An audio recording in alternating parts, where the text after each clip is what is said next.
Chapter 1. Bill waded through the snow and wasn't sure how much further he could go on like this. It was the thick of winter.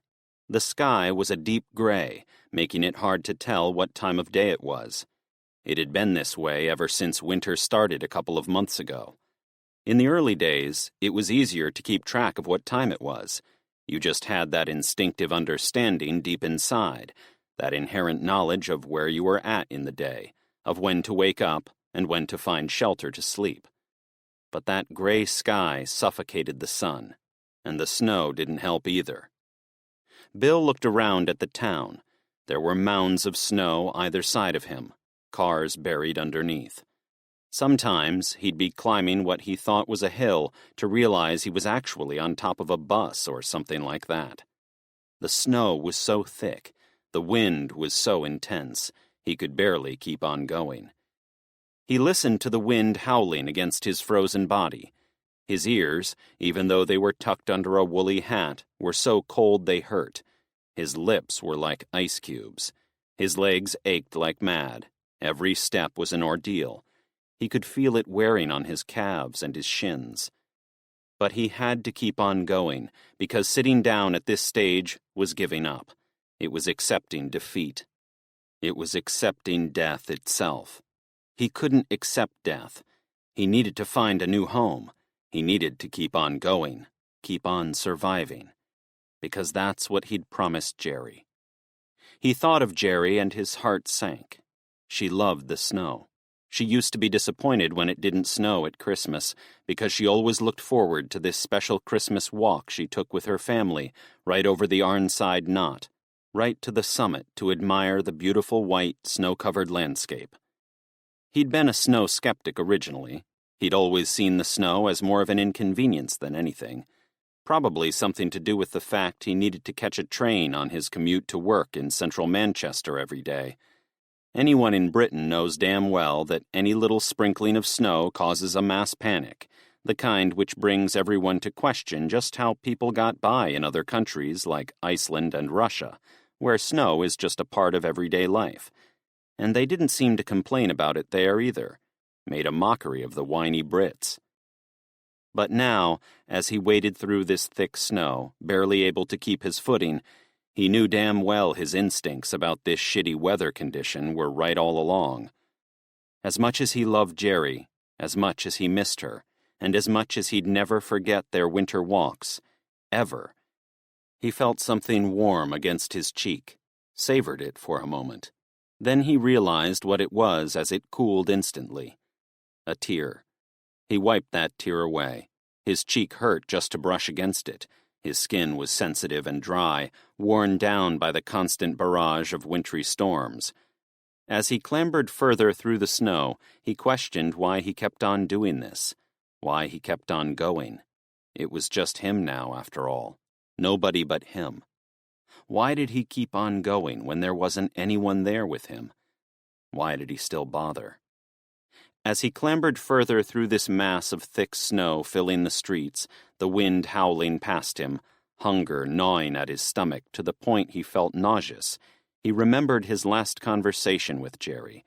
He remembered sitting there by her side as the fever took over her, as sweat pooled down her face, as her eyelids and her lips swelled up to twice their normal size. He remembered her holding his hand with her shaky fingers and saying those final words to him. "You've got to keep on going. You've got to keep on fighting. You've got to keep on hoping. For me." He felt more tears stream down his face at the memory, because he wanted to give up. He wanted to be with her. Life had lost all purpose, all meaning. He just wanted to opt out. But it was those words that always stopped him, even when he got close to giving up. And he had got close. He'd got close so many times. But it was Jerry who always came to his rescue. It was Jerry who always saved his miserable life. He went to take another step when he felt his body slipping, and he fell into the snow. He lay there for a few seconds. His body felt bruised. Every inch of him felt weak. He didn't want to climb back to his feet. He just wanted to lie here. It wouldn't take long for the elements to take him. "Just take off your coat, man. Take it all off and let the cold take you." Then he saw Jerry again in his mind's eye. "You've got to keep on going. You've got to keep on fighting. You've got to keep on hoping. For me." He tightened his fist and punched the snow. He wished she'd never said those words. He wished she'd never given him that reason to live. But she had, and he had to honor it, whether he liked it or not. Or did he? He looked up at the snow pounding down from above, felt it hitting his face and body, every punch like an icy bullet against his skin. He closed his eyes and let that coldness take over, let it swallow him up. "You've got to keep on going. You've got to keep on fighting. You've got to keep on hoping. For me." And then he opened his eyes and dug his fingertips into his palms. "No," he said. He pulled himself up, stood back on his unsteady legs. He looked into the distance, toward the clouds. Jerry was right. He couldn't give up. He had to keep going. He had to keep fighting, and nothing could stop him. He went to take a step when he saw something. He thought it was a hallucination at first. Couldn't make out whether it was a figment of his imagination, a trick of the hunger and exhaustion, or what. But the closer he got, the more he moved through the street, the more the clouds started to clear, and the more it came into view. He felt more tears roll down his face. He felt a smile pull at the sides of his mouth. He saw what was in front of him, and he felt energy surge through his body. He looked at this place in the distance, and he felt Jerry right there with him, in his heart. "We did it," he said. "We did it, my love. We made it." And then he walked towards it, towards the bright lights. Somewhere behind him, movement. Chapter 2. Jack raced through the woods as quickly as he could and hoped to God Emma hadn't gone far. It started when he'd gone to her caravan and found it empty. She was supposed to be helping him go out into the surrounding woods and catching whatever they might have caught in their traps. It was a bit of a fool's errand these days, truth be told. Little chance of finding anything with the weather like it was, as cold as it was. The animal populations were way down. Many of them that didn't even instinctively hibernate seemed like they were cooped up and out of the cold. But he'd got to her caravan, and she wasn't there. She was gone. Which, knowing Emma, could only mean one thing. He ran as quickly as he could through the woods, Villain racing along by his side. It was mid-afternoon. The sky was a dark shade of gray. The trees all around him were laced with snow. The ground was slippery underfoot, where layers of ice had frozen over one another. But he was used to it now. All of them were used to it. This was winter. This was how it had been for the last 2 months. If you didn't adapt, you died. It really was as simple as that. The wind howled against him as he ran further through the woods, past the trees. He could feel the iciness of the snow right through his solid boots. He might be wrapped in a thick parka, but it didn't stop the bitter cold getting to his skin.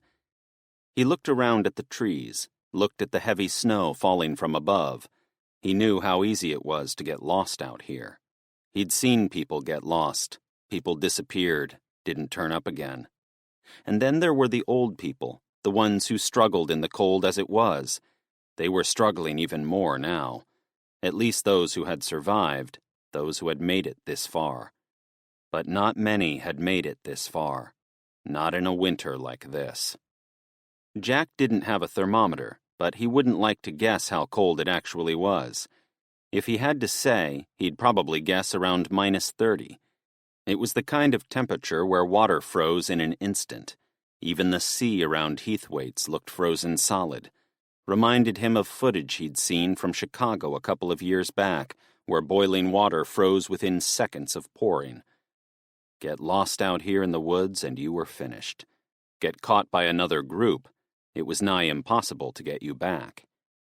He thought about Emma as he raced through the woods, heart racing, panting, the air clouding right before his eyes. Bloody hell, Emma. Why do you have to do this? Why do you bloody well persist? He knew he sounded like a grumpy old man, but he couldn't help himself. Emma was disobedient. She had this thing for sneaking away, for trying to do things herself, for proving how strong she was. He knew it had to be partly down to what had happened to her in the conflict with Matthew. Losing a hand, feeling like she was inadequate, like she wasn't normal, feeling that urge to prove herself. He felt that. It was tough. But she couldn't keep breaking the rules like this. The rules were in place for a reason, a very good reason. The more she kept breaking them, the more she put herself in jeopardy. The more she put everyone in jeopardy. He kept on searching the woods, kept on expecting to run into somebody, to slam into them, fall to the ground, or to run into another group on his travels, a group who wanted to eliminate his people, a group who threatened Heathwaite's. He knew there were people like that out there. He'd seen them. He'd dealt with them. And he'd keep on dealing with them, as long as he had to. He went to turn around when he heard something in the distance. Footsteps. Footsteps up ahead. His body turned to stone. Villain growled, edged forward. Jack lifted his knife, crept further through the snow. He didn't want to take any chances. If this was an enemy, he had to deal with them. He had to take them out, no questions asked. And if they weren't an enemy, they were still an outsider, someone he couldn't trust, someone he'd have to deal with one way or another, because outsiders couldn't be trusted.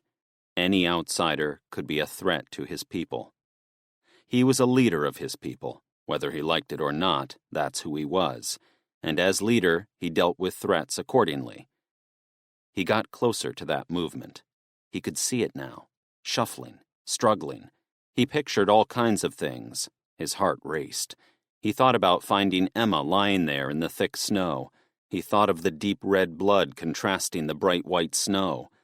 He thought of all kinds of grim possibilities, and he edged closer towards it. He held the knife with his shaking hand. He had to be ready to use it, ready to bury it into the neck of whoever it was, because if they were out here, they were a threat to his people. He didn't want another Matthew on his hands, especially not while they were dealing with the problem of winter already. He stepped further towards that movement, knife raised, heart racing, holding his breath. And then he yanked the branches before him aside and went to swing his knife. He stopped. Emma was sitting there. She was holding onto a squirrel which was alive. She glanced around at him. "Jack?" Then it all unfolded so fast. The squirrel sensed an opportunity and buried its teeth right into her finger. Emma yelped, yanking her hand back instinctively. The squirrel ran free, off into the snow. "Emma," Jack said, anger filling his body. "What the hell are you doing out here?" And right away she looked at him with that disappointment. She looked at him with that hatred. She looked at him like he'd spoiled what she was doing. And not for the first time either. "I had it," she said. "I had it and you ruined it, just like you ruin everything." Jack wanted to argue. He wanted to stand his ground. But there was a time and a place for that. "Come on," he said. "You shouldn't be out here. It's not safe." He turned around and headed back towards Heathwaite's. But he knew he was in the shit. Chapter 3. Jack buried his shovel into the snow in the road, and not for the first time either. It was late afternoon, the snow hadn't let up, and the sky was still thick with gray clouds. The roads were covered with snow. It had got to the point where Jack and the rest of the people at Heathwaite's were having to clear it at least every couple of days just to make moving around the place bearable. Any slowdown couldn't be tolerated. It was paramount that people could move as quickly as possible through this place for so many reasons. But it had only been a day since he'd last cleared this stretch of road, right by the fields of crops. Well, they were crops once upon a time, not so much anymore. The winter had made sure of that, frozen them solid. Jack would be surprised if anything ever grew there again. In a way, he'd be surprised if this cold ever let up. It felt that constant, that permanent. The stifling summer seemed a long, long time ago. The roaring wind battered him as he dug his shovel further into the snow, cracking through layers of ice in the process. The bitter breeze was so cold against his skin, it was like stepping into a cold shower every few seconds, time after time. The shock didn't let up. It took your breath away every time it hit. But it was all for good reason. He looked up at Heathwaite's caravan site. He looked at the caravans with snow on their roofs, some people shoveling it away. He looked at the sea in the distance, barely moving, frozen solid. He looked over across the bay at Morecambe. He often wondered if there were other people out there and how they were getting on. There had to be survivors. It wasn't just Jack and his people in this world. They used to trade with other groups in the early days, but that was out of the question now. Since he'd become leader, negotiation was off the table. Because people were a threat, and he wasn't willing to put his people in any more danger than they'd already been in. Aside from the occasional group who passed through here, Jack was pretty keen at keeping interaction with the outside world to a minimum. He went to dig his shovel deeper into the snow when he saw someone up ahead. He felt that instinctive uncertainty, that moment where he tried to place this person, where his defenses rose. But then he saw who it was. Susan. She walked over towards him. She was holding a shovel too. "Thought you could use some help," she said. Jack buried his shovel into the ground, kept on moving that snow away. "I should be done in no time. Kind of enjoy it, if I'm honest." "You must enjoy it. You're out here doing it enough." "It needs to be done." Susan nodded, then shoveled a smaller amount of snow out of the way. She didn't say anything, but Jack knew why she was here. He knew what point she was going to get to, in no time at all. He had to just brace himself. He had to be ready. "You know," Susan started, rubbing her neck, "if this is about Emma, I did what I did because I'm protecting us." Susan sighed. "You guessed right, which means you know you've gone wrong somewhere." "Where exactly have I gone wrong?" "Well, one, the girl was close to catching some food, or so she says." Jack shook his head. "She exaggerates. The squirrel had the measure of her. If I hadn't got there when I had, it'd probably have savaged her." Susan ignored him. "But two, and most importantly, you've got to let the girl live a little, Jack." Jack looked into Susan's eyes, and he felt that same accusation targeted at him that had been targeted at him so many times. "So you're going to accuse me of being a control freak, just like everyone else?" "I'm not accusing you of anything. Because if you think you could do a better job of leading this place, why don't you give it a go? Why don't you step on up and give it a try? Because look what happened the last time someone led this place. Look what happened when Gregory tried to lead us. Oh, wait. You wouldn't know. You were busy cozying up with the guy who almost destroyed us." He saw the hurt on Susan's face, saw the way her eyes widened, the way her cheeks turned red. "I'm sorry," Jack said. "I didn't mean that." "You did," Susan said. "And that's exactly the problem, Jack. You won't let any of us live. You won't let any of us suggest ideas for this place. We're starving. The whole place is becoming uninhabitable, but you just won't see it. You just won't see it because you're so afraid. You're so afraid of the possibility that we might actually need to try and find something or someone else out there, and you won't even entertain it." She turned around, shovel in hand, left Jack there in the road, alone. He knew he should hold his tongue, that he shouldn't say another word, but he couldn't help himself. "Anything else while you're here to question my leadership?" Susan stopped. She turned around, looked right at him. "Yeah, actually. Seeing as you asked, there is something." "Shit." "Emma," Susan said. "She said something. Something she was pretty keen on me telling you. I wasn't going to tell you because I thought it might be hurtful, and she was upset when she said it. People say funny things when they're upset, but you know what? Screw it. I'm going to honor that girl's wishes." Jack tightened his grip around the shovel and shrugged. "Do your worst." "She says Logan was a far better leader than you, because at least he listened to people, and for all his flaws, at least he was trying to be a better man, and at least he never let any of his own people die." Jack went to say something else. He stood there, silent, the howling wind blowing against him. He wanted to say something back to Susan, wanted to make some witty remark. But in the end, he could only watch as Susan turned and walked away. And he could only stand there, shovel in hand, and stare at his caravan site as it all crumbled apart before his eyes. Chapter 4.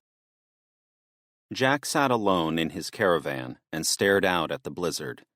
It was the same sight as usual, that roaring wind rushing the snow past the front of his caravan.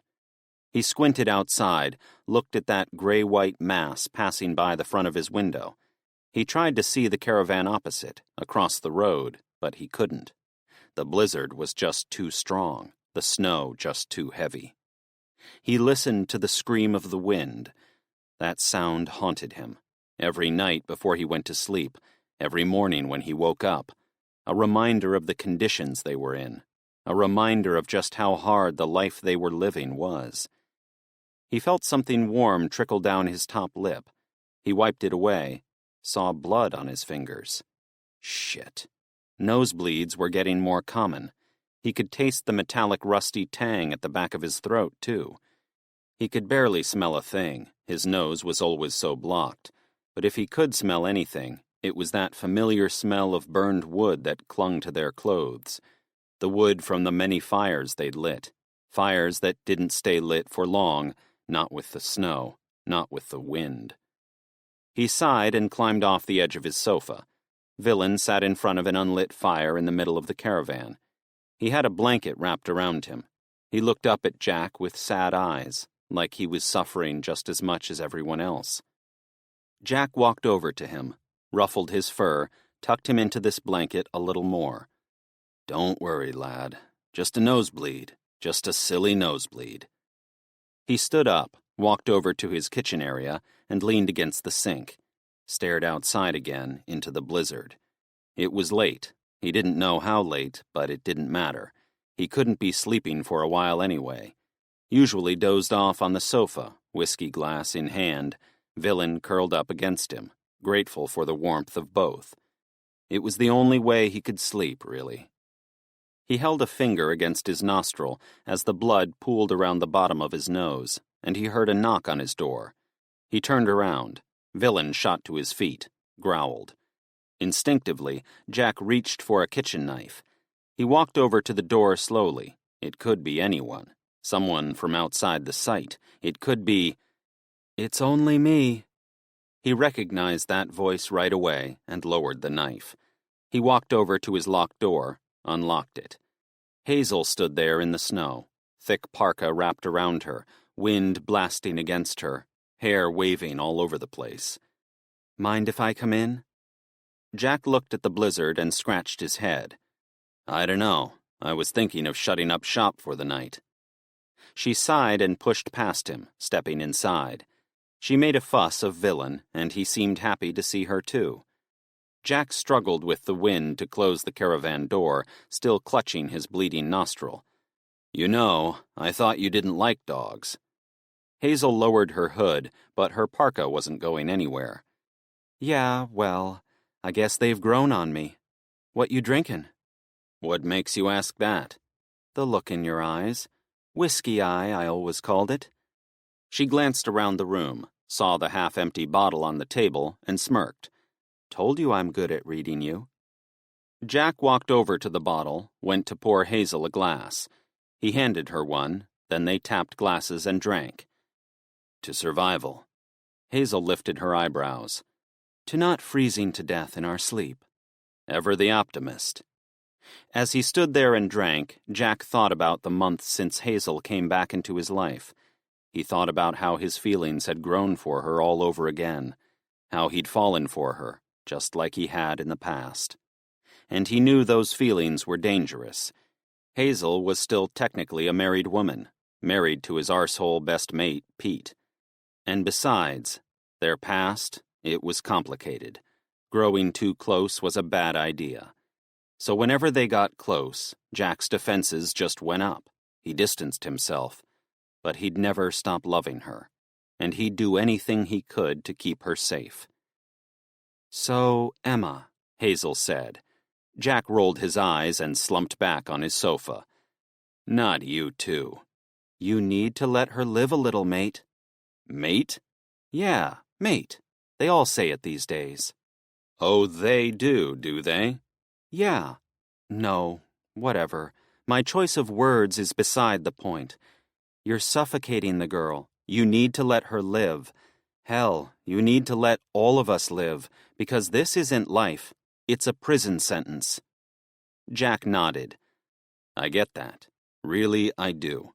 But I'm just trying my best here.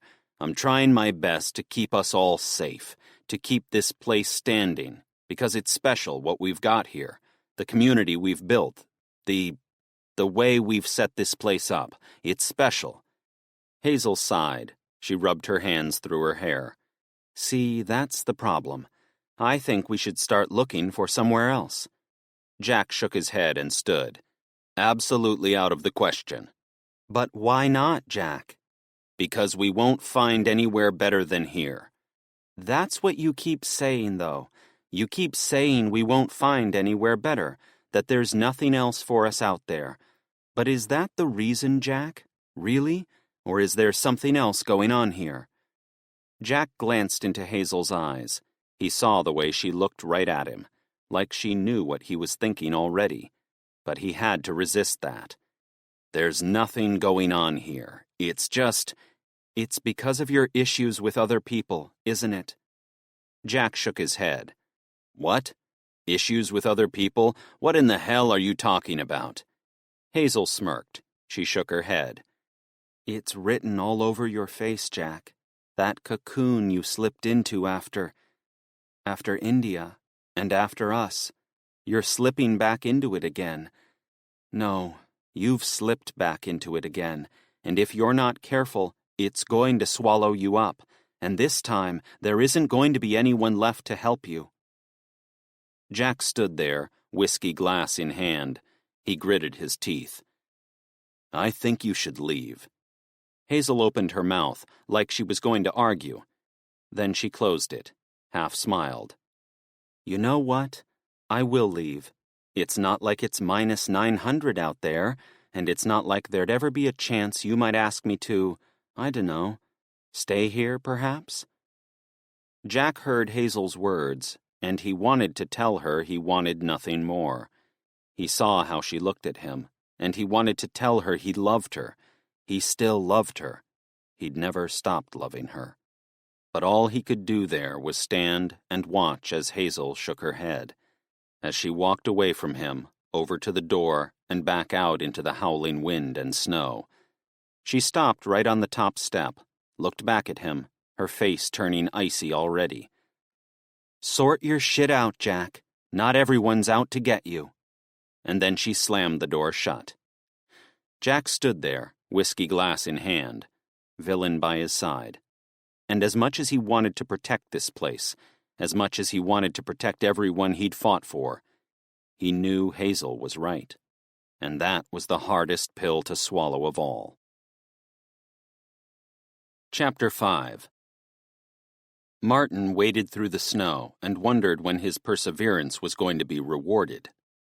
The nights were always the worst, the pitch-black dark, the screaming wind suffocating every other sound. The only thing he could see was a haze of blizzard-like snow drifting past his eyes like television white noise. His nostrils were so cold he couldn't smell a thing. His mouth was as dry as sandpaper, and every single nerve ending in his body was sensitive. He walked down the middle of this street. His people followed closely behind. Their group was 15 strong. They had been on the road for a few weeks now, ever since their last home fell in a storm. Martin never thought he'd spend so long searching for a new home. His group was strong, after all. They had weapons. They had ammunition. They had enough to defend themselves with, and they had enough to attack with. But finding a new permanent home was proving a struggle, because everywhere had fallen, just like his home. "It's no use, Martin," Trent said. "We need to stop this. It's madness, man." Martin turned around, glared at Trent. He couldn't make out his face in the darkness, but he could see his bulky figure. It wasn't the first time Trent had expressed discontent at their journey. Morale was low. Hunger was high. The worst possible combination. It felt like this entire group was walking on a tightrope, and that tightrope was on the brink of snapping in two. Martin gritted his teeth. "And you have something better to suggest?" Trent shook his head. A few of Martin's other people stood there, arms wrapped tightly around their bodies, the sound of chattering teeth the only thing cutting through the howling wind. All of them struggling together. Just anything but this. Maybe we just find a few old houses. Maybe we just shelter in there for a while." "We shelter in there, and we die in no time," Martin said. "What we need is a group, an active group, a place that is set up for this weather, a place that is coping, surviving, and a place that we can take for ourselves." Trent shook his head.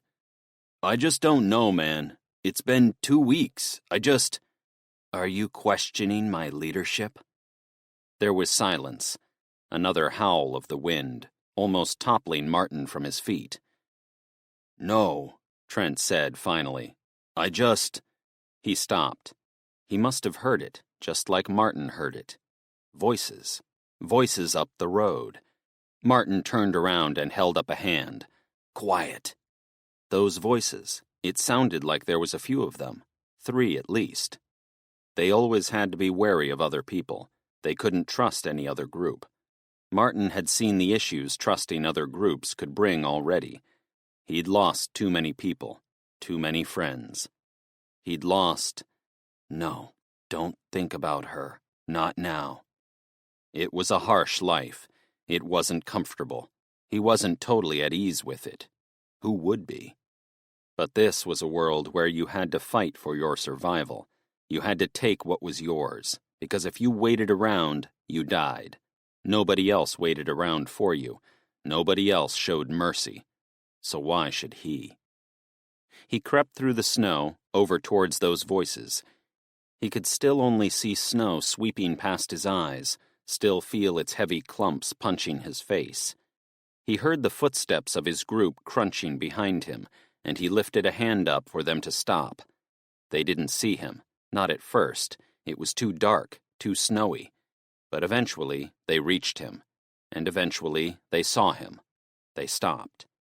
Martin looked into the distance, waited for the snow to fade. It took a moment, but eventually, as he stood there, shivering, he saw the group. 3 of them. He was right about that. All of them wrapped in thick winter gear. All of them holding their arms around their bodies, struggling through the snow. He felt for them at first. They didn't look like they had many supplies. They looked like they were struggling to find a home, too. But they had something that caught Martin's attention, something that interested him. Rucksacks. Martin thought about the supplies that could be stuffed into those rucksacks. He thought about the water, the food, just enough to get them by until they found somewhere. He tightened his hands around his pistol. "Wait here," Martin said. "What?" Trent asked. Just wait here. I've got this." Martin waited for more protestations, but they didn't come. He took a few breaths, stepped forward, clutched his pistol. He moved closer to these people. He didn't want to alarm them. Surprise them, sure, but not alarm them to the point they might attack him instinctively. He waited until he was a few steps away before clearing his throat. "Hey," Martin said. The 3 people turned around right away, looked in Martin's direction, shock and surprise on their faces. "Don't worry," Martin said. Just a friend." The 3 men looked at him, uncertain. It was a bearded ginger man who spoke. Where did you come from?" Martin stood there for a few seconds, looked at this ginger man, fear in his wide eyes clear now the snow had eased a little. And then he saw the fear grow on the faces of this group. He saw what they saw as the snow faded. Martin's group. Martin's people. Martin smiled. Hell. The three men spun around, went to flee. Martin knew there was no time to wait around. He lifted his pistol and fired at them, one by one. The first fell right away. The second was a little trickier, took a few shots to take down. And the ginger guy. He pointed his gun towards him as he fled, prepared to put him out of his misery. Then the man stopped. He turned around, hands in the air. Please, please don't. Don't do this. What do you want? Please.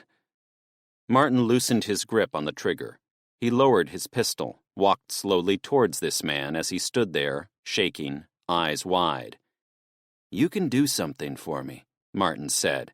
Anything, the man spluttered. Just let me help.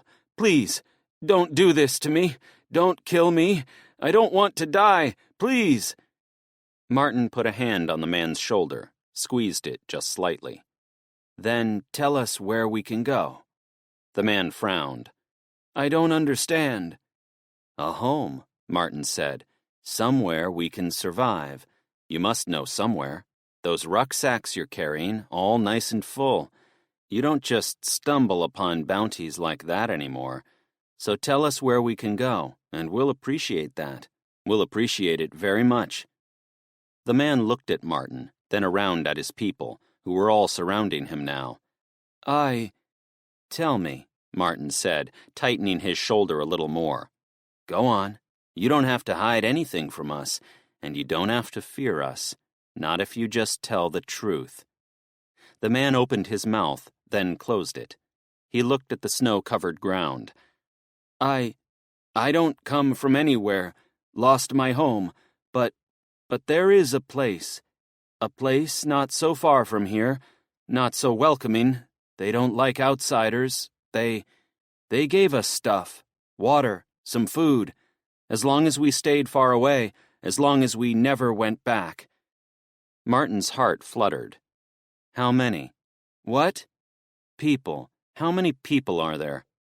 The man shook his head. I don't know. It's a while back, but there's people, plenty. And this place, it looks good? It looks livable? The man glanced up at Martin, right into his eyes, and he nodded. It looks livable, but like I say, they don't like outsiders. Only gave us a little because we had nothing. We lost everything, man. Everything. Please. Martin took a deep breath and he smiled. Thank you, friend. You don't have to worry about them not liking outsiders. Not when we get there. This place, what's it called? The man shook his head. I don't know, but it's near Silverdale.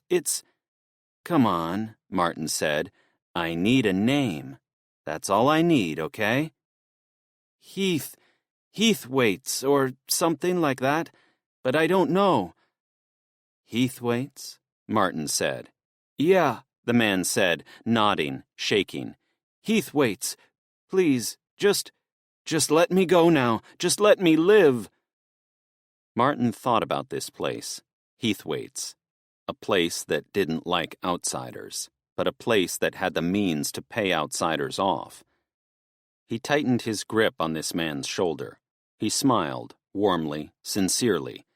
Then he leaned in towards his ear. Thank you. Truly, I'll never forget this, brother. I'm so sorry. The man struggled a little. What? Then Martin prodded the pistol into the man's stomach and pulled the trigger. The man jumped. His wide eyes looked panicked, confused. Blood pooled from his stomach, started to trickle down the sides of his mouth. Why? He asked as he fell to the snow. Blood stained the bright white ground. Martin eased him down, rested him there on the ground, stroked his head. Because you're an outsider, and you can't be trusted. None of you can. I'm sorry. He lifted his pistol, pressed it against the man's head. Then he pulled the trigger a second time. Blood splashed back up on Martin's hand. The man went still. Martin stood up and sighed. He wiped his tender, frost-bitten hands, wiped the blood from the tip of his pistol. He looked ahead, towards the distance, towards Silverdale. Then he looked around at his people, and he smiled. "Heathwaite's it is," he said. Chapter 6. Jack held his rifle and searched for any trace of an animal. It was morning. There was something different about today, something that set it apart from the last couple of months. It was the first day Jack could remember in a long time where it hadn't been snowing. It was cold still, sure. The ground was rock hard with ice. But the air was crisp and still. There was no wind. The sounds of birds singing, teasing a spring to come. The sky, bright and blue, the snow clouds nowhere in sight. It was impossible not to feel optimistic, but Jack didn't want to get too carried away. It could be a false dawn. They hadn't had a false dawn like this yet, sure, but there was nothing stopping that being the case. But if this really was the onset of spring, then maybe there was a chance they could salvage Heathwaite's. Maybe there was a way he could stop all the talk of abandoning it. Because he truly believed that they had a good thing there. No matter how much people told him he was overprotective, no matter how much people told him he feared outsiders too much. He wanted to stay there. He didn't want to leave, because he knew damn well they weren't going to find anywhere much better.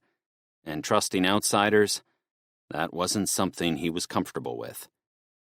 He walked across the frozen ground. Villain was back at the caravan site. He hated the cold, so never seemed as enthusiastic about joining Jack quite so early these days. Jack looked at the trees for a sign of life. He heard the birds singing. It was beautiful in a way, refreshing. If there were birds out, then there was a chance there were other animals out too. Deer. That was the goal. If he could catch a deer, he could raise the spirits of Heathwaite's, raise its optimism. His chances were slim, but they were higher than they were yesterday. One thing was for sure. He needed something, especially with the hens not laying eggs for 4 days, and the rest of the rations running dangerously low. He waded further through the snow and thought about what happened with Emma yesterday.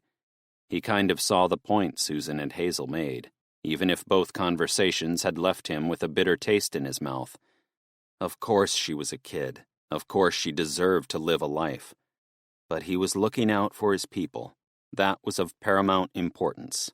That was his goal. He couldn't lose sight of that, even if sometimes his decisions made him less than popular. He went to take a step when he saw something up ahead. Movement. He froze. First reaction was that this could be another person. It could be a group. It could be someone who was a threat to his people, a threat to Heathwaite's. But then it could be something else, too. He crept through the woods slowly. His heart raced. His mouth felt dry, even drier than usual. He edged through the trees, past the branches, and then he saw it. Right there in front of him, there was a beautiful stag, sniffing away at the snow-covered ground, illuminated by the bright sun. Jack admired its beauty for a few seconds. It was sad what he had to do to it, what he'd have to resort to. It was beautiful. But then at the same time, it was just a part of life. But he never lost sight of how lucky he was, or how grateful he was. "I'm sorry," he whispered. He went to fire. Then something happened. Out of nowhere he heard a bang, and not from his rifle.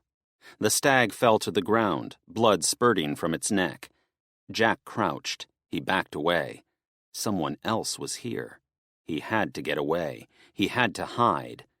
He crouched further, waded his way across the snowy ground, and then he perched between 2 trees. He looked ahead, heart racing, and then he saw the people emerge between the trees. There were 4 of them. One of them, a young woman, had a rifle. She rushed over to the stag, smiling. "I got it!" The rest of her group appeared.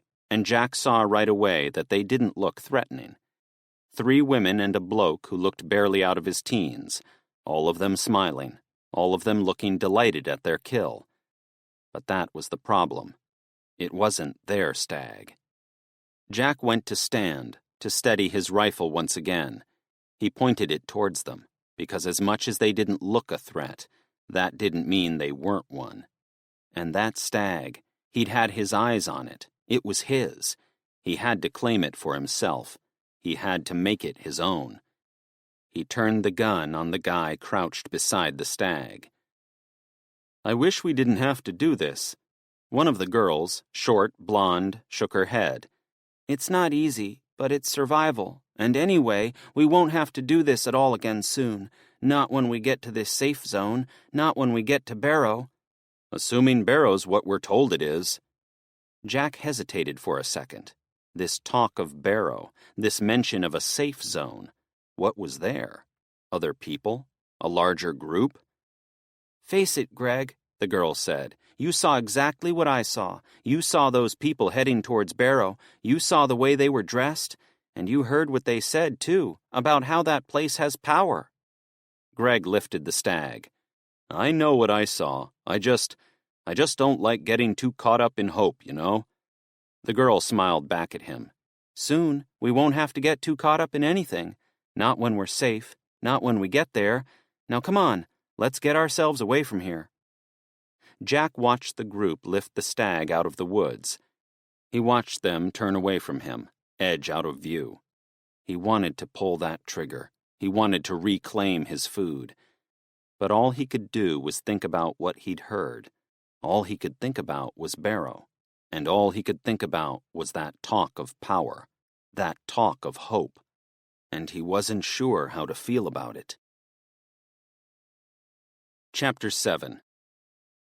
Jack buried his shovel into the snow and couldn't stop thinking about the group he'd seen in the woods.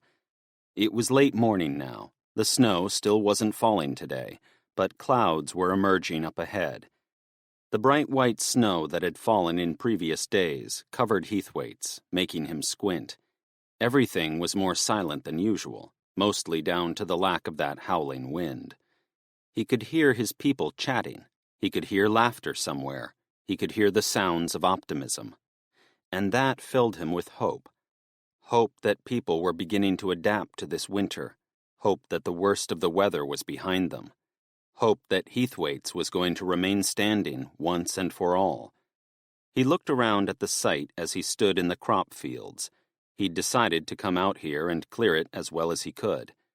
He knew it was only going to get covered in snow again, but if he could at least start making some kind of effort now, it might be easier to keep in order in the long run.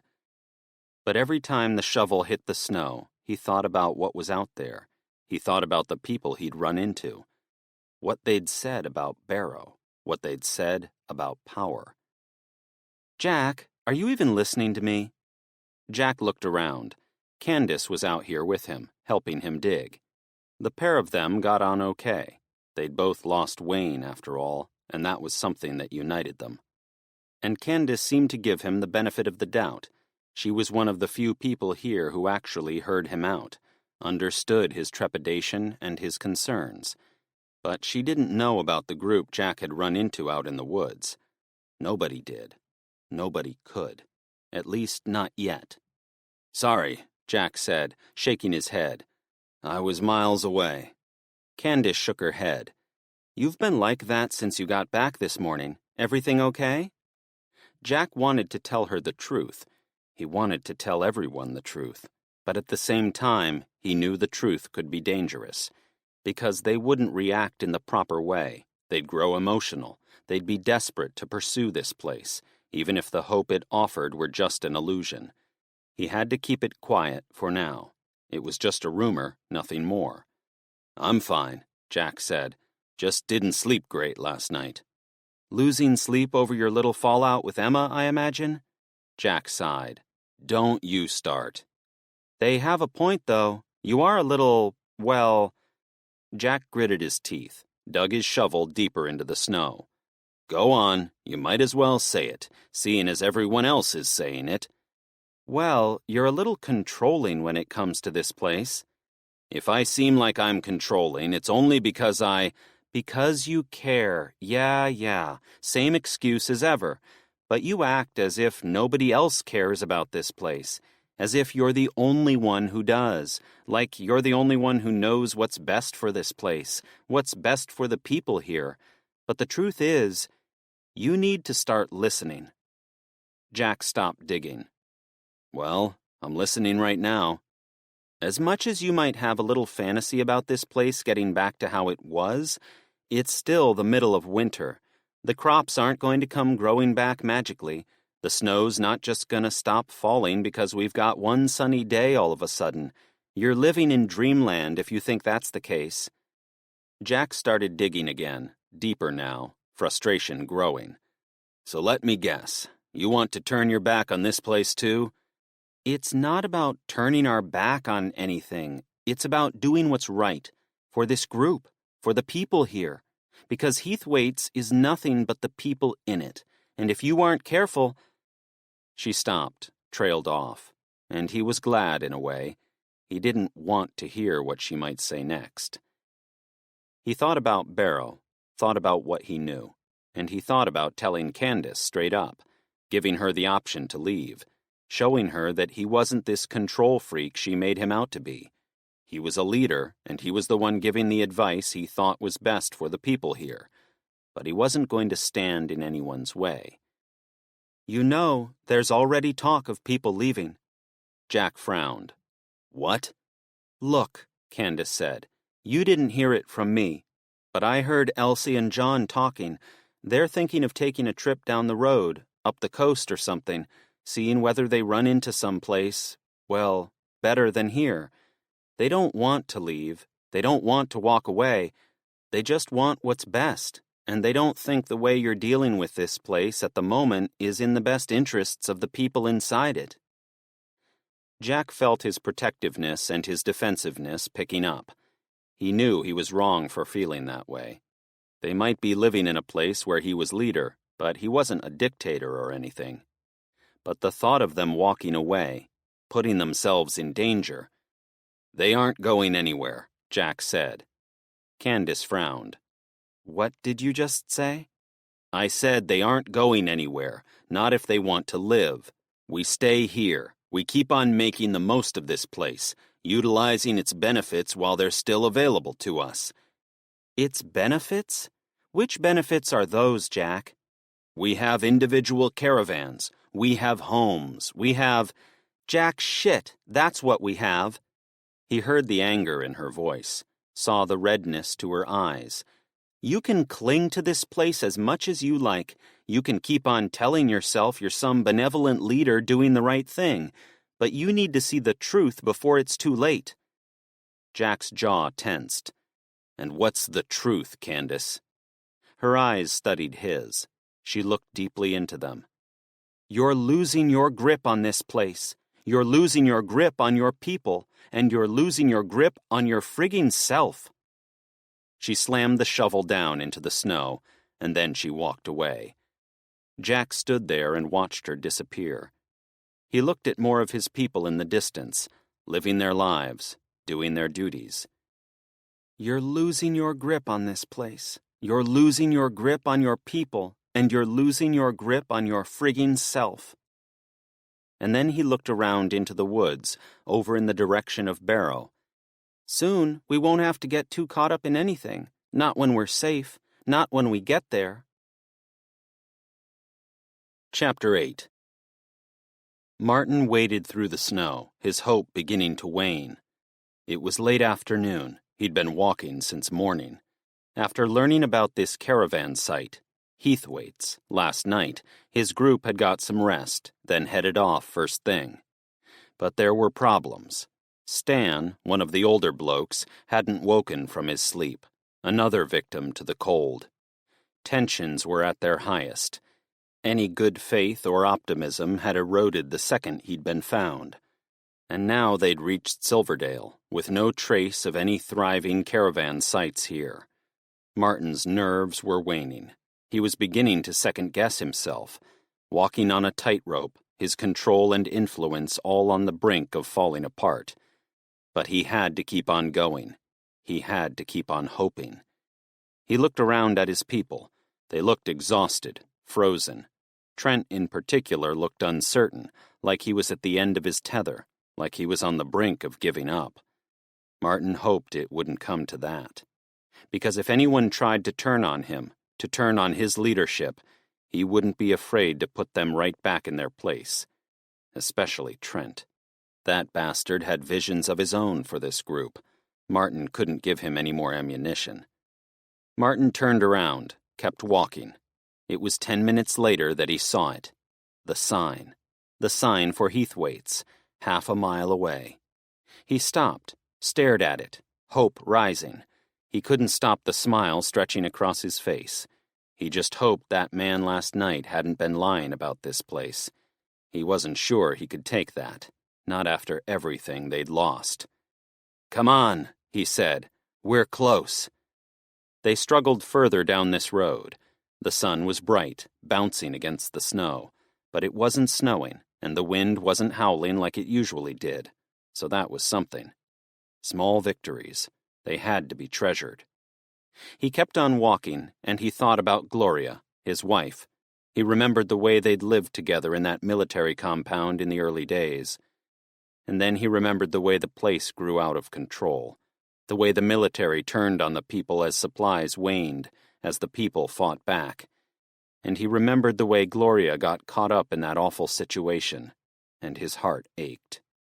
He remembered looking down at her as she lay there on the ground, staring up at him, blood trickling down her chin, bullet wound right in the center of her chest.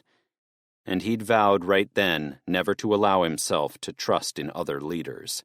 He'd vowed right then always to seize the initiative for himself, never let anyone make decisions for him, never show any mercy. Because this world demanded assertiveness, and it demanded action. But most of all, it demanded ruthless, emotionless pragmatism.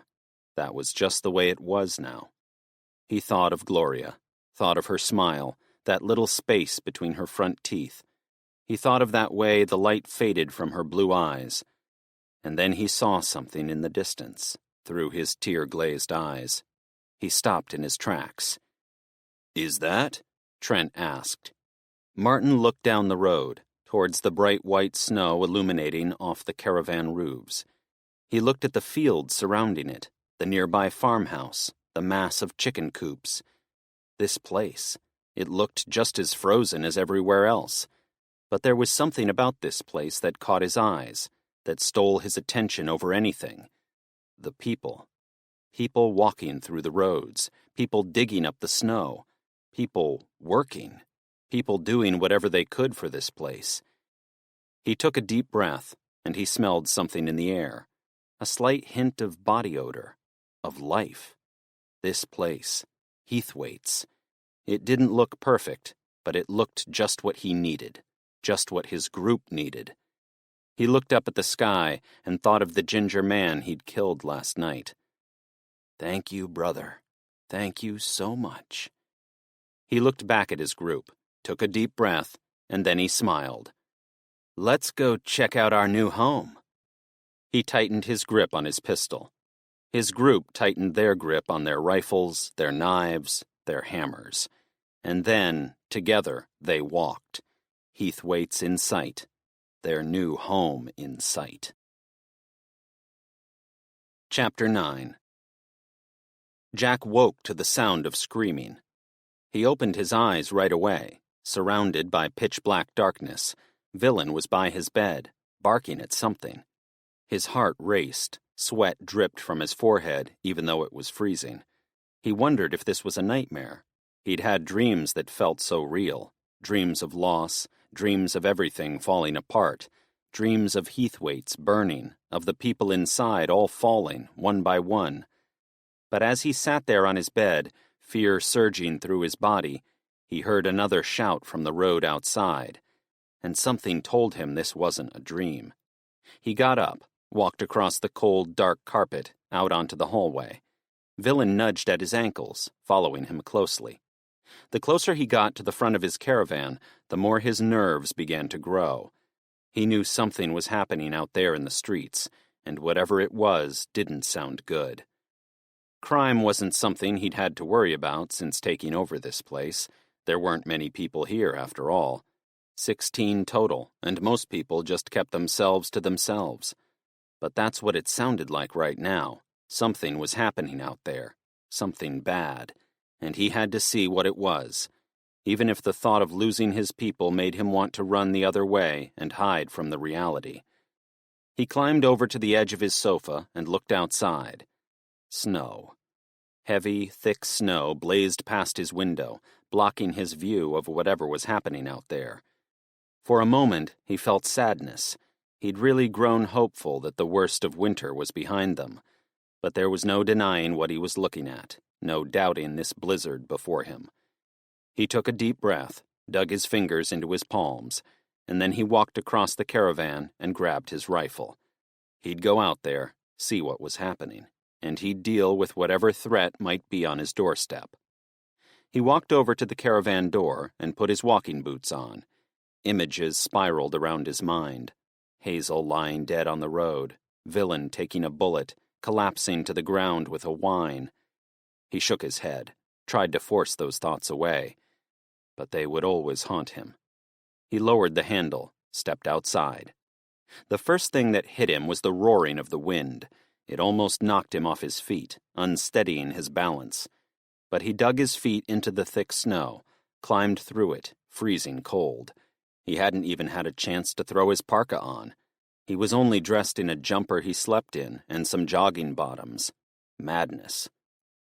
He walked to the front of his caravan and lifted his rifle, but he still couldn't see a thing. The snow blew towards him too, thick clumps sticking in his eyes. He walked onto the snow of his driveway, climbed down the slope towards the road, ready to fire at whatever might head his way. He thought again of all the ways this could go wrong. Susan or Bella could come rushing out, get caught in the crossfire. Anything like that was possible, and he had to be prepared for it. But he took another step forward regardless, braced himself for whatever was ahead, and then he stopped. A cry. Someone begging. "Please, please don't hurt me! Don't hurt me!" Jack tightened his grip on his rifle.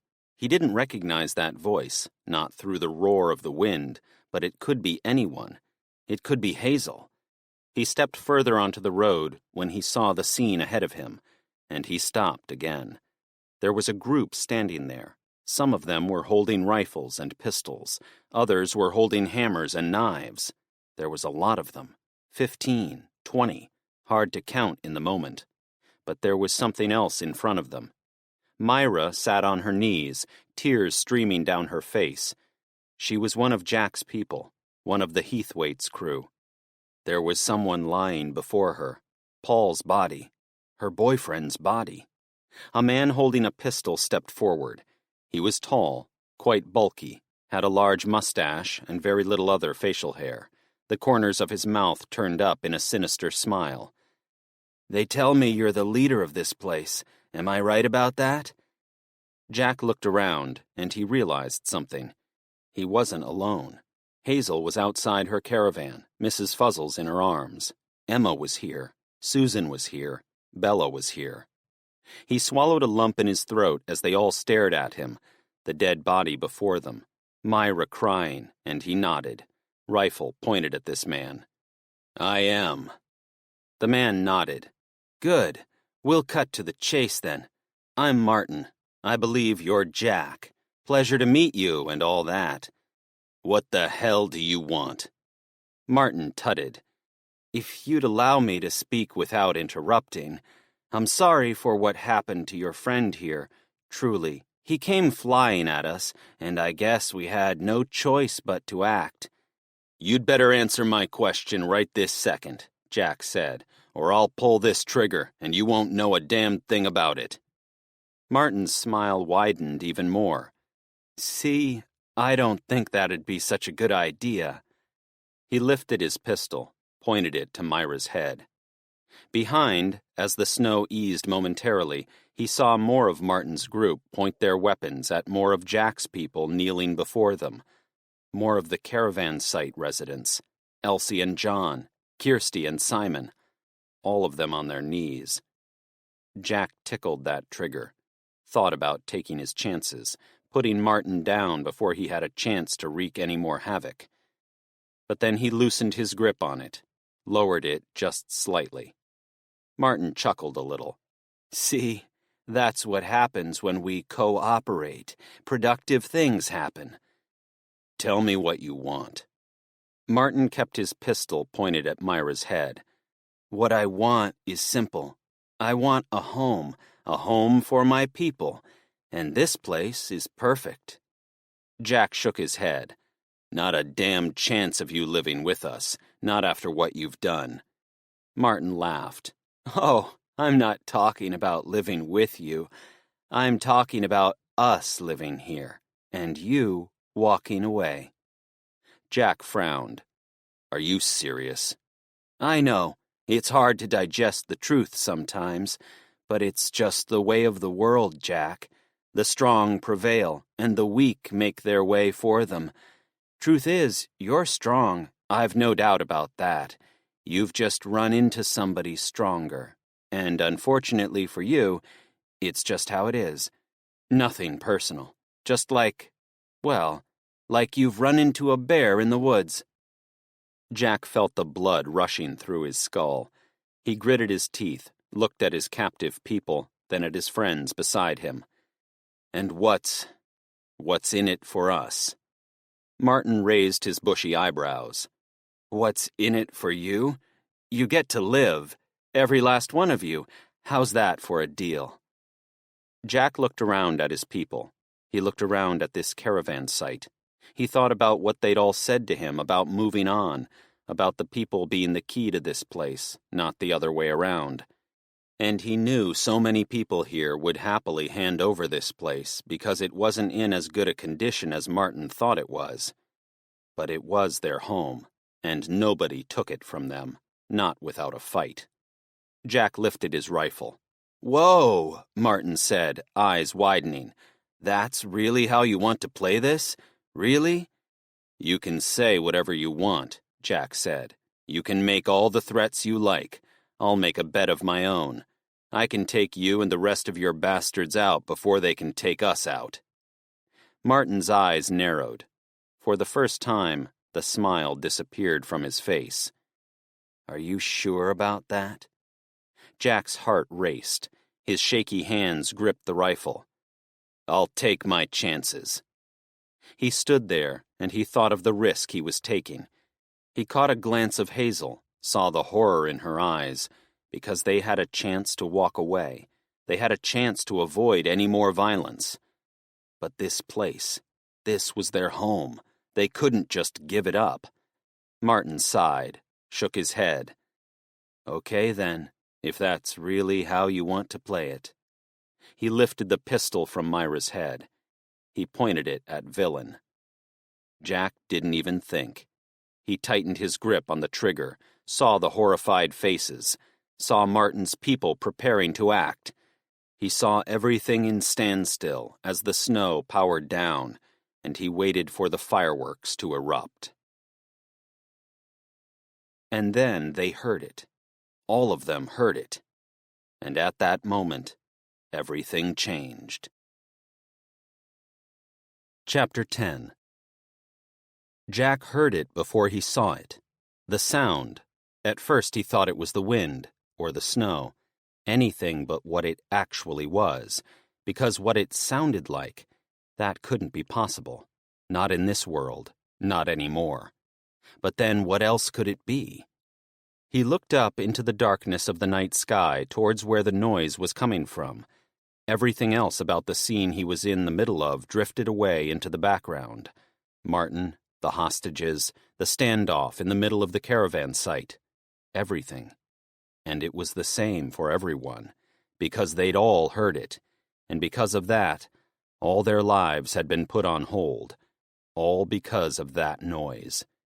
Jack peered up into the darkness. Snow continued to fly past his vision, blocking his gaze. It was pitch black, and the sky was barely visible. But he could hear something. Something Mechanical. Something moving. He peered up into the darkness, and he saw it. Lights. Lights moving towards them. Jack stood totally still and stared.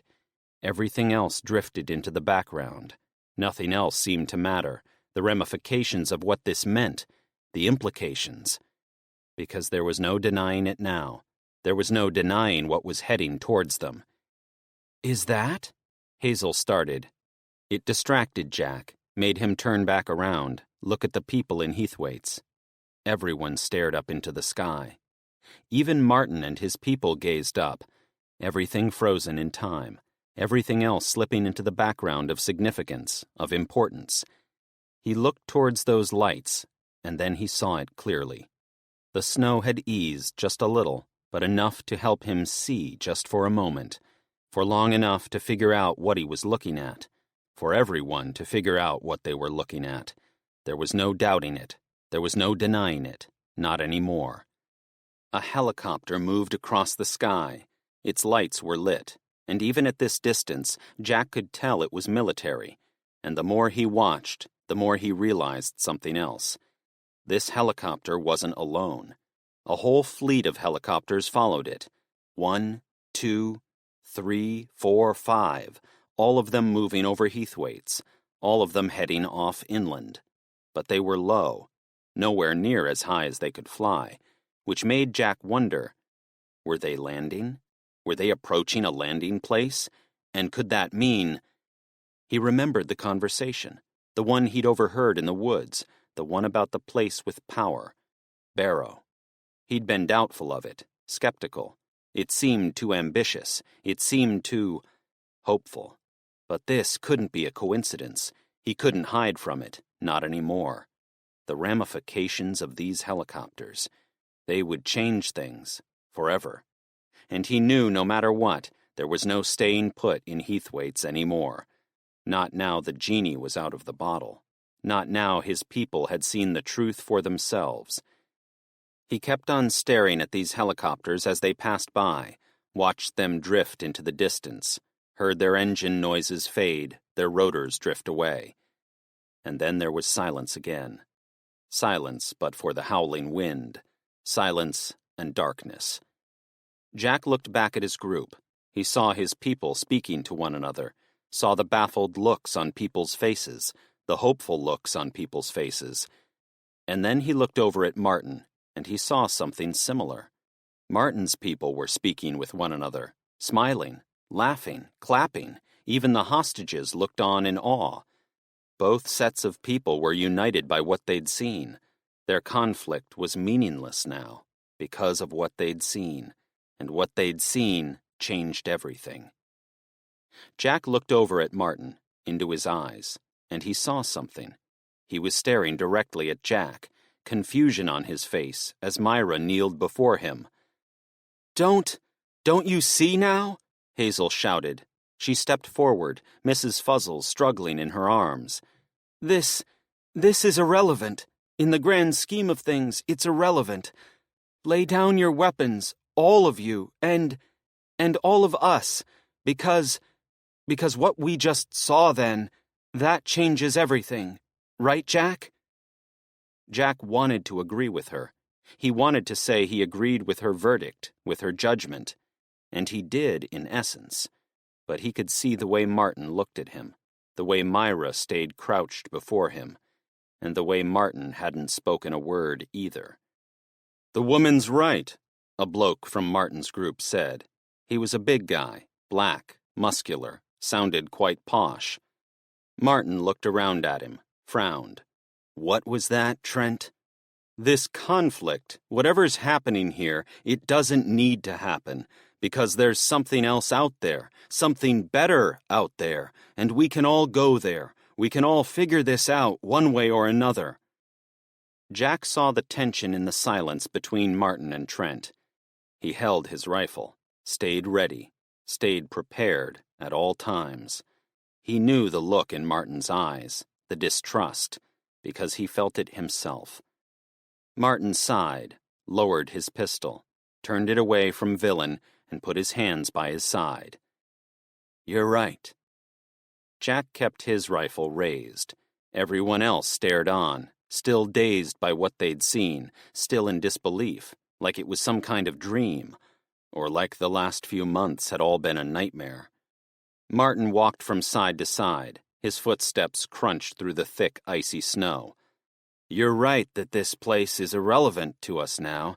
You're right that we have greater interests. You're absolutely right." And then he turned back around, looked right into Jack's eyes. "But they're our interests, not yours." He lifted his pistol, pointed it at Myra's head, and then he pulled the trigger. Everything happened so slowly, just for a moment. The gunshot echoed around Heathwaite's. Myra's head exploded, and then the cries erupted. The pandemonium kicked in. Even the man called Trent looked on, wide-eyed, shocked. Martin lifted his pistol and pointed it at Jack and his people. He smiled. "Let's take this group out," he shouted. "Let's deal with this threat, and then let's go find our way out of this mess, once and for all." He lifted the pistol and pointed it at Jack and his people. Before Jack could even react, Martin fired. Chapter 11. Jack watched Martin lift his pistol and fire towards him. The pitch black of night illuminated with the gunshots. The blasts echoed around his ears. Between blasts, he heard people crying out, smelled the slight burning of fired bullets. He could taste something in the air, too.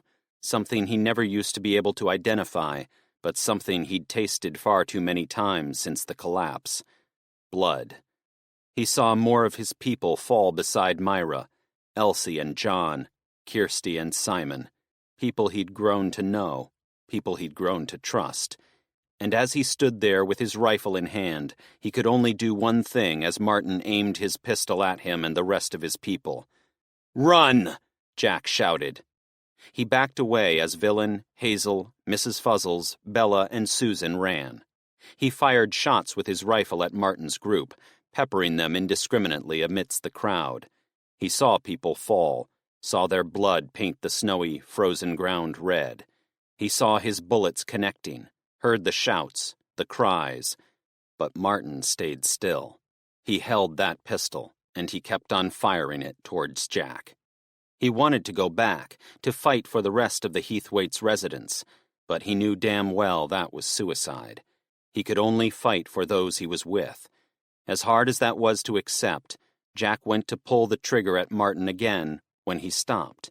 The rifle. He was out of ammo. Shit. He looked at his caravan. It was only a few feet away, but it was too dangerous going in there. Go in there, and he might never get out. Especially not while Martin's group knew where he was. He had no time to reload, no time to waste at all. He glanced around and saw Emma by his side. She stared off into the distance. "Emma, you need to run." She kept on standing there, kept on staring, silent. "Emma," Jack said, "listen to me for goddamned once in your life. You need to—" Just then, in the corner of his eye, he saw someone emerge. One of Martin's people raced towards him. He spun around and instinctively lifted his empty rifle. But then the man lifted his hammer, went to swing it at Jack. Jack held his breath, Villain barking by his side, readied himself to fight back. And then there was a blast, and the man dropped to the snow. Jack was still. He didn't know what to say or think, not at first. Not until he looked around and saw Emma standing there. She was holding a pistol. "Emma," Jack said, "I told you to." She lowered her pistol and looked at him. "I just saved your life. I am strong enough. Now let's get away from here."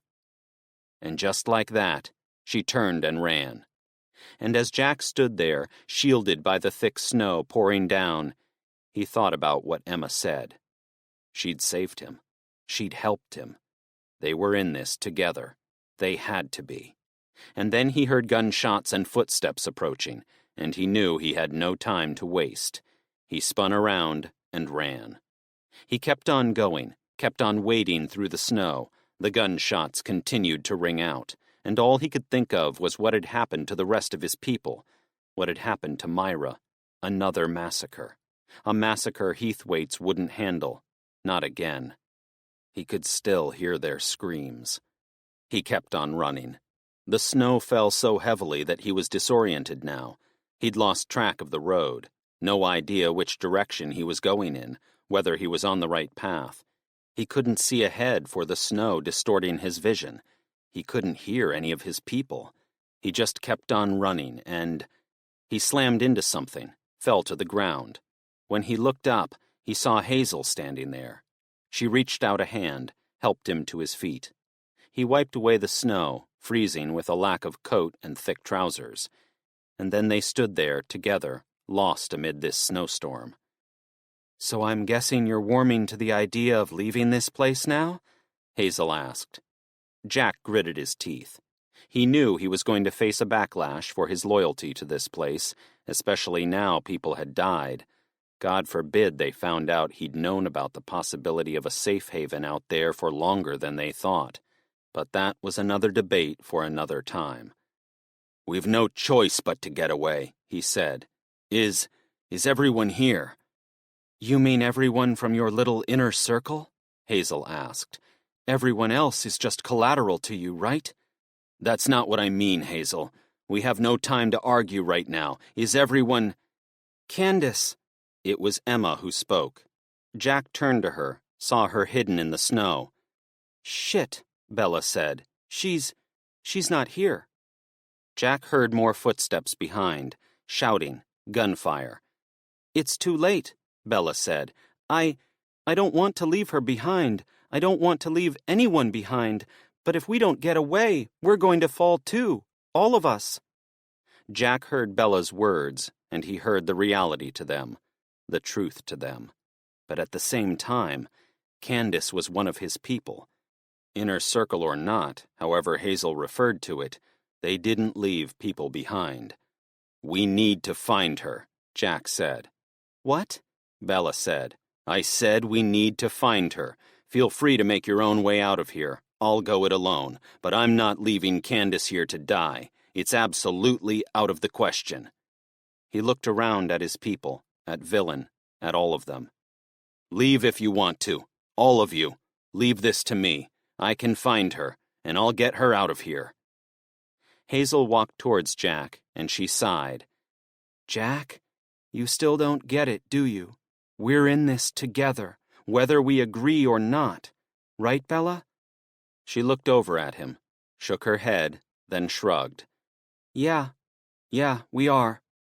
They stood there together, in the snow, footsteps approaching. "Okay then," Jack said. "Let's go find her." They turned away, ran up the slope. Jack could still hear the shouts and cries from behind. He had his bearings now, at least, and he was at least partly confident that there weren't more people beyond Martin's group that he'd seen already. But he had to stay on guard, and there was something else, as he rushed by the snow-covered caravans too. The thought of leaving this place. The thought of it was all falling apart. It was all ending. Another chapter of his life, slamming shut. He staggered up the snowy slope, and he smelled something that filled him with fear. Burning. He got to the upper road where Candace lived alongside the other caravans, and he froze.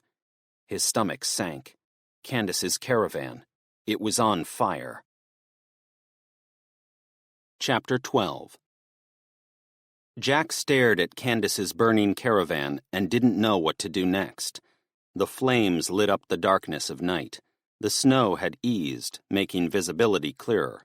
The warmth of the flames that climbed slowly up the sides of the caravan cut through the icy coldness inside his body. In a strange, instinctive way, that warmth actually felt comforting. But he couldn't get too comfortable, not with the scene before him. He looked around at Hazel, at Bella, at Susan and Emma. He looked at Villain and at Mrs. Fuzzles. And he could see from the horrified looks on their faces that they'd accepted this. They were horrified by it, they were alarmed by it, devastated by it, but they accepted it. There was no going in there after Candace. There was no saving her, not now. But Jack couldn't accept it, because Candace was one of his people. She was his son's girlfriend. He would never forgive himself if he didn't fight to the very end for his people. He took a deep breath and rushed over to Candace's caravan.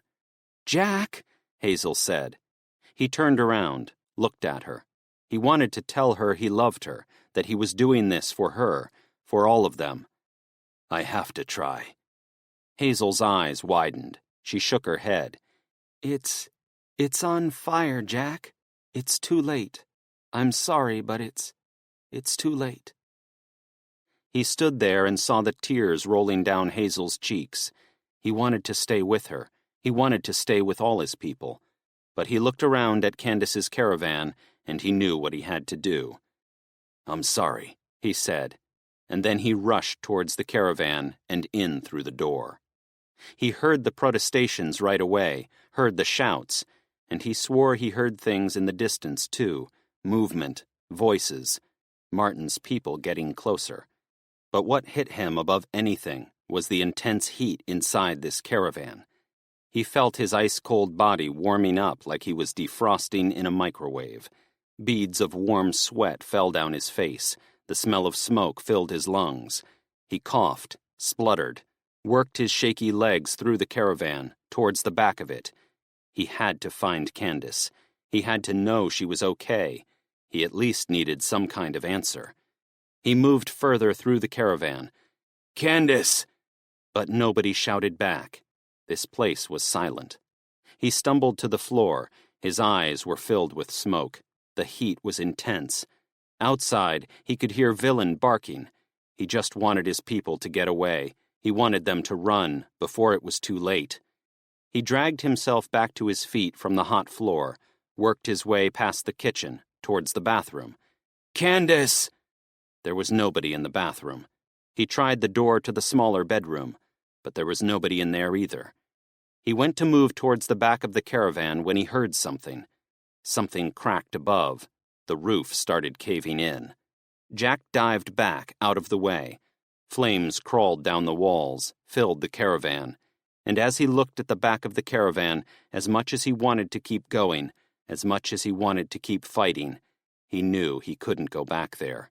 He knew he was out of luck. He had to get away from here. He looked at the bedroom door, and he felt tears building. He thought of Wayne, how much he loved Candace, how much he'd fought for Candace. He wiped the tears away and took a sharp breath, his lungs filling with smoke and turning him dizzy. "I'm sorry, Candace." He watched the flames creep up the door to the bedroom. Then he turned around and ran. He coughed and spluttered as he ran out of the caravan. His legs were growing heavy.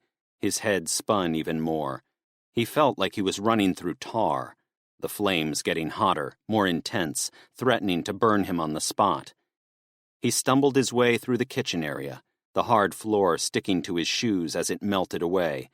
He threw himself into the lounge, and then he saw something that filled him with fear. The door to the caravan, his way out, it was covered in flames. He stood there a few seconds, looked to his left, saw the flames approaching from the back, and then he looked at the door ahead of him, and he knew he was trapped. He looked around the caravan, over to the window, and he knew that was his only hope now. He rushed across the caravan, lifted his rifle, and then he smashed its butt against the glass. His rifle bounced back. Jack looked over his shoulder. The flames were in the lounge now. Time was running out. He pulled back that rifle and smacked it against the glass again. A crack this time. Not a huge crack, but a crack all the same. "Come on, you've got this. Come on." He went to slam that rifle against the window again when he felt something sharp in his chest, a crippling tightness squeezing his lungs, zapping all the energy from his body. He steadied himself, dizziness taking over. He lifted that rifle with his shaking hands as the fire surrounded him, and he knew he only had one shot left. "You can do this. You can get out of here. You can get back to your people." He pulled back the rifle and slammed it against the window, and he heard a smash. He looked ahead, still in disbelief. The glass before him had smashed.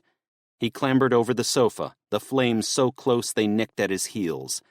He dragged himself out of the window, tumbled down towards the cold, snowy ground, instantly cooling. He looked up at the caravan, looked at the flames, looked at Candace's home, and felt his heart sink. It was over. Candace was gone. He pushed himself to his feet, turned around. When he turned, he saw somebody standing there, but it wasn't someone he recognized. The woman had long, curly hair, a twitching eye, yellow teeth. She pointed a rifle at him, smiling. "Going somewhere?" she asked. Chapter 13. Jack watched the woman walk towards him, rifle raised, and he knew he was in deep shit. The snow fell heavily again. He could barely see a thing, standing here in the darkness. He could smell burning from Candace's caravan and feel the intense heat of the flames. He didn't want to look around. He didn't want to see how close he'd come to dying in there. And he didn't want to think about how Candace must have suffered in there. The woman with the rifle took a few more steps towards him. Her twitchy eye studied him closely. Her yellow teeth were so stained and rotten, he could almost smell her sour breath just looking at her. She walked closer, kept that rifle raised. "I don't think you're supposed to be going anywhere, Mr. Leader, do you?" Jack lifted his rifle and pointed it back at her. He knew it was a reckless move, but he didn't exactly have much else to go on anymore, especially when he had no ammo himself. "Stay back, or I'll shoot." The woman's smile widened. She laughed a little, shook her head. "Don't take the piss, mate. I saw you run out of ammo a good 5 minutes ago." Jack felt his heart sink. Damn it.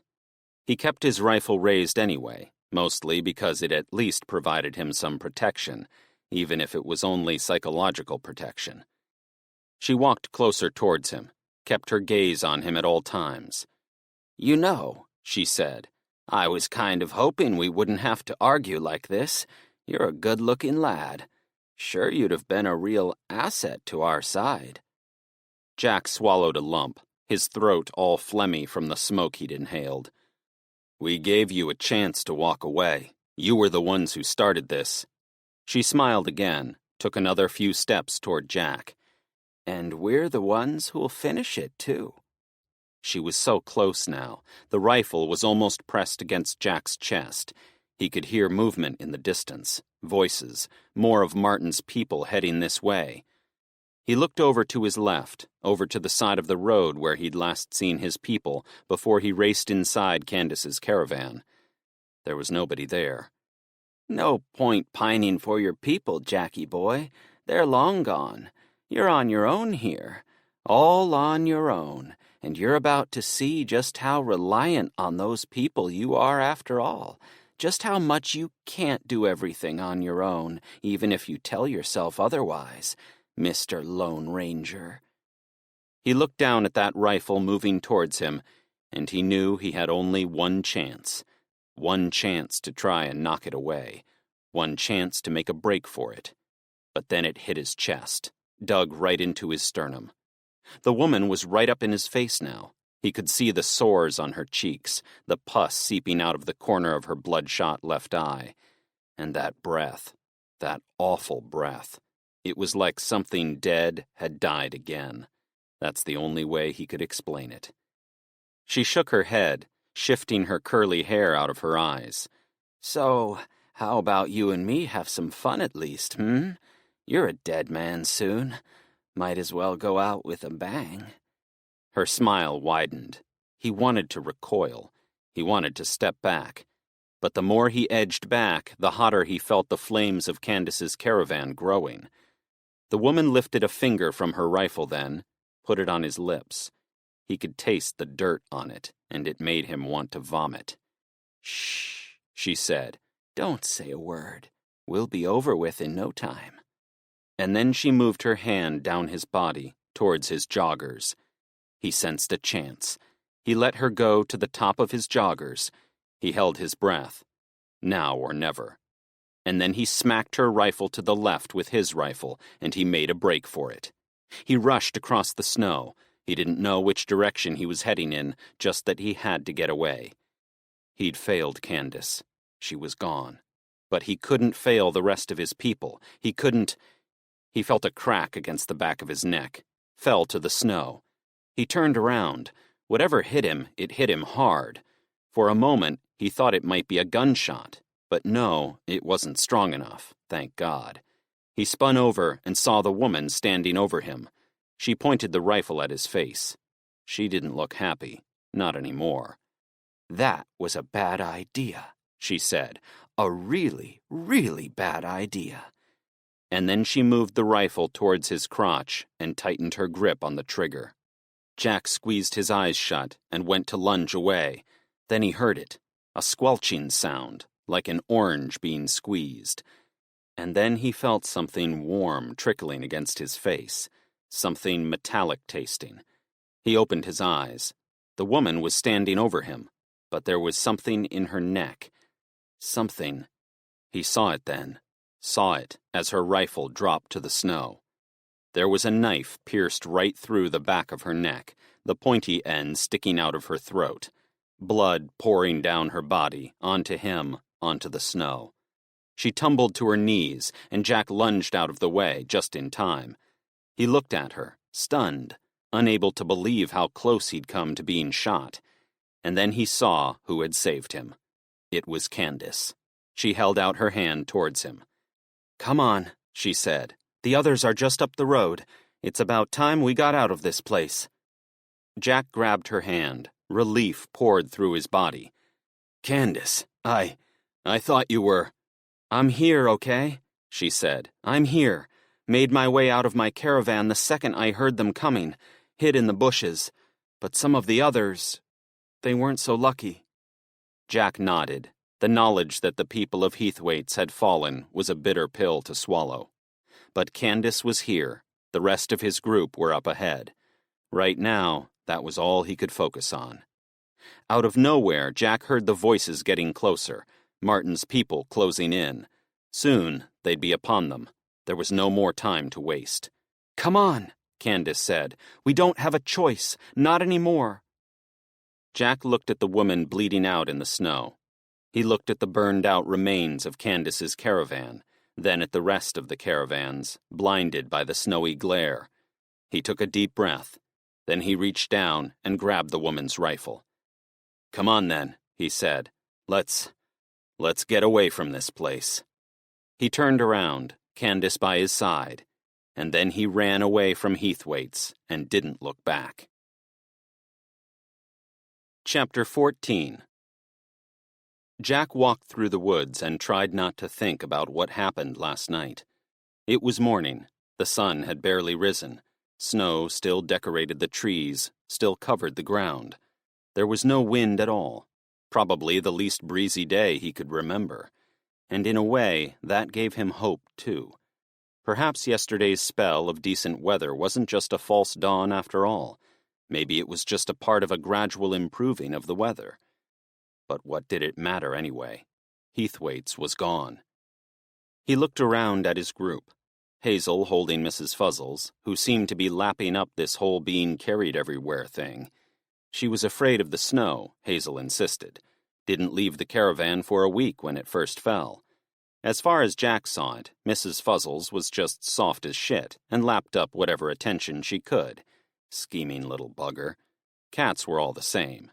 Couldn't be trusted. He looked at Bella as she walked with Candace, and he looked at Susan and Emma, walking along together too, then at Villain by his side.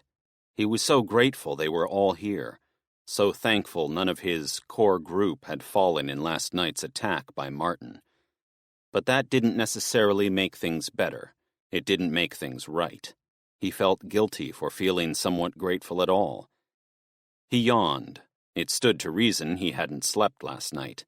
To be honest, since they'd fled Heathwaite's, they'd just headed up into the hills around it, off into the woods. He was a little disoriented. He knew he'd need to find a road eventually and get his bearings. After all, they had an endpoint, a target. Barrow. The rest of the group just didn't know it yet. He thought about Barrow as he walked through the thick snow, and he felt his stomach tensing.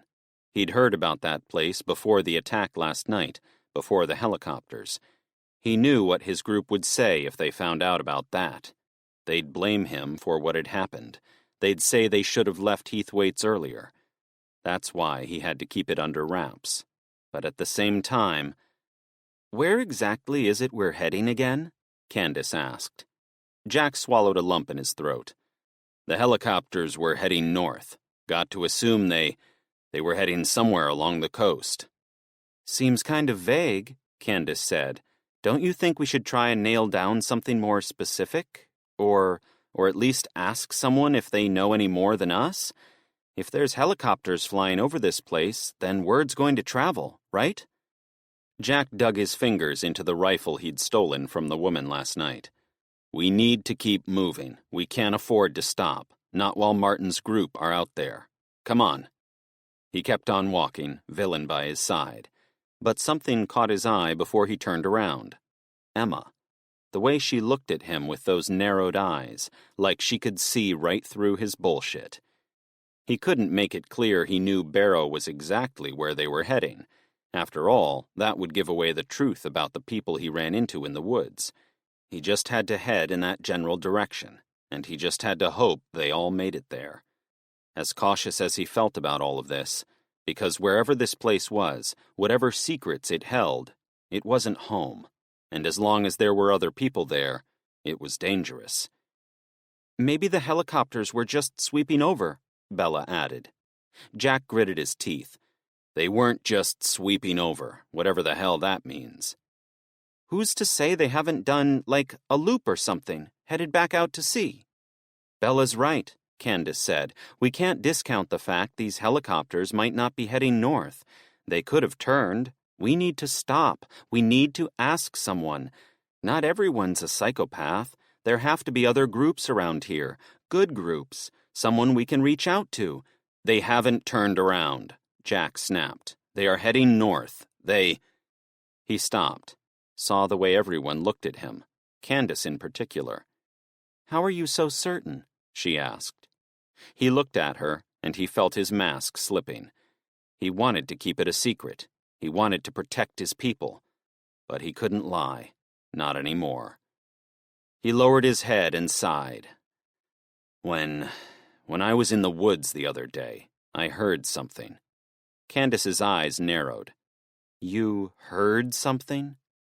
"A group of people. They caught a stag I had my eyes on, and they said something about a safe place, a place with power, in Barrow."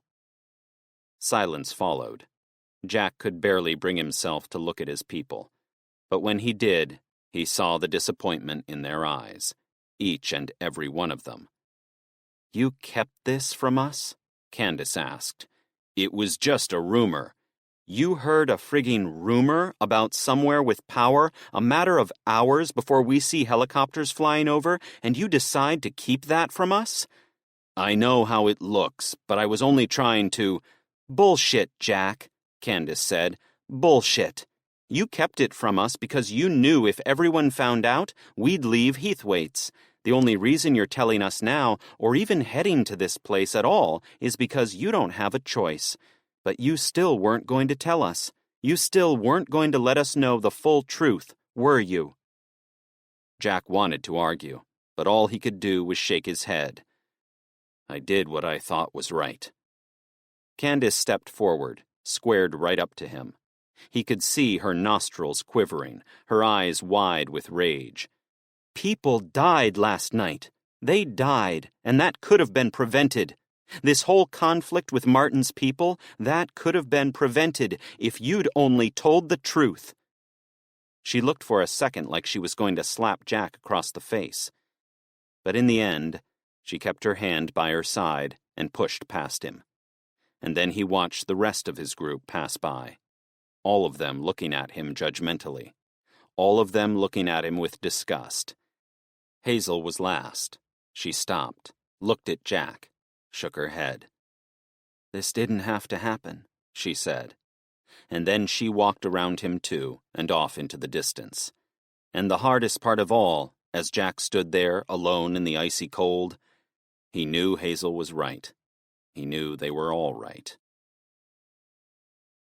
Chapter 15. Jack walked alone through the woods, only Villain by his side. It was late morning. Snow still wasn't falling, but it was still freezing cold, which almost went without saying. The ground underfoot was frozen, slippery, and icy. Jack felt particularly cold because he didn't have his thick parka on. The parka was one of the things that had been lost in the attack. Like so much, and like so many. He walked ahead of the rest of the group now. He glanced over his shoulder every now and then, checked they were still there. He didn't want to let them out of his sight, but they didn't seem too keen on joining him either. He couldn't exactly feel sorry for himself. They were right, after all.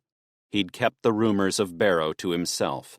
If he'd been open about that yesterday, everyone could have been out of Heathwaite's before Martin launched his attack. But he'd done what he'd done for a reason. As guilty as he felt about what he'd done, he hadn't done it to be selfish. He hadn't done it to dictate over them. He'd done it because it felt like the right thing to do for his people. Because outsiders could not be trusted. And sometimes that meant making difficult decisions where his people were concerned. He heard footsteps creeping up behind him and braced himself for another barrage of insults. When he looked around, he saw Susan approaching. She half smiled at him, walked alongside him, kept pace with him. "Come here to give me shit too? Don't bother. I know what the deal is." Susan sighed. "I mean, giving you shit would be the most inviting option right now, and believe me, I'd love to crack you across the face. But, well, I don't think that'd be very productive, and I wouldn't want to give you an excuse to wallow in your self-pity any more than you already are." Jack nodded. "I appreciate that." "Jack, I get why you did what you did. I get why you kept the talk in the woods from us. I get why you'd do that. You didn't want to stoke a mass exodus from Heathwaite's. You didn't want to give everyone hope when it could turn out to be false. And you couldn't have known about the helicopters or about Martin's group. I know damned well if you'd known what was ahead, you'd have done things differently." Jack looked at her, a little surprised. He wasn't expecting that. "I sense there's a but coming." Susan sighed. "But you need to start trusting us, Jack. You need to start trusting our opinions. Yeah, you're a leader, and you know what? You're a good leader. But a leader is only the sum of the people around him, the people who help him, the people who advise him. You need to trust us, Jack, before you lose us all." Jack heard Susan's words, and he wanted to shrug them off. He wanted to fight what she was implying. But he couldn't, because he knew she was right. He looked away from her, ahead into the woods. "You know, the last time I stepped into the background, the last time I trusted people, Harry died. Heathwaite's almost fell. And then the time before that, the time I let my grip on the farm loosen, the time I trusted everyone to stay in line, the time I trusted my son, the time I trusted him not to run off into the trees. I lost him. I lost Wayne." He glanced at Susan and saw her head lower. "And even before that, the times in my life I've let other people in, my best damned friend, Pete, he ended up marrying my wife. The times I've trusted people, trusted outsiders, it always has the same outcome." He was silent for a few seconds. His throat wobbled. And then he felt something. A hand on his arm. He looked around, saw Susan looking right at him, half smiling, reassuringly.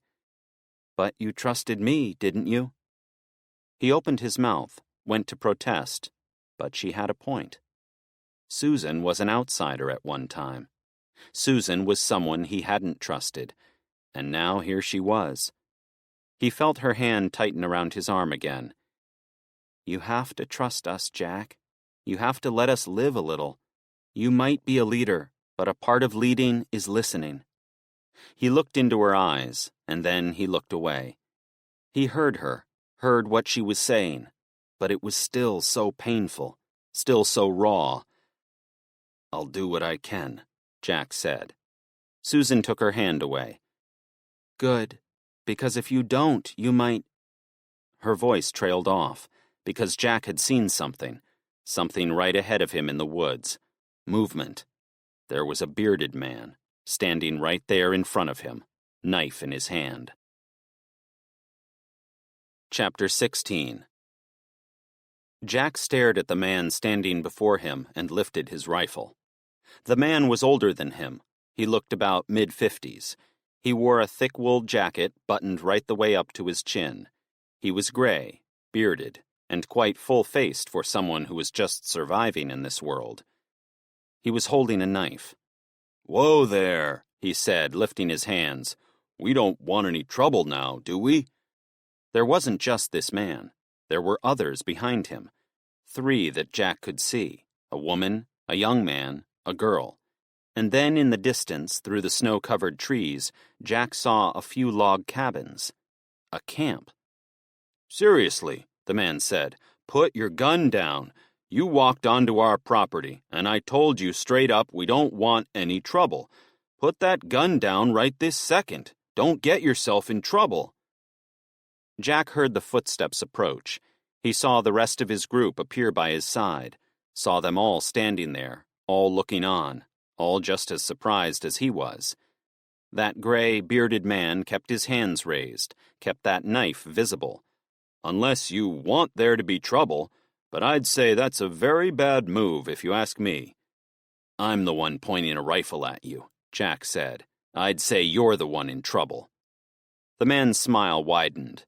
"Shit, you've really not got any trust at all, have you? I can relate, brother. I know how it is." Jack heard this man's words, and he wanted to put him down. He couldn't resist that primal urge he felt, because people were a problem, and anyone could be a threat. Anyone. "I guess nerves are bound to be a bit on edge," he said, "especially after the helicopters last night." Jack lowered his rifle just a little. "You saw them too?" "Saw them," the man said. "Who didn't? Question is, where are they going? And who's flying those damn things? That's what I'd love to know, without getting too close, of course." Jack frowned, keeping the barrow talk on the low for now. "You're not following them?" The man's smile widened. "I'd love to talk, but you still have a rifle pointed at me. Why don't you lay it down? Join us for some rest and some food. You look like you could use a hell of a lot of both." Jack shook his head. "That's not going to happen." "Jack." Jack looked around. It was Hazel who spoke. She looked at him with wide eyes like she wanted him to hear her out, and Susan looked at him that way too. He thought about the conversation they'd just had, the talk about how he needed to listen to other people more, how he couldn't keep overruling the group's opinions. He looked back at this man, and he felt torn in 2 directions. One of wanting to keep walking, for the good of his group, the good of his people, and the other to actually hear out the wishes of his group, to actually respect what they wanted, hear them out, and accept help when he needed it. "Come on," the man said. "A little food and a little rest. It's squirrel, nice charred squirrel. Irresistible, huh?" Jack's stomach turned. He'd eaten burned squirrel far too often. He looked around again, looked at his people. Hands still tight around the rifle, the urge to take this group before him out still high. And then he took a deep breath, swallowed a lump in his throat. "I'm sorry," Jack said, "but we can't." "We'd love to." Jack turned. Candace stepped forward. She walked over to the man, held out a hand. "Candace," she said. The man took her hand and smiled. "Ian," he said. "Pleasure to meet you, Candace." She looked around at Jack as he stood there, rifle still raised, and he couldn't believe what he was witnessing. And it didn't stop there. Bella followed shortly behind, Emma behind her. Then Susan, who looked at him with a half smile, and then Hazel. All of them standing there, all of them looking back at him, all of them watching as he stood there with his rifle in hand. Ian looked at Jack and smiled. "Sure I can't tempt you?" He gritted his teeth, tightened his jaw, and then lowered his rifle and walked towards the man. Ian's smile widened. "Good," he said, holding out a hand. "Pleasure to meet you." "Don't touch me," Jack said, yanking his hand away. "Just don't. Don't touch me." Ian went to say something. Then he just nodded, smiled back at Jack. "Whatever you say, mystery man. Now let me introduce you to my family, and our pet squirrel." He turned away, and Jack could only stand there and watch as his people followed Ian off into the unknown, and all he could do was feel that fear of other people surging through his body once again. Chapter 17. Jack sat in front of the fire and tried to keep his attention on Ian's group at all times. It was late morning, early afternoon. Hard to differentiate between the two nowadays. The hours just kind of rolled into one another. He was in the middle of a small log cabin site. Looked like it was once one of those wilderness adventure sites for rich people to spend time in the woods, get closer to nature. Tourists, that's all they were. Wouldn't stand a chance actually surviving out here in the wilderness. Probably died a long time ago. But as long as their fetish for temporary disconnect was satiated, they could go back to their fast-paced consumer comforts all refreshed and in touch. And they could tweet about it from the comforts of their iPhones. Well, not anymore. Ian sat at the other side of the fire to Jack and his people. There were 3 others beside him, too. A woman with long curly gray hair called Shania. She always seemed to be smiling and had a bit of a hippie vibe to her. She seemed genuine enough. And with them both, there were 2 children. An older lad with dark hair, quite tall, quite handsome, and a younger girl, probably in her late teens. Jet black hair, green eyes, looked a little pasty and unhealthy. But then didn't everyone? Jack tucked into his portion of squirrel. It was charred and burnt, and the taste clung at the back of his throat. He might be hungry, but he was having a hard time eating. A hard time relaxing, especially with these people around. "How long have you been out here?" Hazel asked. Ian stoked the fire a little. The warmth barely took any edge off the bitter cold.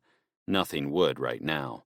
It might not be as windy as it had been. The snow might have stopped, but Jack still felt like he was in a freezer, and the temperature was just dropping by the moment. Ian looked up at Jack as he was waiting for his approval to talk to Hazel, and then he looked over at Hazel and smiled. "A good 3 months now." Hazel raised her eyebrows. 3 months living here? "Why, you not like our home?" She shook her head. "Sorry, I didn't mean it that way. It's just, well, it's pretty remote." Ian chuckled. "Hell, everybody's pretty remote these days, when you think of it. Besides, the more remote, the better, that's what I say. If you can keep a low profile, make it seem like you don't have much, then people are less likely to try and take what you have." "And what do you have?" Jack asked. Ian looked over at him, narrowed his eyes. "We've got each other."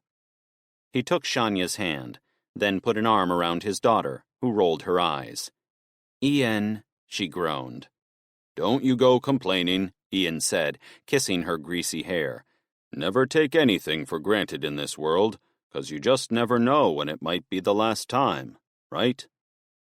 Jack looked at this family, and he found it hard to stay skeptical about them, even if it had taken him by surprise when the girl called him Ian and not Dad. But he had to keep his guard up, because of everything he'd been through, everything that had happened. "But no," Ian said, filling the silence once more as everyone chewed down on their food. Even Villain and Mrs. Fuzzles were sharing some squirrel each, a real sight to behold considering Mrs. Fuzzles looked like she was getting the lion's share. "We used to run a foster home, Shania and me. Took children in, gave them a place to live while their lives were in the toilet. When the power went out, we had 3 in our care, Harry and Laura here, and another, Sadia." He stopped speaking for a moment, stared into the fire as it burned away, eyes wide. He didn't even have to say anything else. Jack already knew the story. The first days were tough. Hell, I mean, you know that already. You lived it. We all lived it. We stayed at home at first. Police were there, even some troops were there. But not for long. They soon left when they realized their families were in just as much danger as everyone, when they realized this drama wasn't ending any time soon.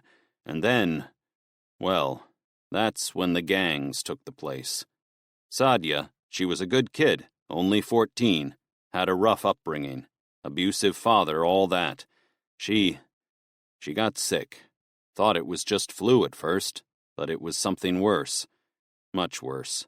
Looked like sepsis. Could barely breathe. Ached everywhere. Not nice to watch. We begged the gangs to let us leave. Begged them to let us try and find a hospital. But they wouldn't. They just wouldn't. More worried about their numbers and their influence and all that crap. So we were trapped.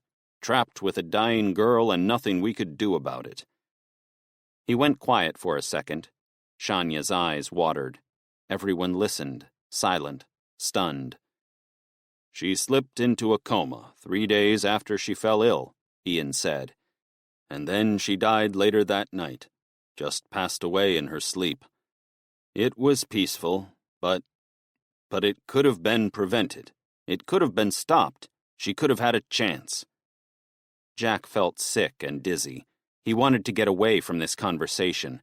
It was all too real, all too raw. We got away from that place not long after. Woke up one morning and the gangs were just gone. Must have jumped ship, left us all there, a few dead in the streets. So we set off, moved from place to place. But the most important thing to me was staying in the wilderness, staying away from other people, and staying away from false prophets. Because as much as you've got to work together to get by in this world, you've got to know your friends and know your enemies, too. You've got to scrutinize everybody, which I know must sound pretty weird considering I've got you sat around our bloody fire eating our food right now. Jack genuinely didn't know what to say. He felt so sorry for this man, and so guilty for how he'd acted towards him so far. The helicopters, Susan said, they're heading to somewhere in Barrow. This place, it's supposed to be safe. It's supposed to have power. You should come with us, all of you. Ian's smile widened. He wiped away a tear, then nodded at Susan. Thank you.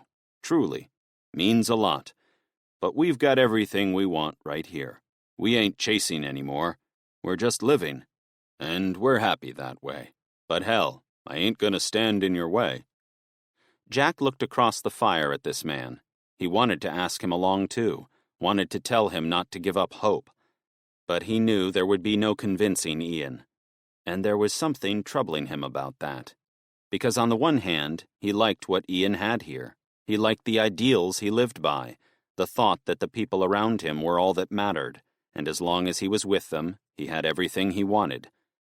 But on the other hand, Jack never wanted to lose so much hope that he no longer saw the need to seek out a better future. Jack finished eating, as did the rest of his people. He stood. The group hugged Shania and the kids. They said their farewells to Ian, who gave them some more scraps for the road. And then when it came to Jack, he stood opposite Ian, who held out a hand. I wish you luck, brother. Whatever lies on the road ahead, you remember something. These people, they're the ones you do it for. They're the ones you live for. So you do everything with them in mind, every last one of them. Jack swallowed a lump in his throat, and he took Ian's hand. He shook it, nodded. Thank you, he said. My pleasure, Ian said. I hope our paths never bloody cross again, but if they do, I'd appreciate it if you don't go waving a rifle in my face next time. Jack nodded. He let go of Ian's hand. He looked back at the 4 of these people standing there, at the fire in front of them, at the log cabins behind them. And then he looked around at his people, and he tightened his grip on his rifle. Come on, he said. Let's get moving. He took a deep breath, and he walked off into the woods. When he looked over his shoulder, Ian's family were already out of sight. Chapter 18. Ian stared into the woods and couldn't shake the feeling that something wasn't right. It was afternoon. No snow had fallen today. The air was still, nothing more than a light breeze, but it still felt bitter cold. The fire had barely warmed him up. The slightly charred taste of the squirrel he'd eaten a couple of hours ago kept on coming back up with every burp. Acid reflux, that's what it was. Something he'd suffered with for years. Something he used to have medication for. Something he couldn't do a lot about now. "You okay, honey?" Ian looked around and saw Shania by his side. She wrapped her arms around his, moved close to him. "I'll be fine." "You always say that when something's bothering you. What's wrong?" Ian looked into Shania's eyes, and he didn't want to tell her the truth about how he felt. He never liked burdening her with his concerns, especially when most of the time they turned out unfounded. But there was just something about today that felt different. Something about the air. Something about the way the day felt. He knew he sounded mad. "I can't stop thinking about Jack's group, about his people, about that place they were heading." She tightened her grip on his arm. "Thinking about heading there?" Ian puffed out his lips. "Not a cat in hell's chance, but, well, I guess it just got me thinking. I always say I'm doing what's right for us. I hear you all out. Listen to everything you have to say and have to suggest. But it just struck me. Is this what you really want? This life? Like, really? Or is there something else? Something more than this?" Shania's smile widened. She leaned right in towards him. It reminded him of the first time they'd kissed all those years ago back in high school. The girl who was way out of his league. The girl he'd fancied since the first time he'd laid eyes on her. The girl everyone said he didn't stand a chance with. Her arms wrapped around his body. Her lips hovered inches from his. "We've always got your back," Shania said, "no matter what." She leaned in for a kiss, and he pulled back. "But that's not what I mean," Ian said. I want you to tell me if you don't agree. I want you to tell me if you want to go somewhere else. I want you to tell me if you think leaving here is right. I want you to be honest with me, always, okay?" She moved away just slightly, and she smiled. Her beautiful green eyes lit up in the light of the winter sun. "I always am, my love," she said. "We have everything here." She went in for a kiss again. Their lips connected. Ian lost himself in her kiss.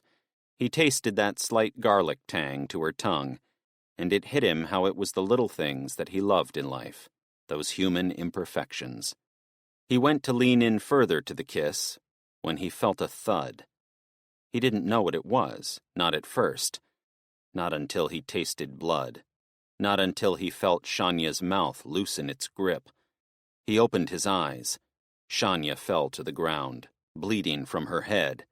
"Shania!" Ian said. Shock filled him. His heart raced. His chest tightened. He threw himself to his knees, tried to lift her. "Shania, please! No! No, no, no! Please, baby! Please!" He held on to her limp body as blood seeped from her head. He tried to make sense of all of this. He tried to hold on to her, to bring her back to life, to do anything but loosen his grip on her. He couldn't give up. But it was already too late. It was already too late, and he knew it. He held on to his wife, and he cried. He didn't understand what had happened. He didn't know how it had happened or who had done it. This wasn't real. It was a nightmare. It had to be a nightmare. He heard footsteps, and he finally lifted his head. A man stood before him, thick gray mustache, smile on his face, and a rifle in hand. Behind him there were more people, 10, 15, something like that. Some of them looked malnourished, feral. Some of them looked more clean-cut, more respectable. Some of them didn't look affected by what had happened. Some of them looked more concerned. The man with the mustache stood over Ian, rifle in his hands. "Hello, partner. I was wondering if I could ask you a question." Rage filled Ian's body. "You killed my wife! You You killed Shania! You bastard! Whoa, whoa, whoa, the man said, pacing side to side. No need for hysterics. I regret what happened to your wife. Shania, was it? Don't you say her name! The man lifted his hands. Geez, okay, emotional. That's okay, it's understandable. You're going through some shit and you're offloading. I get that. Ian stood then. He squared right up to this man, felt the man's rifle press against his chest. Get the hell away from my home! The man's smile widened. See, we will. We will. But like I said, I was wondering if you could help me with something. We followed the trail of some old friends of ours, led us right to this cozy little place you've got here. Wanted to know whether you'd run into them, and where they're heading. Ian looked into this man's eyes, and he felt total hate surge through the fog of shock. He wanted to strangle the man with his bare hands, gouge his eyes out.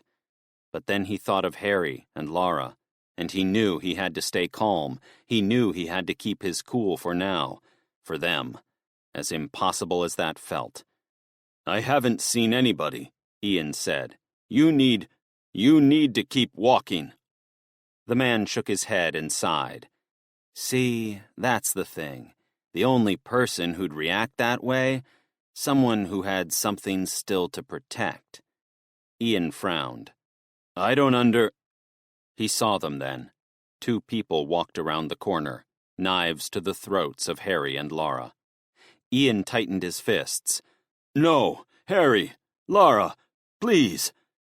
The man stopped Ian moving, dug that rifle into his chest even further, and all Ian could do was watch as the kids were forced to their knees, as those knives nicked at their throats, as their terrified eyes stared back at him. The man put a hand on Ian's shoulder. These people, these friends of ours, I know you've seen them already, so don't screw with me, okay? Don't screw with me. Ian looked from Harry and Laura's eyes to this man's eyes. He wanted to stay strong. He wanted to fight. But all he could do was beg. Please, not my children. Then answer the question.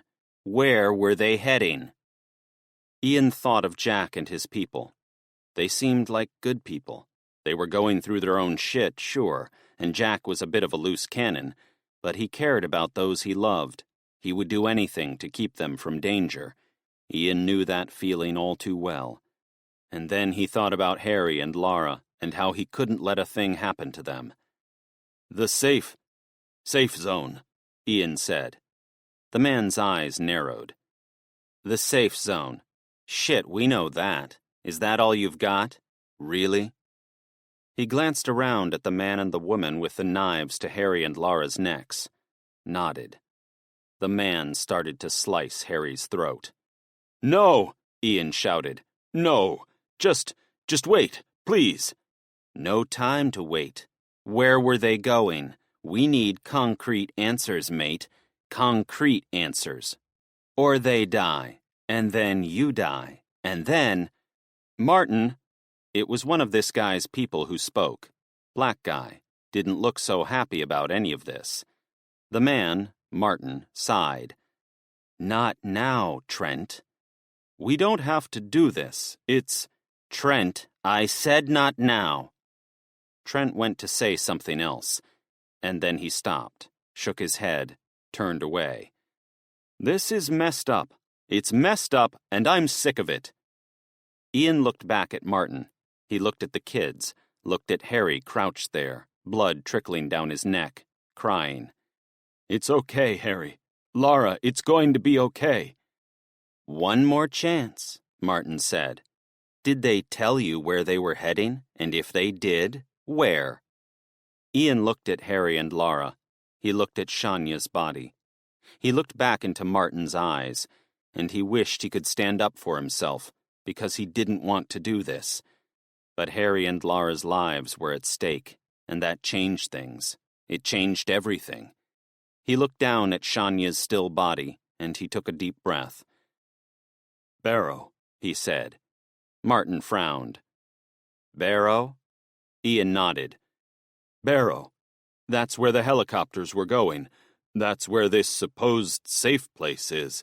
Now please, my children, just let them go, please. Martin stared into Ian's eyes for a few seconds, really studied his gaze, and then he smiled again. Thank you, he said. He turned around, walked over to Harry and Lara, stood right behind them both, gesturing his two friends to lower their knives and walk away. He looked back at Ian as he stood there. Your kids will be okay, as long as you aren't lying to us, because if you are... He lifted his rifle, pointed it at the back of Lara's head. No, Ian shouted. I'm telling you the truth. Please. Martin smiled. Good, because we're going to take your children here, and we're going to go on a nice little road trip to Barrow together. And if you're lying to me, well, you don't want to know what I'll do to you. To all of you. He walked back toward Ian again, looked right into his eyes. Now come on, Martin said. We'd better get moving. He looked over Ian's shoulder, nodded. And before Ian could do anything about it, he felt someone grab his head. He felt someone kick his calves, knock him to the ground. He felt a few boots in the side of his chest as someone struggled to wrap something around his head to block his eyesight. And as he lay there on the ground, unable to fight, all he could do was stare at Lara and Harry as they had sacks dragged over their heads too. All he could do was stare into Shanya's lifeless eyes as blood trickled from her head towards his lips. I'm sorry, love, he said. I'm so sorry. And then the sack wrapped around his eyes, and everything went black. Chapter 19. Jack walked through the seaside town of Arnside and couldn't stop looking over his shoulder. It was late afternoon. They'd been walking a good few hours now. Still no snow today. Bright sun beaming down, clear blue skies as far as the eye could see. No sounds other than the seagulls and the whooshing of the breeze through the streets, past the abandoned antique shops, fish and chip restaurants, seaside pubs. Jack could almost taste the sharpness of vinegar in the air, smell the chip fat pumping out from the many seafront pubs. It brought back good memories of visiting places like this with Hazel, Wayne, and India. Happy memories. But he couldn't enjoy those happy memories, not while they were in a town like this, because Jack felt exposed. He looked at the shops and the houses. It was the same sight he saw in every town. Boarded-up windows, smashed glass, cars abandoned and buried under piles of snow. Every now and then, seagulls swooped down, desperate for the scraps that used to be a part of their everyday lives. But they didn't find anything. Every scrap was of value now. Nothing went to waste. He looked to his left, over at the stretch of water between Arnside and Grange. Frozen solid. Probably solid enough to walk on. Not that he wanted to risk it. In the distance, Jack saw a railway line. A train still sat right in the middle of it. It was like walking through a museum of the moment ordinary life stopped, the moment life changed forever. He wondered how many people from that train were still alive now. You going to spend this whole journey giving us the silent treatment? Jack looked around, past Villain. Candace was by his side. It was the first time she'd spoken to him since their argument before running into Ian's group. To be honest, he was surprised she was speaking to him at all, especially with what she'd pretty much accused him of. I figured the less we talk, the more progress we can make. Candace nodded. Right, and it's nothing to do with what happened at Heathwaite's at all. Jack's jaw tensed. Candace, I don't want to go through this again. You made the wrong call, Jack. Why can't you just accept it? It was a shitty thing to do, not sharing the rumor about Barrow with us. And I know there's never any predicting the future. There's never any knowing how things are going to go. But deaths could have been prevented. Lives could have been saved. You have to consider that. Jack slowed down and stared into the snow as his boots crunched through them. "Don't think I don't feel guilty. Please. But as much as I get what you're saying, there's no knowing we'd have left Heathwaite's right away. There's no knowing whether we'd have run into Martin's group on the road or not. But I did what was right in the moment, Candace. I did what I thought was the right thing to do for the good of our people, and I'm sorry about what happened. Truly, I have to live with it. But don't act like you've never made a decision that put someone you cared about in jeopardy." Candace's face dropped. "What are you trying to say?" Jack regretted his words right away. "Nothing. I didn't mean—" "You're talking about Wayne, aren't you?" "Candace, you're trying to say I was involved in his death in some way." Jack stopped, looked right at Candace. "I'm not doing this anymore, okay? Wayne came to you. You had a choice not to escape with him. You had a choice to go ahead with the deal like Emma and I agreed, but you didn't." "I did what I thought was right." "Exactly," Jack shouted. "Exactly. You did what you thought was right. In the moment. Just like when I pulled that trigger and I accidentally hit Jean. You couldn't have known what would happen. I couldn't have known what would happen. None of us could. But we make these decisions because they're right in the moment. And I'll always make the decisions that seem best for my people, because the second I lose sight of that, the second any of us lose sight of that." He looked at Candace, walking slowly now. She wasn't shouting at him anymore, wasn't arguing. She was just so quiet. "I get why you did what you did," Candace said. I get why you do the things you do, why we all do the things we do, right or wrong. But we can't forget what got us this far." "And what got us this far?" She looked at him, half smiled. "Working together." He looked back into her eyes, and as much as he doubted it was as simple as that, he smiled back at her. He turned around and looked ahead. His stomach sank. There was a bridge up ahead. The road they were on led right under it. But there was a problem. A huge mound of snow and ice stacked right up to the top of it, blocking their path through it.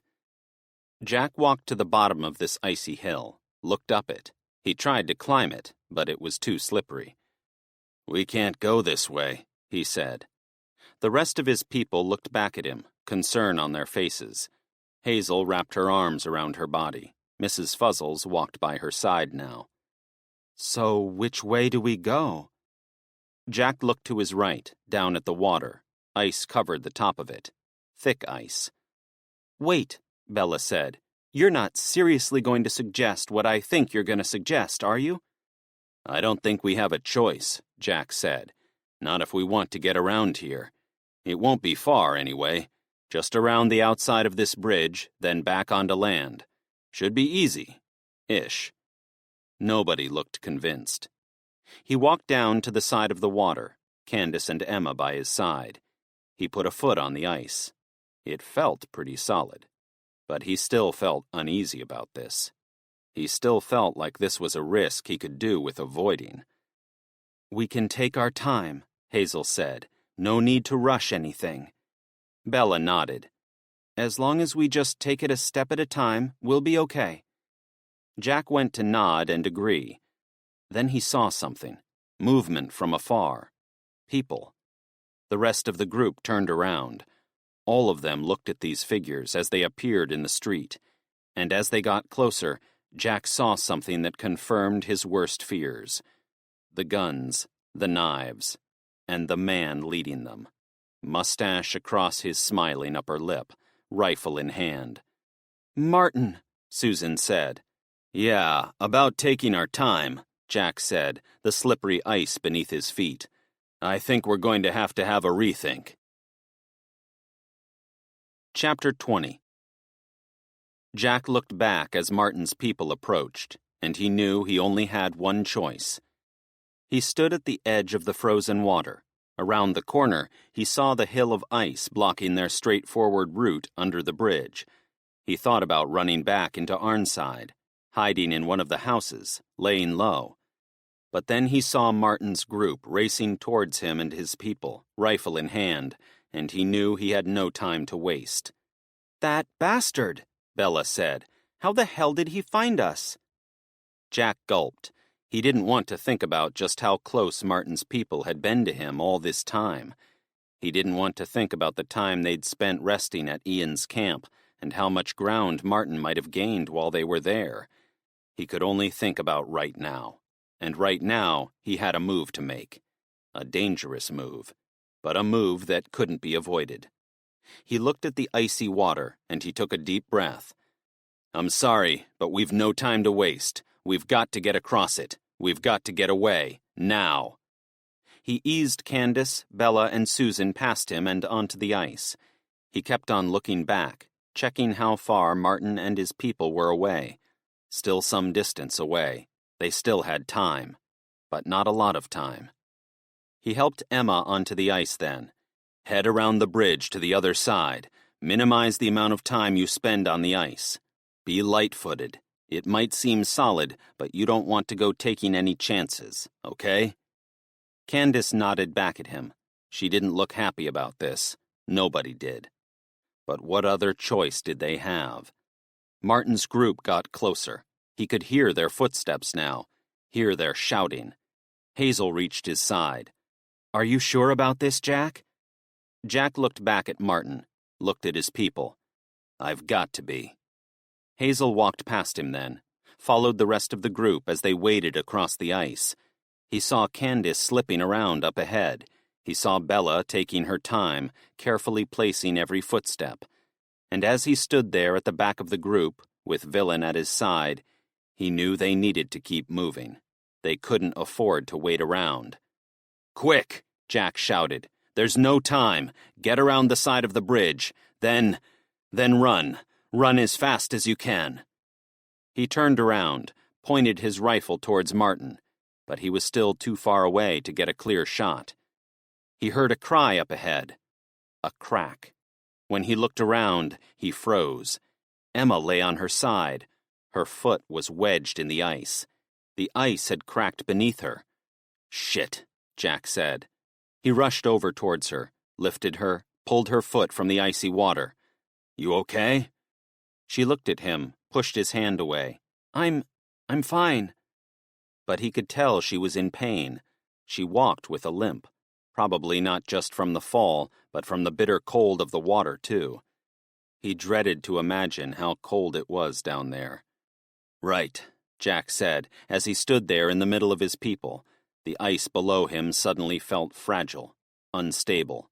"We're almost there. We just have to keep going, just a few more steps, and then we—" He heard something. A peppering of gunfire. When he looked around, he saw Martin firing towards him. Only— "Oh, shit," Jack said. Martin fired bullets at the ice.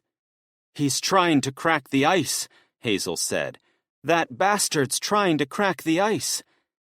Jack looked back at Martin, rifle in hand, and he wished he'd dealt with this bastard when he'd had the chance. He wished he'd stayed in Heathwaite's, sneaked up on him, and shot him. But he had to work with the situation he was in. "Come on," he said. "There's no more time to waste. We've got to run, now." The ice beyond them cracked as bullets hit it, and those bullets got closer and closer to Jack and his people. He spun around, grabbed hold of Emma's hand, and he ran. "Keep going! We're almost there!" He watched Candace lead the way, saw her slipping and sliding as Bella and Susan followed. He saw the edge of the water getting closer, heard the gunfire continue to hit the ice behind them. He gritted his teeth and ran as quickly as he could as the solid ice cracked beneath his feet. And then he heard something that made his whole life freeze. A yelp. He looked around. A punch of nausea hit him square between the ribs. Villain had fallen into the water, and he couldn't get out. Chapter 21. Jack watched Villain struggle around the icy cold water, and his whole world stood still. Martin's group looked on from the shore. Jack stood in the middle of the ice. He could hear people shouting to him, people calling for him to hurry up. But he couldn't focus on what they were saying. He couldn't focus on a thing, not while Villain was in the water like this, not while he was struggling.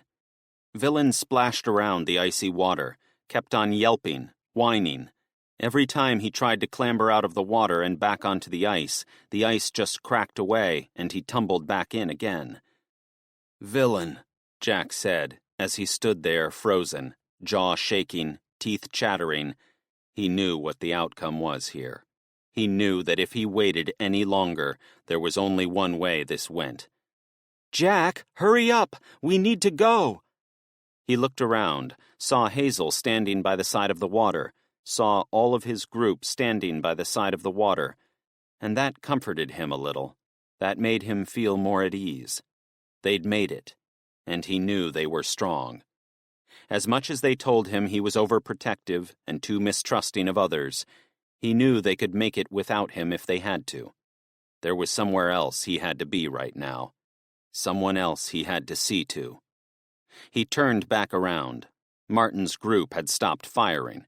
They stood right by the side of the icy water. Even from this far, Jack could see the smirk on Martin's psychopathic face, like he was actually enjoying watching events play out. Jack tightened his fists around the rifle, lifted it, pointed it at Martin's group. He held it there a few seconds. Villain still splashing around in that water, barking, growling, yelping. He felt a tear roll down his face as he stood there, rifle raised. And then he dropped the rifle. "Jack!" Hazel shouted. "No!"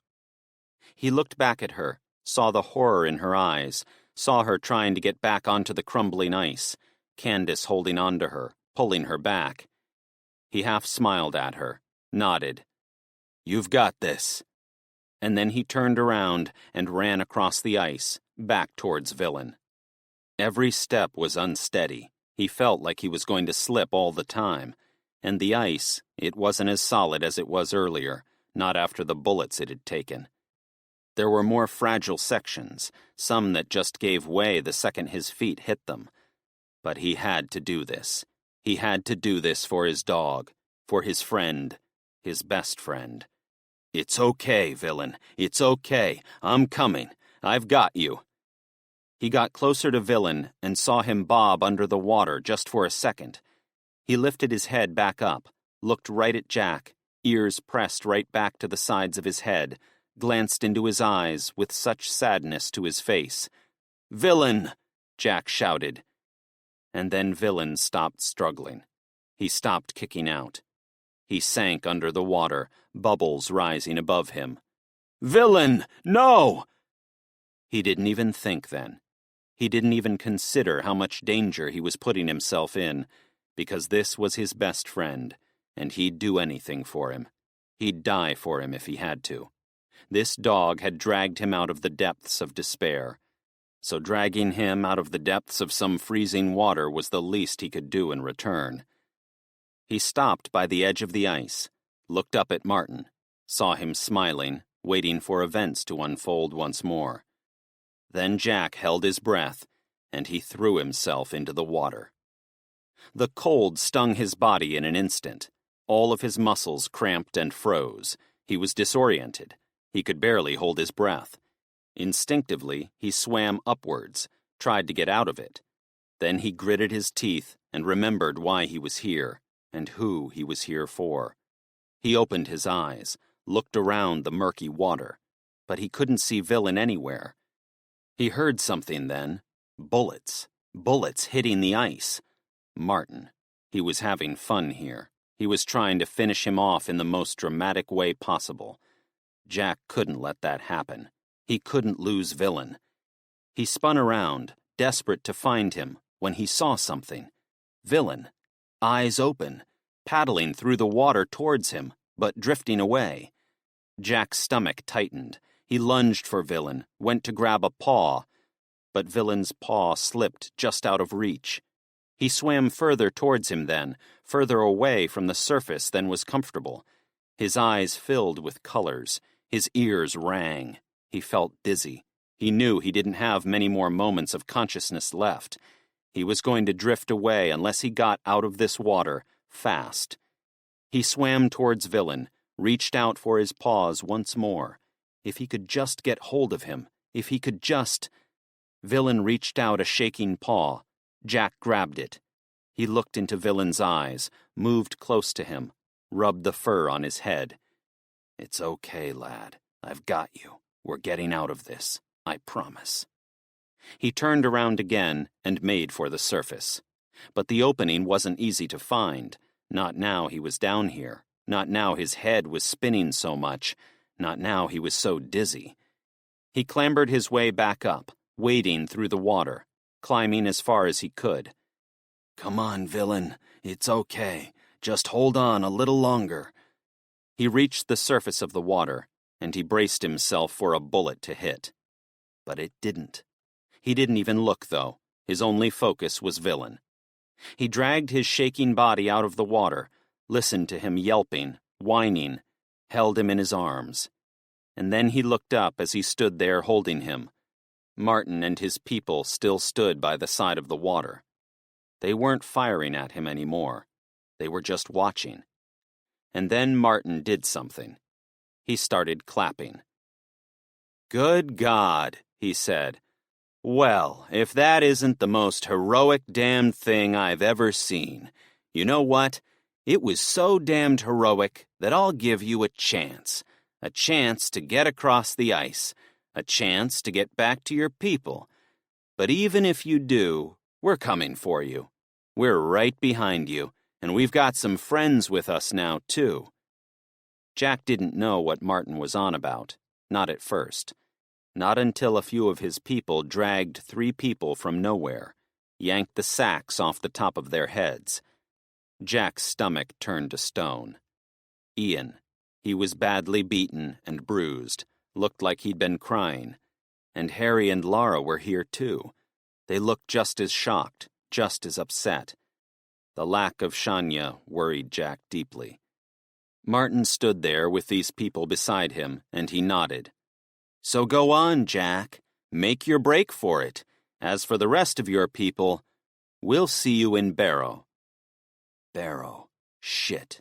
He knew. He frigging knew. He looked up at Martin, then back towards his people, who were still shouting for him, still calling him to hurry. "You can run as much as you like," Martin said, "but we'll catch up with you eventually." Jack turned around, looked at him. He still didn't feel so great himself. He was running on pure adrenaline, but he felt like he could pass out at any moment. But he stood his ground, and in a moment of defiance, as his dog shook in his arms, he smiled. "I hope you do, because I'm looking forward to breaking your neck with my bare hands." A momentary flicker in Martin's eyes. Then a smile. "That's the spirit." And then he lifted his rifle and fired. Jack ran as quickly as he could, Villain in his arms. He tried to lunge for his dropped rifle as he ran past it, but the bullets pierced the ice around it, sent it submerging below. He heard the bullets right behind him, felt them slamming against the ice, felt himself getting closer to falling below the depths once again. But he kept on running. He kept on going. His family getting closer, holding on to Villain at all times. "It's okay," he muttered to Villain and to himself. "We're going to make it. It's okay." He heard another few bullets hit the ice, and then they stopped. And at that moment, he made his final push. Just a few more steps. Just a few more. He slipped, hit the ice, heard it crack underneath him. He held his breath and prepared for the cold depths of the water to drag him under once more. Then he felt hands grabbing him, dragging him and Villain off it. He lay there by the side of the water and looked out at the broken ice, at the frozen remains, at how close they'd all got to falling. Hazel held on to Jack, and she cried. "It's okay," he said. "I'm here. I made it. I'm here. But he could still hear Martin's group, just around the corner, and he could still hear the words Martin said, resonating inside. We'll see you in Barrow. Chapter 22. Jack walked along the tree-lined road and tried to remember what it was like to be even slightly warm. Evening was approaching. The sky was turning dark. Snow clung to every tree, and bright white ice covered the roads. To some people's eyes, it might look like a nice sight, but to his, it was hellish, a reminder of how deep into winter they were, of how cold it was, of how there was no warming up, as long as it was like this. He carried Villain in his arms.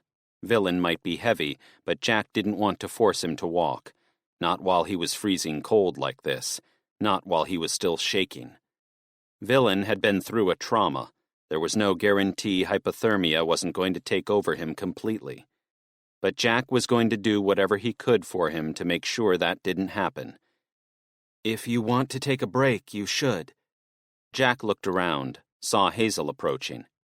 He sighed, looked back at the rest of his people, all of them following, and then he looked at the road behind him, off into the distance where Martin and his people had to be somewhere. He thought about them finding a way to wade across the icy water, or finding a way to climb that tower of snow and ice blocking the bridge. They could be right behind. They could be close. It was only a matter of time. We can't wait around. We've got to keep moving. Hazel grabbed Jack's arm. He winced. It was still tender from being submerged in the icy water, a moment that still shocked him. He still couldn't believe he'd gone diving in there. But Villain was here. He was alive. So no matter how it might have felt, it was worth it. I'm sorry, Hazel said. I know you don't want to stop, and I understand why, but you put your life on the line back there, and you're not out of the danger zone. And I'd do it again, Jack said, for any of you. Hazel sighed.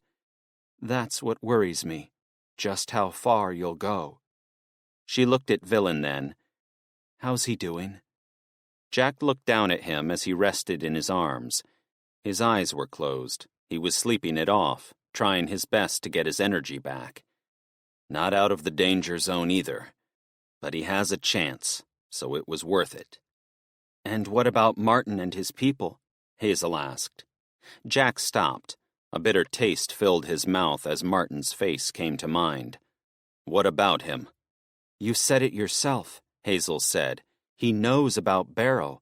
He knows where the helicopters were heading, and he knows where we are heading.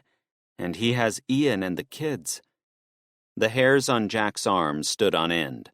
The thought of Ian and the kids crouching there, bloodied and bruised, and the lack of Shania in sight, that worried him. There's nothing we can do about them now, Jack said. As hard as it is to accept, we can only keep on going, and we can only keep on hoping we make it to Barrow before they do. And the best chance of doing that is if we keep walking. Hazel opened her mouth, went to say something. Then she closed it, shook her head. How the hell did we get to this point, What do you mean? Well, think about it. Half a year ago, we were living very different lives.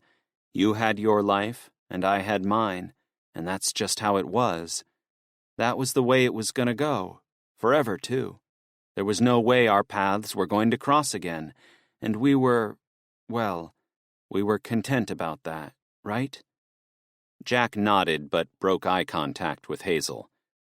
I guess you're right. And as much as I'd do anything to go back to life as it used to be, as much as I'd give anything for Wayne and Pete and the life I had, I don't know. It feels like being here with you, that this is how it was always supposed to be. Like I can't even imagine things any other way, if that makes sense. Jack looked into Hazel's eyes, and he felt his heart swell. He felt that tingling warmth in his stomach, butterflies fluttering around like he was a teenager again. He felt his love for Hazel, and he wanted to tell her that much. But in the end, he just smiled at her. We'd all do whatever we could to turn back time. I guess the question is, how far back would you go? A glimmer of confusion in Hazel's eyes.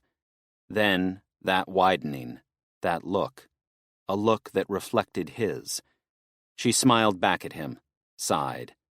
And then Jack felt movement in his arms. He looked down. Villain stared up at him, licking his lips, trying to shift onto his back. Not shivering, not whimpering. It was like he was just relaxing.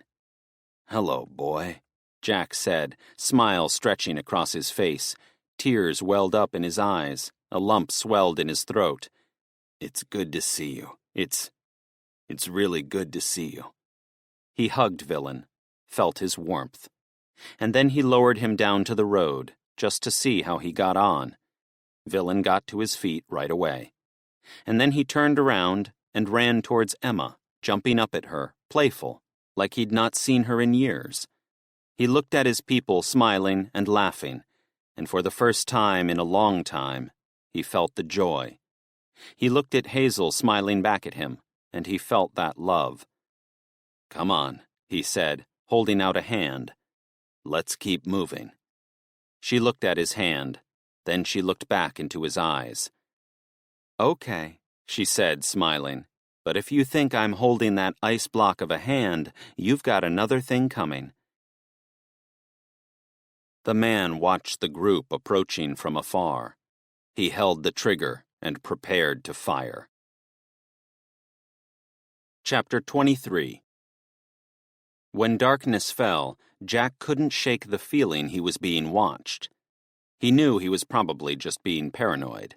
Snow trickled down again, catching his eye. A breeze picked up, brushing against the trees, making it look like something was moving in the woods surrounding them. But again, he had to keep on convincing himself there was nothing out there. It was all in his mind. But the thought of Martin's group looming on the horizon kept on coming back. They were still on the road they'd been walking down earlier, a long country road, right through the hills. They'd just reached a quarry area, a large gray wall of rock, snow all around it. Jack swore he saw things over there too, movement, lights. But he knew he had to keep on going. He couldn't let himself get bogged down in his thoughts and fears. Not now. Emma walked by his side. She hadn't said a lot, didn't speak much at all these days. She seemed to like Villain, though, seemed happy he was still okay. Jack looked at her and caught her glancing at him. "You okay?" he asked. Emma nodded, looked away. She'd been this way ever since she'd lost her hand. Quiet. She'd grown up a lot, in a sense. Her innocence had been robbed from her. She seemed determined to prove herself, to prove her worth. But that battle was with herself, and it was one that would be nigh on impossible to win. Jack knew all too well. He'd fought battles with himself far too many times. "You know," Jack said, as he kept on walking, "if you want to get anything off your chest, you can." She looked at him again. For a moment, she looked like she might speak, and then she turned away again, kept on walking, kept her one good hand on Villain. Jack thought about letting it go. He thought about just keeping walking, not intervening. Emma had made her point in silence. He had to respect that. But something made him stop. "Emma?" Jack said. She looked up at him again, cheeks flushed, eyes darting, exploring his face. And then he took a deep breath. "I want you to know I'm sorry for holding you back. I realize how that must make you feel, especially after what happened to you. It must have made you feel pretty inadequate. But you're not. You're really not. You're the most amazing young woman I've ever had the pleasure of knowing, and you're going to keep on being strong in this world, for all our people." Her eyes widened just a moment. Her jaw hung there like she didn't know what to say, but this time for a different reason. And then she did something Jack wasn't expecting. "Thank you," she said. Thank you. So much." He nodded back at her, and as uncomfortable as it made him feel accepting he'd been overprotective of his people, He knew it was the right thing to do. Emma deserved to live. Everyone was right. And she was strong. They were right about that, too. Anyway, Jack said, I'll need someone to look after Villain if I freeze my balls off right now. She sniggered a little, and Jack laughed too. And as he walked with Emma, laughing, he started to feel something. Something he thought had been lost completely. Hope. He turned around when he saw someone standing there, right before him. He froze. This man, he was wearing a thick white coat. His eyes were covered with goggles. His face was protected too. He stood there holding a rifle at Jack. Jack lifted his hands. "Wait," he said. "Don't." But that man just stayed there. He just kept that rifle pointed. "Please," Jack said. It was all he could say. He'd thrown him, after all, appeared out of nowhere in the darkness. And he was dressed so differently to most people. He was dressed so appropriately. The rest of Jack's people stopped by his side, raised their hands, stood there totally still as snow fell heavier again. And as this man held his rifle, Jack thought it was so typical. He just started to feel hope. He just started to sense optimism, and it was all going to be stolen from them, all over again. Then the man lowered his rifle and said something Jack wasn't expecting, something that shook him to the core. "Hazel?" the man said. Chapter 24. "Hazel?" Jack heard the man holding the rifle speak, and for a moment he thought he was imagining things. There was no way a guy out here in the middle of nowhere could know who Hazel was, not when they were so far from home. But he swore he recognized that voice too, and that worried him. Darkness had well and truly settled in. A light breeze brushed along the road. There were no sounds but the frozen leaves rustling against one another in the wind. Nothing but the sounds of his group's breathing. Nothing but the sound of Jack's heart racing, pulsing in his head. Hazel narrowed her eyes. Everyone looked at her like they were all just as surprised to hear what they'd heard. And that's what made Jack realize he hadn't been hearing things. This man really had said Hazel's name. So who was he? And why did Jack recognize his voice? The man dropped his gun. He stumbled through the snow towards Hazel, and the way he moved, it didn't look threatening. It didn't look like he wanted to harm her. But there was something uncomfortable about all this. "Hazel? Is that you? Is that really you?" Hazel stood there, eyes wide, shaking her head, like she didn't understand either. Jack wanted to go over there, to step between them. This could be a trap. It could be someone that had been spying on them. It didn't feel right. But then the man stopped. He fumbled around his face, reached for his woolly hat, reached for the goggles wrapped around his head. He pulled them away. And right then, Jack understood. He had dark hair, grayer than he remembered, a thick, bushy beard, which almost rendered him unrecognizable.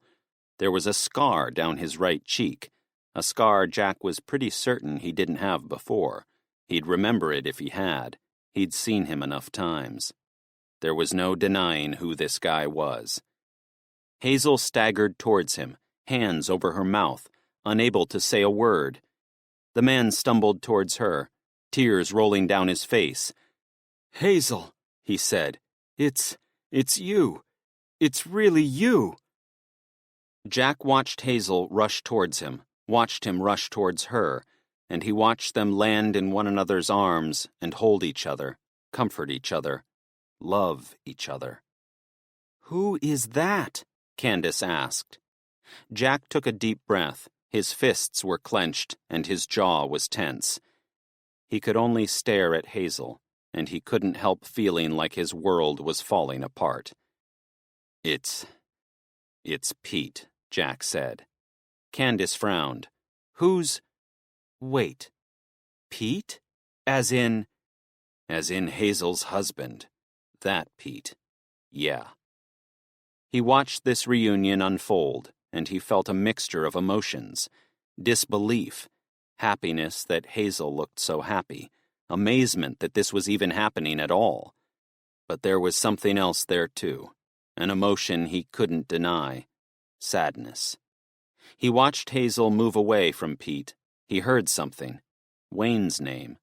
The hairs on the back of his neck stood on end. A bitter taste grew in his mouth. And when he saw Pete look away, shake his head, more tears rolling down his face, he knew the news had been broken. He stood there awkwardly with the others. The night grew thicker. He kept on looking over his shoulder. Martin's group. They could be close. They had to be careful. They couldn't let this discovery get in the way of their goal. When he turned around, Pete was looking right at him. His heart skipped a beat. He looked into the eyes of this man he used to class as a close friend, and he felt nothing but hate. Hate for what he'd taken away from him. Hate for what he'd done. But then he watched as Pete walked slowly away from Hazel, saw him step right up towards him, and then he stretched out a hand. "Jack," he said. Jack looked at Pete's outstretched hand, and he wanted to snap every bone in it. God knows he could. But he looked at the group around him, looked at Hazel staring on, expectantly, and then he took a deep breath and took Pete's hand. "Pete," he said. They held hands in a tight grip for a few seconds. Jack didn't want to be first to loosen. He didn't want to be first to let go. But as Pete kept holding his grip too, he knew he couldn't keep on holding his hand forever. He loosened his grip, pulled his hand away. Then he looked away, cleared his throat. Pete did much the same. "So," Jack said. "So," Pete said. What are you doing out here?" Pete half smiled, just a little. Jack could still see the tears glistening on his cheeks in the light of the moon. It was so awkward between them. Everything felt so forced, so unnatural. If Jack could have his way, he'd walk the hell away from this bastard and leave him in the woods. But he knew that wasn't the kind of diplomacy his people spoke so preciously about. "That's the thing," Pete said. "I'm out here because there's some bad folks lurking around, the kind that want to threaten our way of life. I thought you guys were them at first, but you're not.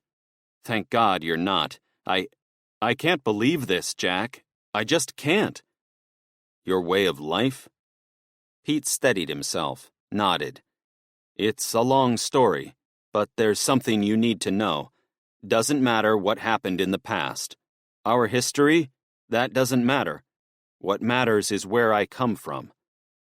Jack narrowed his eyes, really studied Pete's face.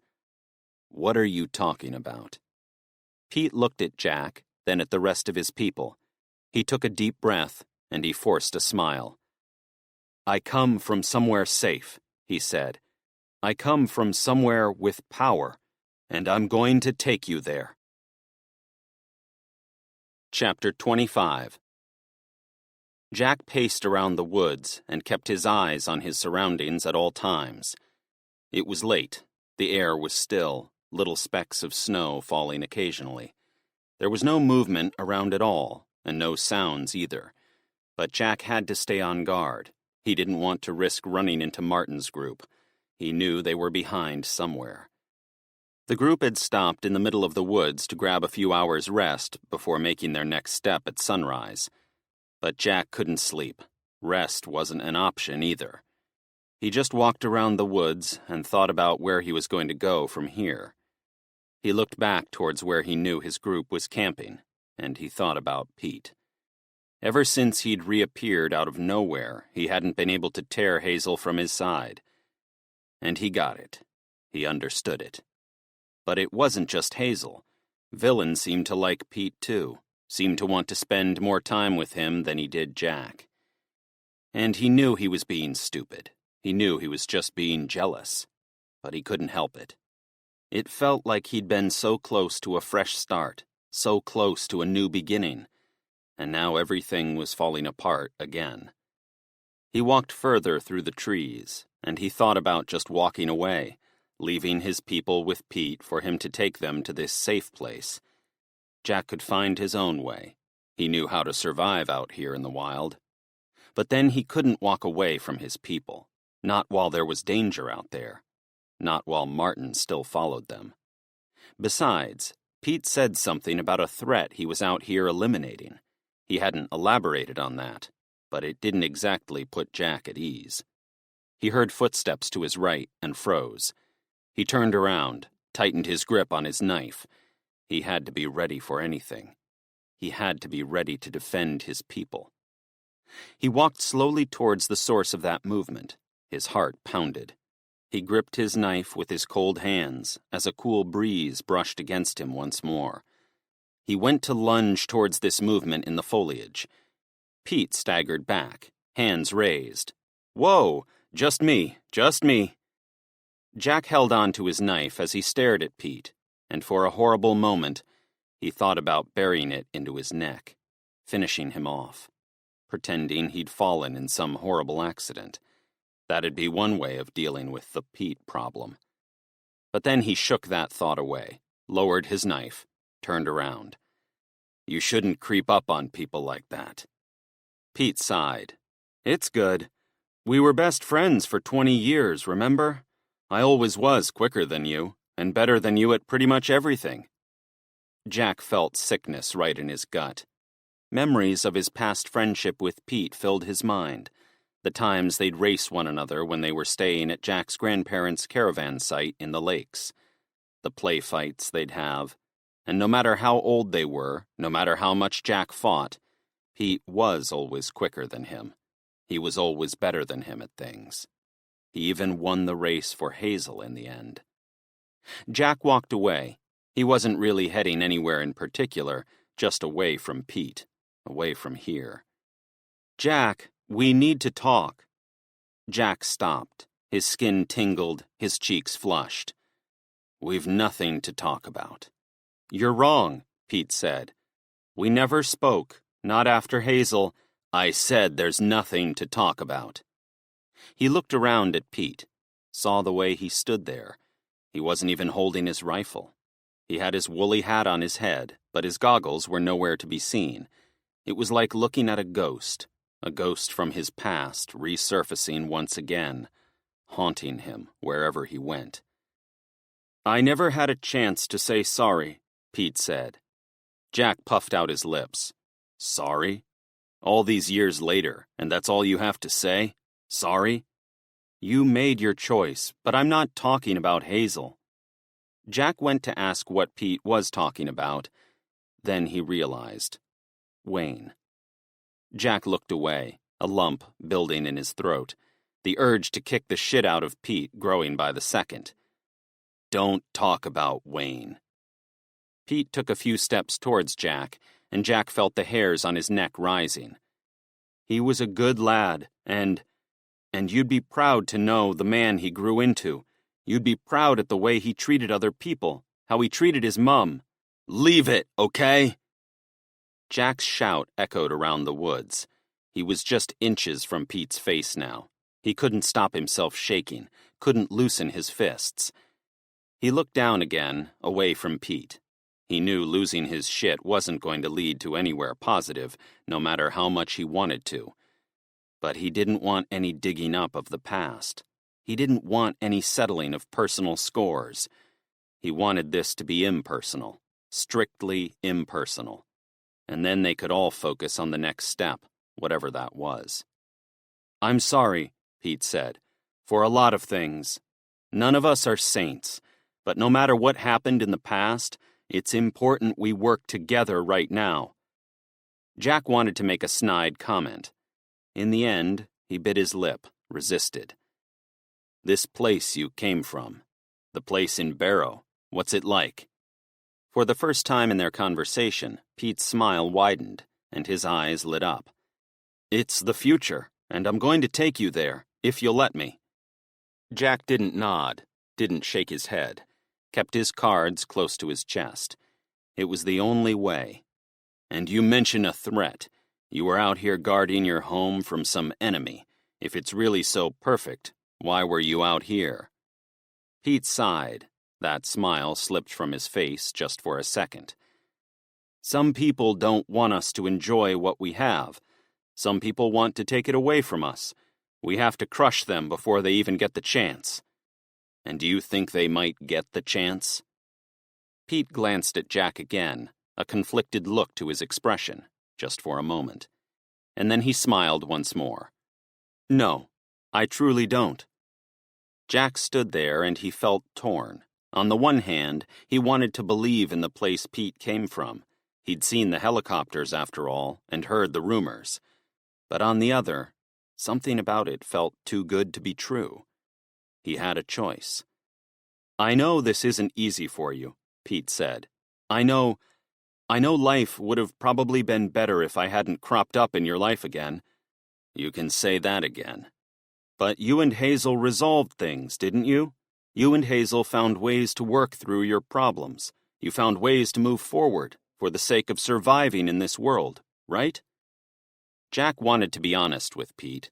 He wanted to tell him that yes, they had found ways to move on together. He wanted to tell him how close they'd got, and how much closer he wanted to get. But he knew there was no point, because it was already too late.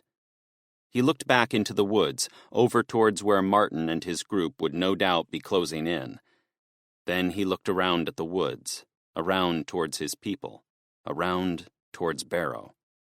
And then he looked at Pete, and as he stood there, he said the only words he could, made the only decision he could. We set off at sunrise, Jack said. A momentary smile on Pete's face. But don't talk to me. Leave me alone, okay? You were right. Our history doesn't matter. We've moved forward, but that doesn't mean I want anything to do with you either.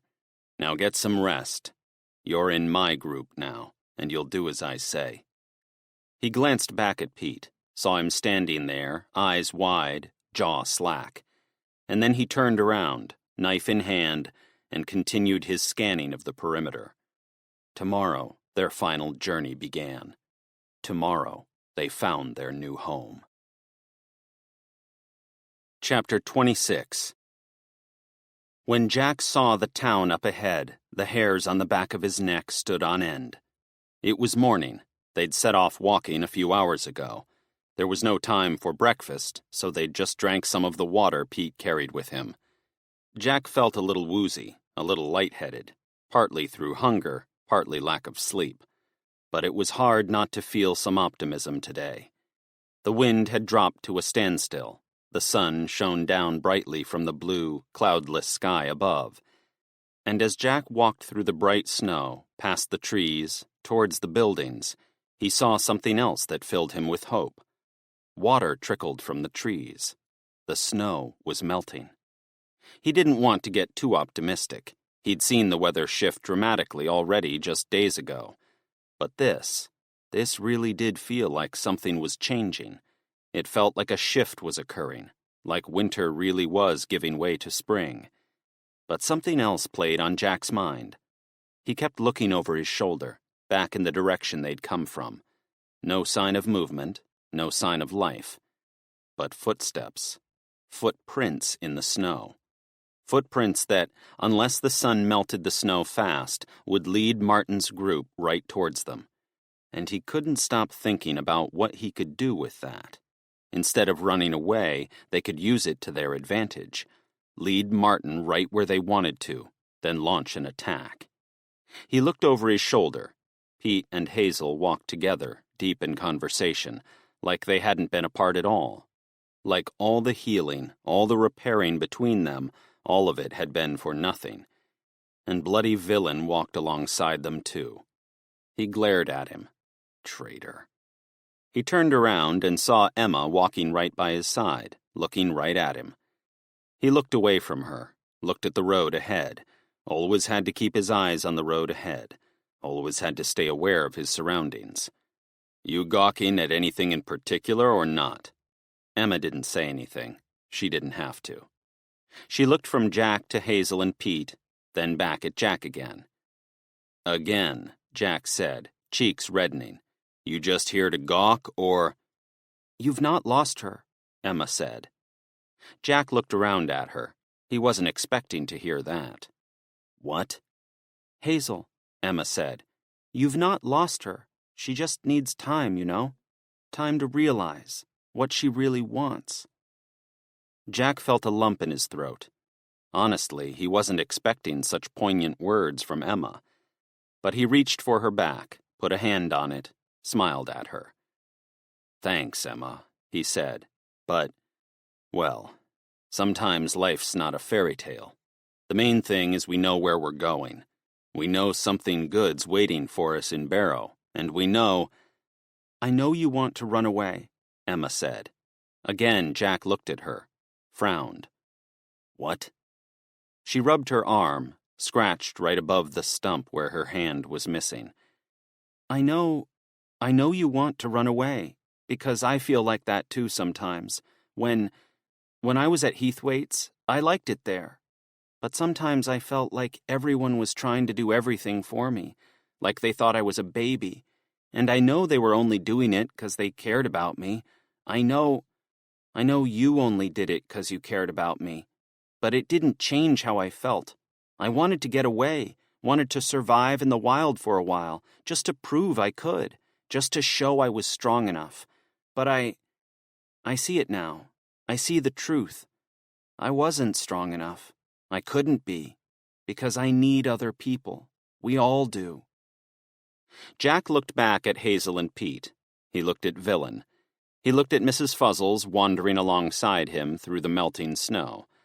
He looked at Susan, Bella, and Candace, walking together, smiling together. And then he looked back at Emma, and he squeezed her shoulder. I'm sorry I didn't let you live, Jack said. She lowered her head, looked at the road. I'm sorry I didn't see you were just trying to help. She reached out her one good hand, and she hugged Jack, just slightly. And at that moment, Jack felt such warmth spread right through his body, such optimism, such hope. Because Emma was right. They needed one another. All of them did. They weren't strong enough on their own. We're going to get through this, he said. We're going to make it to our new home, and then we're going to live an amazing new life, together. He looked at her and he smiled. There was a moment's uncertainty, a moment's hesitation. Thought you didn't believe in fairy tales, Emma said. Jack's smile widened. But this isn't a fairy tale. This is the truth. Emma smiled back at him.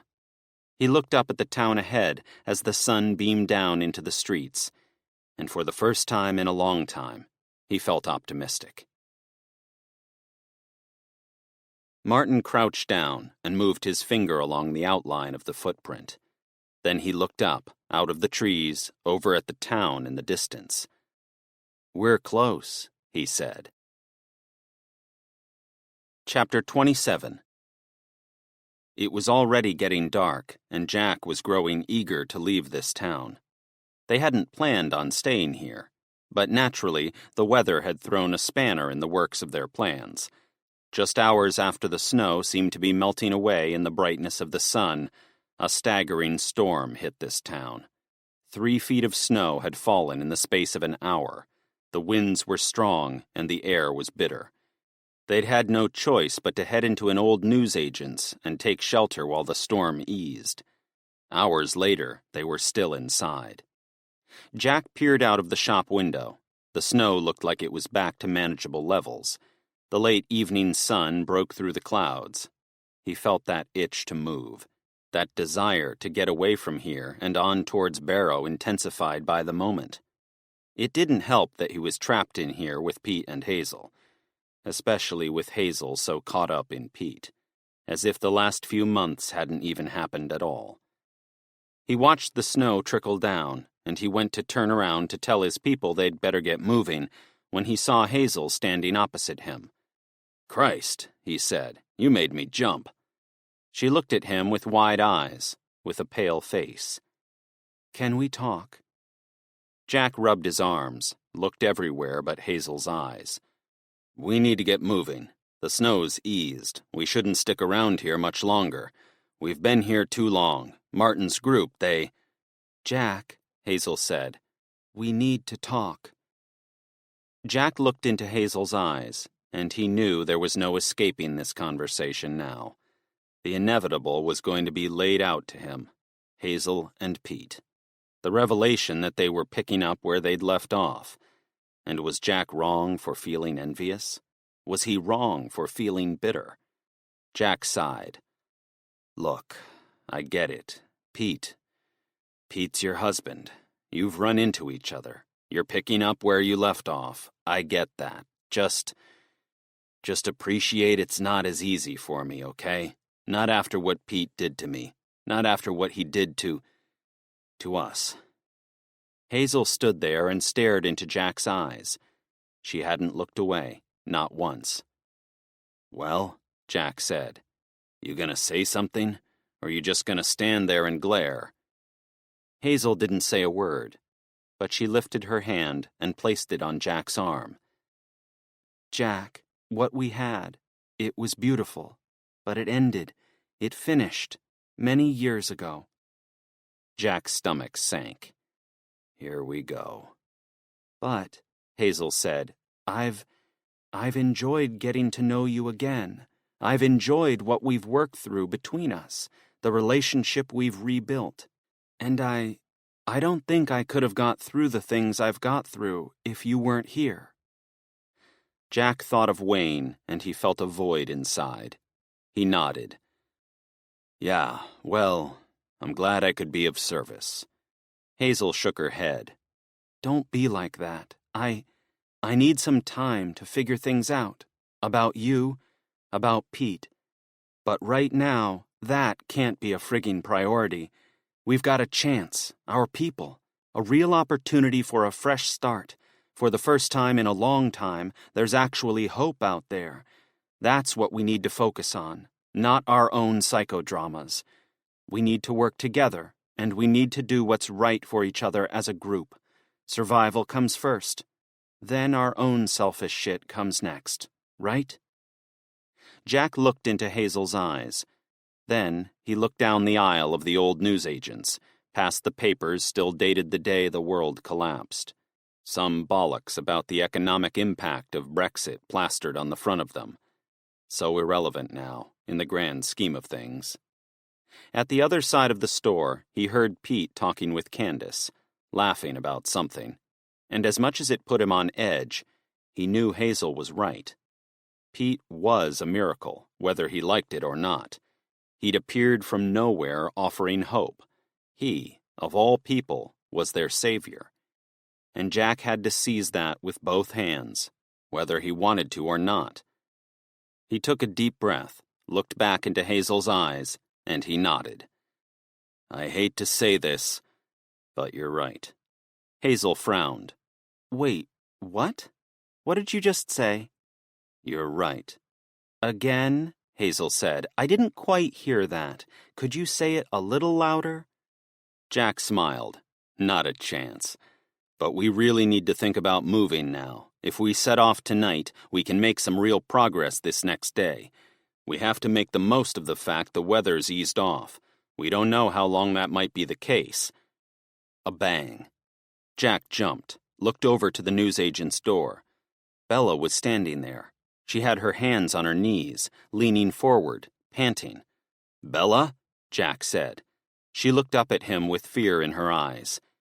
"They're here. Martin's group. They're here." Chapter 28. Jack rushed to the door of the newsagents, Bella's revelation ringing in his ears.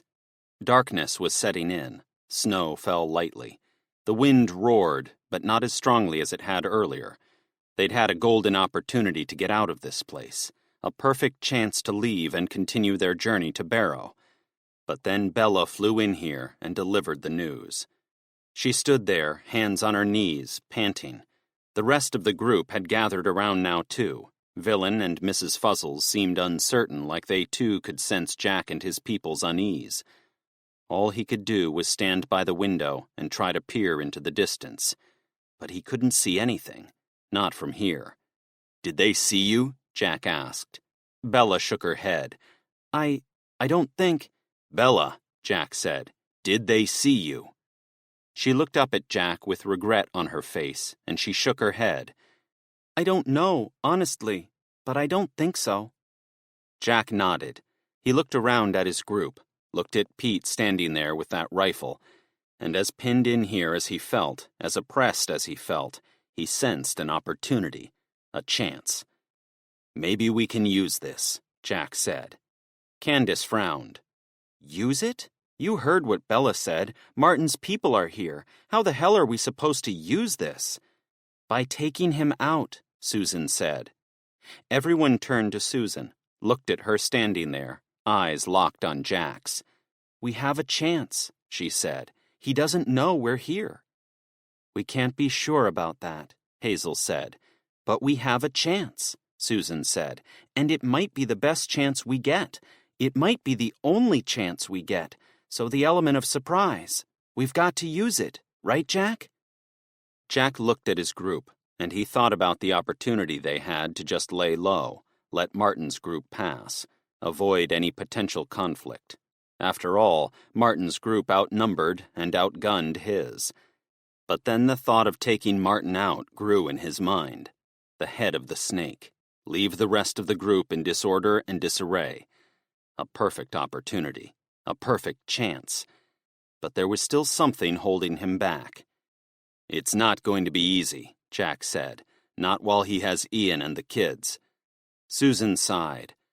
But if we don't do something, we might never have a chance again. They'll be lost, and we'll have to live with the knowledge that we could have tried doing something, and we didn't. We chose not to. Do we want that on our conscience? Jack didn't. He agreed with Susan. But it was the rest of his people he thought about, not wanting to drag them into the line of conflict. But also what Candace had said to him about respecting the voice of the group, about hearing the group before rushing into his own decisions. He had to play this right, and time was running out. Whatever we decide, Jack said, the truth is we're running out of time. We need to do something. We need to act. Whatever we do comes with its risks. But I feel like Susan's right, for what it's worth. We have a chance to deal with Martin. We have a chance to take him out. A chance to try and rescue Ian and the kids. We might never get that chance again, so isn't it worth it? The group looked at one another. Pete looked on, silent, like he respected Jack's verdict, like he was really hearing him out. And Jack couldn't fault him for that. Jack lowered his head, looked at his feet. Pete, he said, we could really use your rifle. Pete was silent. When Jack looked up at him, he saw him looking right at him, half smile on his face. And he didn't want to take that as a defeat. Not another defeat against Pete. But hell, that didn't matter right now, did it? Not in the scheme of things. He remembered what Hazel said. Survival comes first, then our own selfish shit comes next. And then he heard Pete speak. You can use it, he said. You can deal with this problem of yours. If you tell me these people are a threat, then I don't really want them near my home either. We've got enough on our plate without more lunatics causing shit. He loosened the rifle from his shoulder, walked over to Jack, handed it to him. So do what you have to do, if you think it's right. Jack looked at the rifle. He looked at Pete. He wanted to resist it, wanted to tell Pete to do one. He didn't want to be at this douchebag's mercy, not again. But then he took a deep breath, and he took that rifle from Pete. He looked at the rest of his people. We move upstairs, he said. We wait for them to get here, and then we strike. Bella stared over Jack's shoulder. She pointed out the front window. I think we're a little late for that. Jack looked over his shoulder. His stomach sank. Martin's group waded through the snow, right in front of the newsagents. Jack turned around slowly, rifle in hand. Upstairs, quickly. Hazel rushed over. Jack, it's too late. Upstairs, he said. All of you, right now. Hazel looked back into his eyes. She shook her head. Don't do something that puts us all in danger, Jack. Don't let vengeance get in the way. Not again. and then she turned around with the rest of the group, and she ran. Pete stood at the bottom of the stairs, stared at Jack. It looked like there was so much he wanted to say. But in the end, he just took a deep breath. "You sure you don't want some backup?" Jack looked at Pete, and as much as he wanted to hate his old best friend, he just couldn't. He shook his head. "Not a lot you can do standing here. Go upstairs. Keep an eye on the others. If anything happens..." He didn't finish that sentence. Didn't have to. Pete knew what he was getting at. He stood there a few seconds, went to say something else, and then he followed the rest of the group upstairs. Jack turned around. He watched Martin wade through the snowy streets. He crept towards the window, crouched right by it, the rifle in his hand still warm from Pete's grip. He pushed the door open, just slightly, the cold wind freezing his face in an instant. He stood there in the breeze, aimed his rifle, pointed it right at Martin with his shaky grip. He held his breath as these people walked through the streets. And he saw it. The opportunity. The chance to take Martin out. One shot and it was over. He readied himself to fire when he saw something else. Ian. The kids. Bags over their heads, being dragged through the streets, rifles to their backs. He saw them, and he knew damn well doing anything to Martin right now would endanger them. He couldn't endanger them. Not after everything they'd done for Jack and his people. Not for all the truths they'd made him realize about trust, about family, and for all the kindness they'd shown. He tightened his grip on that rifle, got Martin right in his sights again. He prepared to pull the trigger, prepared to fire. And then something else happened. Martin. He turned around, and he looked right towards Jack. For a moment, Jack swore Martin saw him. He swore he stared back into his eyes. Hell, he swore he smiled. And at that moment, the urge to pull the trigger grew. But then something even more unexpected happened. Martin turned away. He kept on walking, disappeared into the snow. Jack stayed there, kept on watching these people pass through the town, kept on watching as the snow eased, as the clouds parted once more. He wasn't sure how much time passed when the stairs behind him creaked and Bella appeared by his side. "What happened?" she asked. Jack stayed there, rifle in hand, staring out into the darkness. "I couldn't get a clean shot," he said. He turned around, walked to the back of the newsagent's, saw Pete, handed him the rifle. Pete took the rifle, nodded, didn't say a thing. And as Jack stood there, as much as he felt like an opportunity had been missed, he couldn't shake the feeling he'd done what was right for his people, for Ian and the kids. But he couldn't shake the way he swore Martin turned around and looked him right in the eyes either. As storm clouds thickened once again, Jack hoped he didn't live to regret it. Chapter 29. Jack waded through the melting snow as the sun beamed down from above. It was morning. They'd decided to stay put at the newsagent's last night due to another sudden bout of intense weather. Besides, the thought of creating some distance between his group and Martin's group was appealing, even if the distance was in the wrong direction. Even so, Pete knew the specifics of where they were going. Martin's group just had a vague idea they were heading towards Barrow. Jack's group still very much had the advantage here. He wanted Pete to tell him more about the place in Barrow. He wanted him to tell him about the setup there. He wanted him to be open about it. Truly open. But then he supposed he had to trust Pete. He wanted the best for Hazel, after all. Still, trusting the guy who'd stolen your wife when she was at her lowest wasn't exactly easy. He walked through the empty, derelict streets. Emma walked alongside him. She seemed to have taken to him more than ever these last few days. Seemed like even though she held some resentment for the way he'd held her back, she was actually growing to respect him. She was a tough kid. He was glad to have her by his side. He looked around. Hazel and Pete walked together again. He felt that momentary glimmer of unease about it all, but then he remembered what Hazel said. She needed time to figure things out. Their survival was the important thing right now. Jack! Jack looked back at Emma, lifted his knife instinctively, and then he saw it. In the street, right ahead of them, a deer stood. It sniffed around at the snow, desperate to eat. It looked bony, unwell. He was hungry, too, and he knew Emma was eager to prove her worth.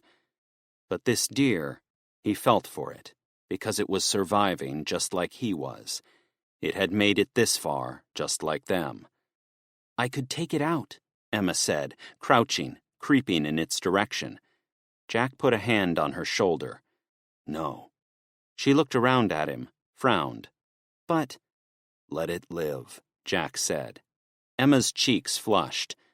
Don't tell me you're getting soft. There's getting soft, and then there's not doing something when we don't have to do it. There's sparing lives when we get the chance, too. We're getting closer to Barrow, closer to hope. We don't need to hunt. Not anymore. Emma was quiet for a few seconds as this deer kept on sniffing around the snow. Is that why you let Martin go last night? Jack frowned. What? I saw you. He was right there, right in front of you. You had a clear shot. You didn't take it. Is that why? Jack's stomach sank. He should have known Emma was watching him, damn it. He thought about what she said. Was that why he'd spared Martin, really? Was it all because he didn't need to take him out? Because he didn't need to engage in conflict with him now they were so close to hope? He didn't really know himself. He just knew that he felt bad for preventing Emma once again. But at the same time, this wasn't preventing anything but unnecessary violence. There's a lot of reasons why we do or don't do things, Jack said. Right now, we don't need to do this. Anyway, looks like it clocked you before you had a chance. Emma looked over. The deer raised its head. Then it bolted off towards the buildings. Emma sighed. I could have caught it. I don't doubt that. But you didn't, and that's something too. You don't always have to take every opportunity to show your strength, Emma. Sometimes, restraint is an even stronger move. She shook her head like she didn't really believe what he was saying, and he knew he needed to even things with her, prove that he wasn't trying to control her, but also prove that he was conquering this overprotectiveness of his people. But that squirrel there, Jack said, pointing in the distance somewhat reluctantly. Figure you might fancy getting your revenge after that little bugger bit you the other day, right? Emma looked around. Took her a few seconds, but eventually she saw it. And when she did, she looked back at Jack, like she was seeking approval. Jack nodded towards it. Go on, take it out. We could do with some lunch on the road. She smiled at him, and then she crouched down and headed off into the distance, moving slowly, methodically, stealthily, using all the tricks he'd taught her. What's she up to? Candace asked. Jack held up a hand, quieting the group, stopping them. He watched Emma move further through the snow, watched her get closer to that squirrel, watched her get just inches away from it. And he felt uneasy at her being so far away. He felt cautious, like this could be a trap. But he allowed it. He allowed it because he had to. Because Emma was strong. Because he could trust her. She lifted her knife. The squirrel turned to her. And then it bounced into the snow and darted away. Jack felt Emma's frustration as she stood there, cursing. He felt her inadequacy once again. He saw her run towards it, saw her lunge at it. And then he heard a bang. He jumped, didn't know what had happened, not for a few moments. Then he looked ahead, and he saw it. The squirrel lay dead in the snow. Emma stood over it, knife in hand, meters from it. But there was somebody else there, approaching from afar.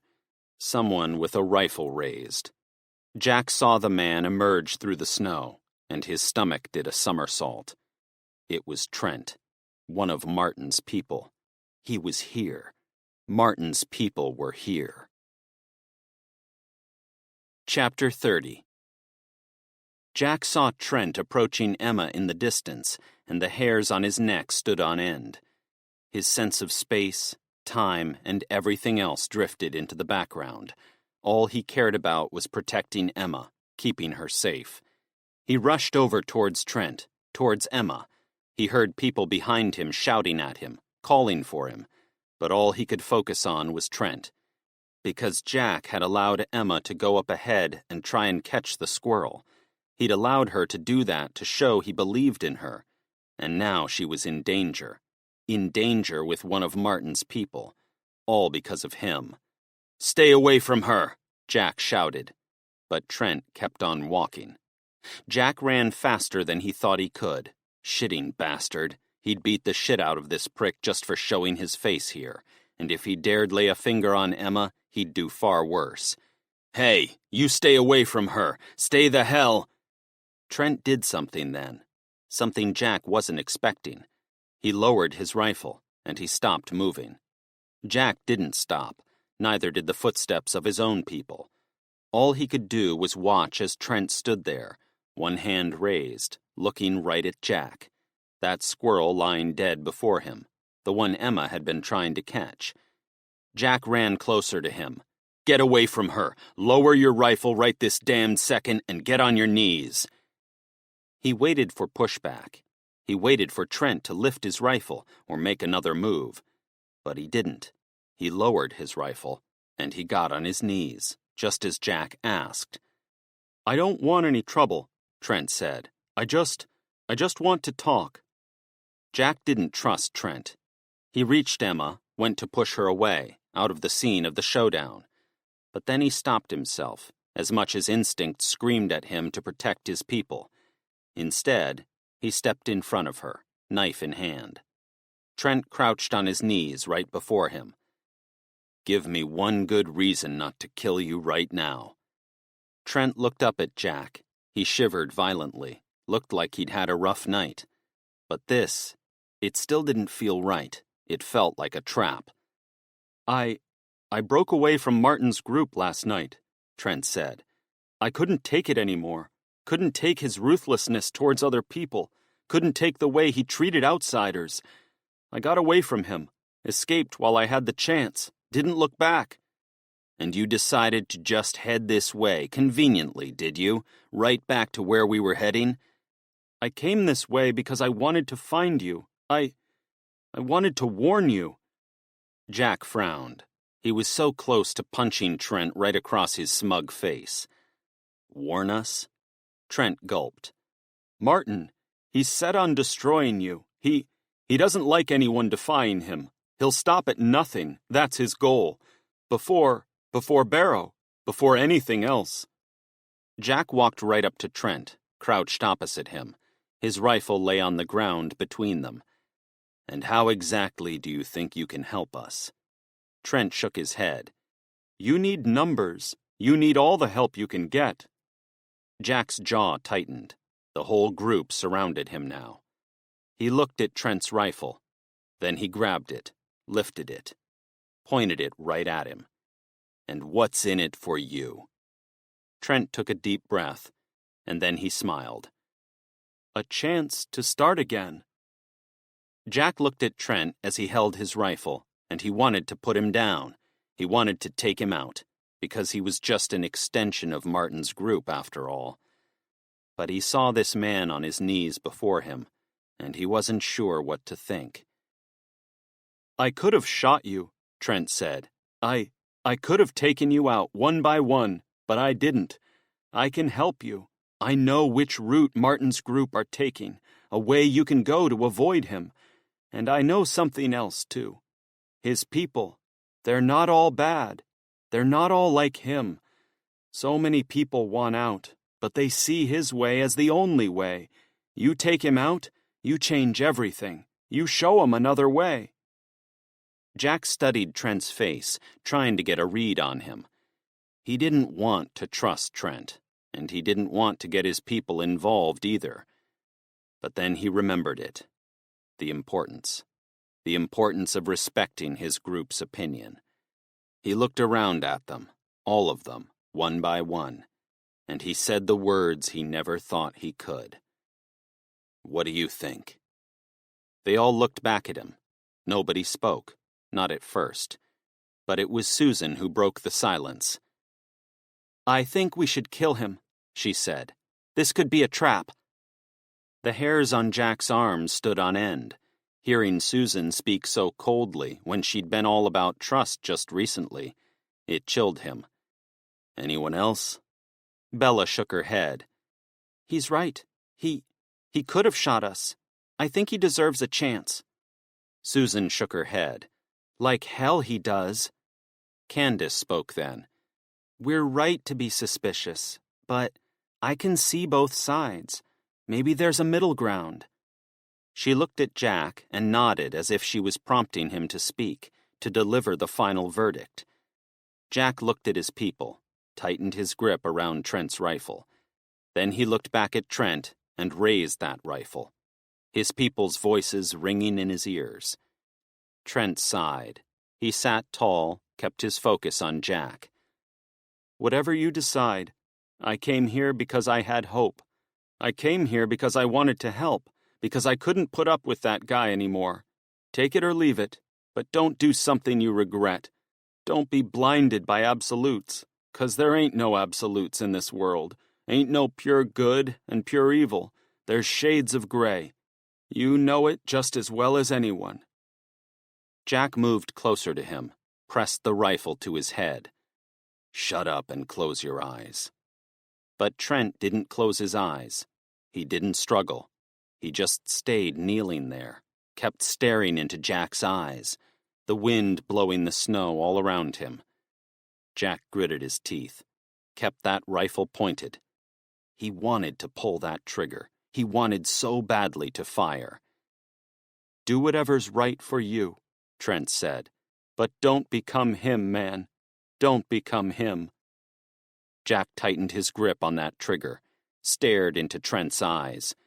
He took a deep breath, went to fire, and then he stopped. He sighed, lowered his rifle. And then he grabbed Trent by the scruff of his neck and pulled him close. "You travel with us. You tell us which route Martin is taking so we can avoid it. But we don't engage with your old group. And when we get to Pete's home, we tell them who you are, which group you traveled with, the crimes you were responsible for. They can judge you. But right now, you can help us as much as you can." Trent's eyes lit up. He smiled. "I'll do whatever I can. I'll pay for my sins one way or another. But I appreciate the chance, brother, more than you know."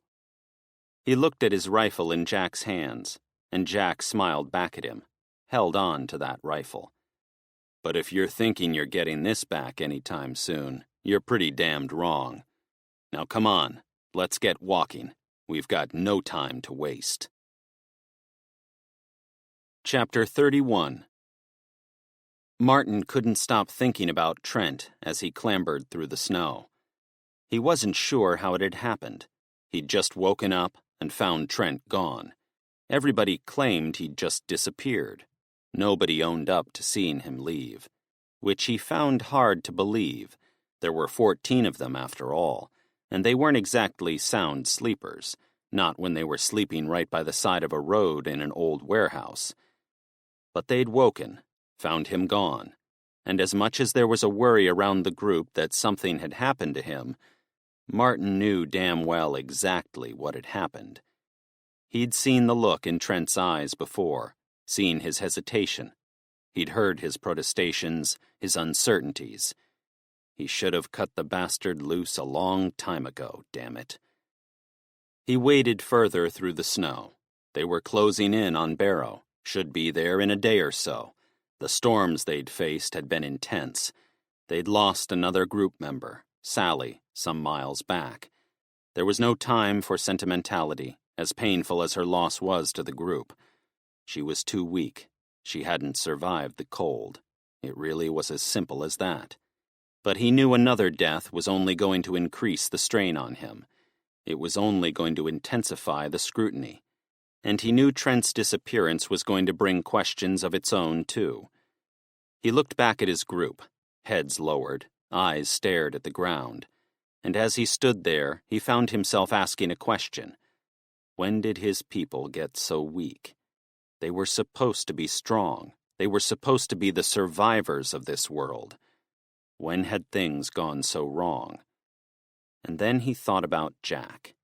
A sickly taste covered his lips as he thought of Jack, the man who'd defied him, the man who'd shot and killed his people, the man who'd stood up to him, even in the face of losing his home. They were both heading to this supposed safe haven in Barrow. There was no denying that. But that didn't sit right with Martin. It unsettled him, because he didn't want Jack anywhere near that place. He didn't want anyone who'd stood against him near that place. He kept on looking back at his group when he heard some commotion. He rushed towards it, past his people, further through the snow, and when he got there, he saw what was happening right away. Dave, one of Martin's guys, lay on his arse. One of Ian's kids, the lad, Harry, staggered free of him, tried to run away. Martin sighed, shook his head. One of you idiots grab the lad, unless you want somebody else frigging sneaking away on us. Reg, one of his most trusted guys, tackled Harry to the ground in an instant. The dad, Ian, gave a muffled shout, confused cries under the sack over his head. The girl, Laura, sobbed away, too. Pitiful, really. He didn't even know why he was holding on to them, really. Did they really expect him to let them live when they reached Barrow, with all they knew about him and the way he'd treated them? He looked down at Dave as he lay on his arse in the snow, and he shook his head. Dave was a skinny bloke with thinning dark hair and a yellow tint to his skin. His teeth were blackened from the many cigarettes he'd smoked over his life. Martin swore he could still smell that smoke on his breath now. He lay there, and Martin found himself asking the question, why had he let this guy stick around so long? Why hadn't he taken him out weeks ago? He was a leech. Sure, he was ruthless, but he was a numbnut, and Martin was losing his patience with numbnuts. He held out a hand to Dave. Dave looked at it, then pulled a smirk that made Martin's skin crawl. He grabbed Martin's hand. Martin tightened his grip, pulled him close, looked right into his eyes. You've been complacent far too many times, Dave. Dave's eyes narrowed. For a moment, Martin wasn't even sure Dave understood what complacent meant. Not until Martin pulled out his knife and buried it in Dave's stomach. Dave's eyes widened in an instant. A dumbstruck look crossed his face. Over his shoulder, Martin heard a few gasps, a few whispers. He knew this would be divisive. He knew it'd be unpopular with some. But if it was one thing, it was decisive, and that's what he needed to be. He pushed that blade further into Dave's stomach, pulled him close. Dave stared back at him. Tears trickled down his wrinkly face. He opened his mouth, blood seeped down his chin, and he mumbled such a pitiful word. Why? Martin held that knife deep in Dave's stomach. He felt the warm blood seeping out onto his hand, and for a moment, he kind of liked it. Just told himself it was warm water. A nice sink full of warm water, soothing his frostbitten fingers. He leaned closer towards Dave's begging, pitiful face. He could smell something now, as Dave's knees shook. Shit. In his final moments, Dave was shitting himself. Martin should have known he was never cut out to be one of his people. He was always just a weak little prick. I'm sorry I had to do this, Martin said. Really, I'm sure you were a decent guy, once upon a time. But we just can't have people holding us back anymore, okay? We can't have people dragging us down. Especially not now. He touched the back of Dave's greasy dark hair, stroked it. And the most pitiful thing of all, Dave leaned into his touch. He actually seemed like he appreciated it. The fingers of his murderer, working their way through his curly, pube-like hair, comforting him. "Sleep well, friend," Martin said. "I'm sorry it had to end this way, but for what it's worth, you were a very loyal companion. Just a useless one, unfortunately." He yanked the knife out of Dave's stomach, moved his hand away from the back of his head, and he watched as he fell down to the snow. He looked around at his people then, saw the wide eyes, the shocked expressions, and the fear, the most important factor of all. "We're at a crucial moment," Martin said, his breath clouding before him. "A moment where any complacency could derail us completely. We can't afford to lose our grip now. We can't afford to lose our strength, especially when we don't know what kind of a world we're heading towards." His people kept on standing there, staring at him, stunned. Behind, he heard Dave struggling for breath as blood seeped from his body. "The truth is, I want to reach Barrow. I want to get there as soon as possible. But there's something else, too. People who have stood against us. And I'm not just talking about Jack's group either. I'm talking about Trent. Do we really want to move on to a new world when people like that are still alive? Do we really want to give them a chance to move on after everything that's happened? After Jack's group shot our people?" Most of his people looked stunned, but a couple of them called out, "No chance!" Martin stood there, smile on his face. He couldn't hear Dave struggling anymore. Shock had been replaced by anger, and that anger was going to fuel the next step, the most important step of all. "Good," Martin said. "That's what I like to hear, because I'll tell you what we're going to do next. We're going to wait here for Trent. We're going to wait here for Jack's people, and then we're going to kill them. Every last one of them."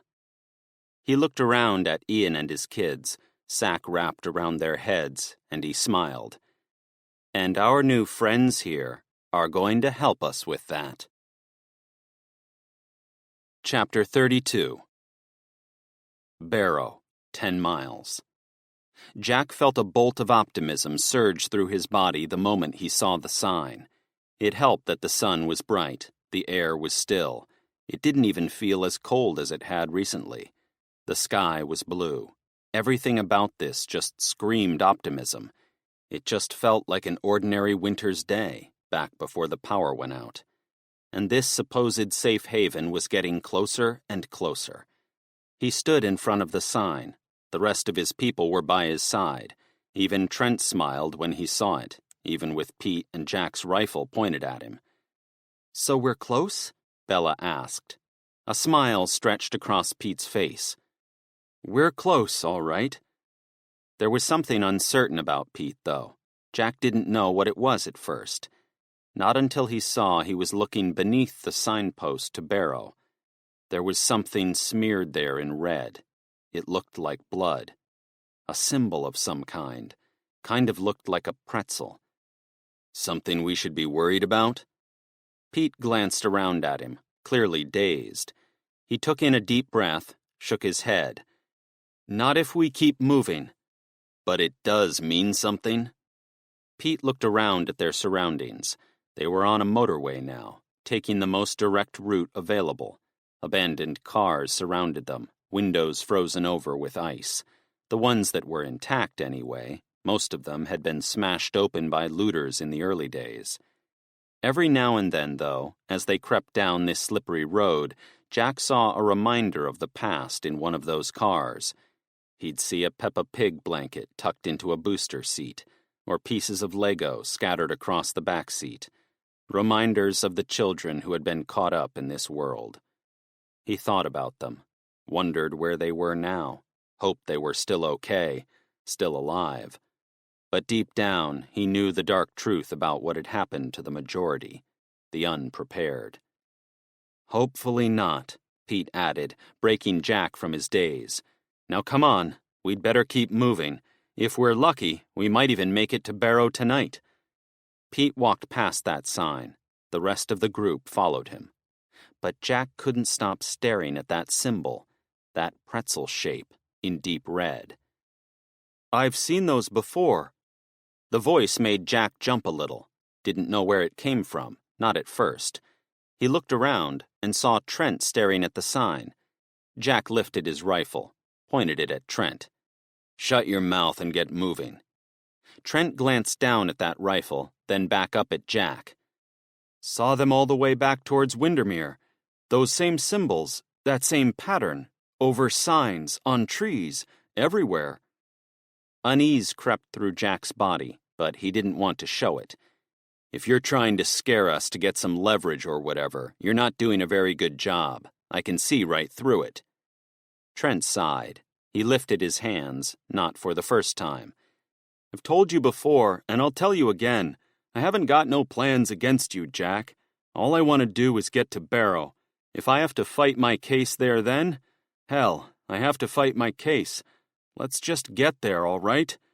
But please, you've got to believe me when I tell you I ain't trying to screw with you. Or don't, whatever, your call. Those symbols, they just freak me out is all. Jack looked into Trent's eyes, and he wanted to believe him. He wanted to trust him. So many signs pointed towards this not being a trap of any kind. But he still had to keep his guard up, for the sake of his people. Come on, Jack said. Lead the way. Make sure you keep us off the track your people were on, and we'll be fine. And like you say, Barrow can be the judge of you. Trent shrugged and sighed. Hell, I told you too. We're way past where I left Martin's group, but I know what it's like to be judged. Been judged my whole damned life. He turned around, followed the rest of the group down this motorway. They were silent for a while. Jack walked with Villain by his side. Villain was doing a lot better now. He'd livened up. The squirrel he'd eaten helped with that. He saw the town of Ulverston approaching in the distance, and he felt something. An urge to learn more about Trent, a desire to know what he meant about being judged his whole life. He might not trust him, but he could try learning something about him. Hell, it might even put him at ease a little. What did you mean? Jack asked. Trent glanced around. Huh? Before, when you said about being judged, what did you mean by that? A smile crept up Trent's face. He rolled his eyes. Ah, so now you want to know the truth, do you? Jack shook his head. Suit yourself. Bad idea anyway. Just trying to make I was abused as a kid. The words dropped to the ground like lead. Jack didn't know what to say. Don't say you're sorry. Sick of people saying they're sorry my whole life. Hell, the uncle who did it, even he was sorry. Didn't stop him doing it again. And again. A sickly lump filled Jack's throat, the kind that every parent felt when they heard about a child being abused by their own relative. I wish I could say something. Yeah, I wish someone could say something too. My uncle, he got away with it. My word against his. I was an unreliable witness, some shit like that. So I've lived with it. My whole damned life I've lived with it. What happened to him in the end? Trent glanced around at him. I could tell you the truth, but you probably won't like me a whole lot more. Jack hesitated a few seconds before nodding. Try me. Trent sighed. First thing I did when the power went out, I hunted that bastard down. I went round to his geriatric-ass house, and I beat the shit out of him. And I kept on going, you know. I kept on going while he wailed at me to stop. Kept on going till every damn one of his teeth fell out his bloody mouth. And then I went some more. Kicked in his ribs, just for the hell of it. I dunno whether I killed him or not. Hard to figure he survived in the end. But you know how it made me feel, Jack? Jack felt sick, but he understood Trent's anger. A whole lot better, I imagine. Like shit, Trent said. Because Because I ain't the monster my uncle was, and I ain't the monster Martin is either. That's why I had to leave his group. That's why I had to get away." Jack heard Trent's words, and he found himself sympathizing with him even more. And he realized something as he walked through the streets of Ulverston now, footsteps echoing through the silence. His rifle. He'd lowered it. Trent was just walking with them, a free man for the first time. "I'm sorry for what Martin did to your people," Trent said, "but you've got to believe me when I tell you I wasn't no part of that. I didn't pull the trigger. I wish I could have stopped it, but we all make mistakes. I just hope I wasn't too damned late to realize it."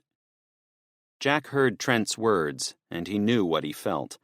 After all, hadn't he made mistakes too? Hadn't he done things he wasn't proud of? Things he'd do differently were he to get another chance? He kept that rifle lowered, and he kept on walking through this town.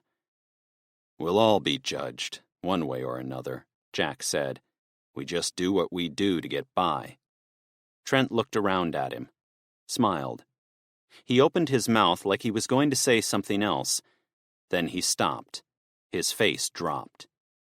Jack didn't know what he was looking at, not at first, not until he looked over his shoulder and saw them approaching. His stomach sank. Martin's group was here. They had their rifles lifted, and they were surrounding Jack's people.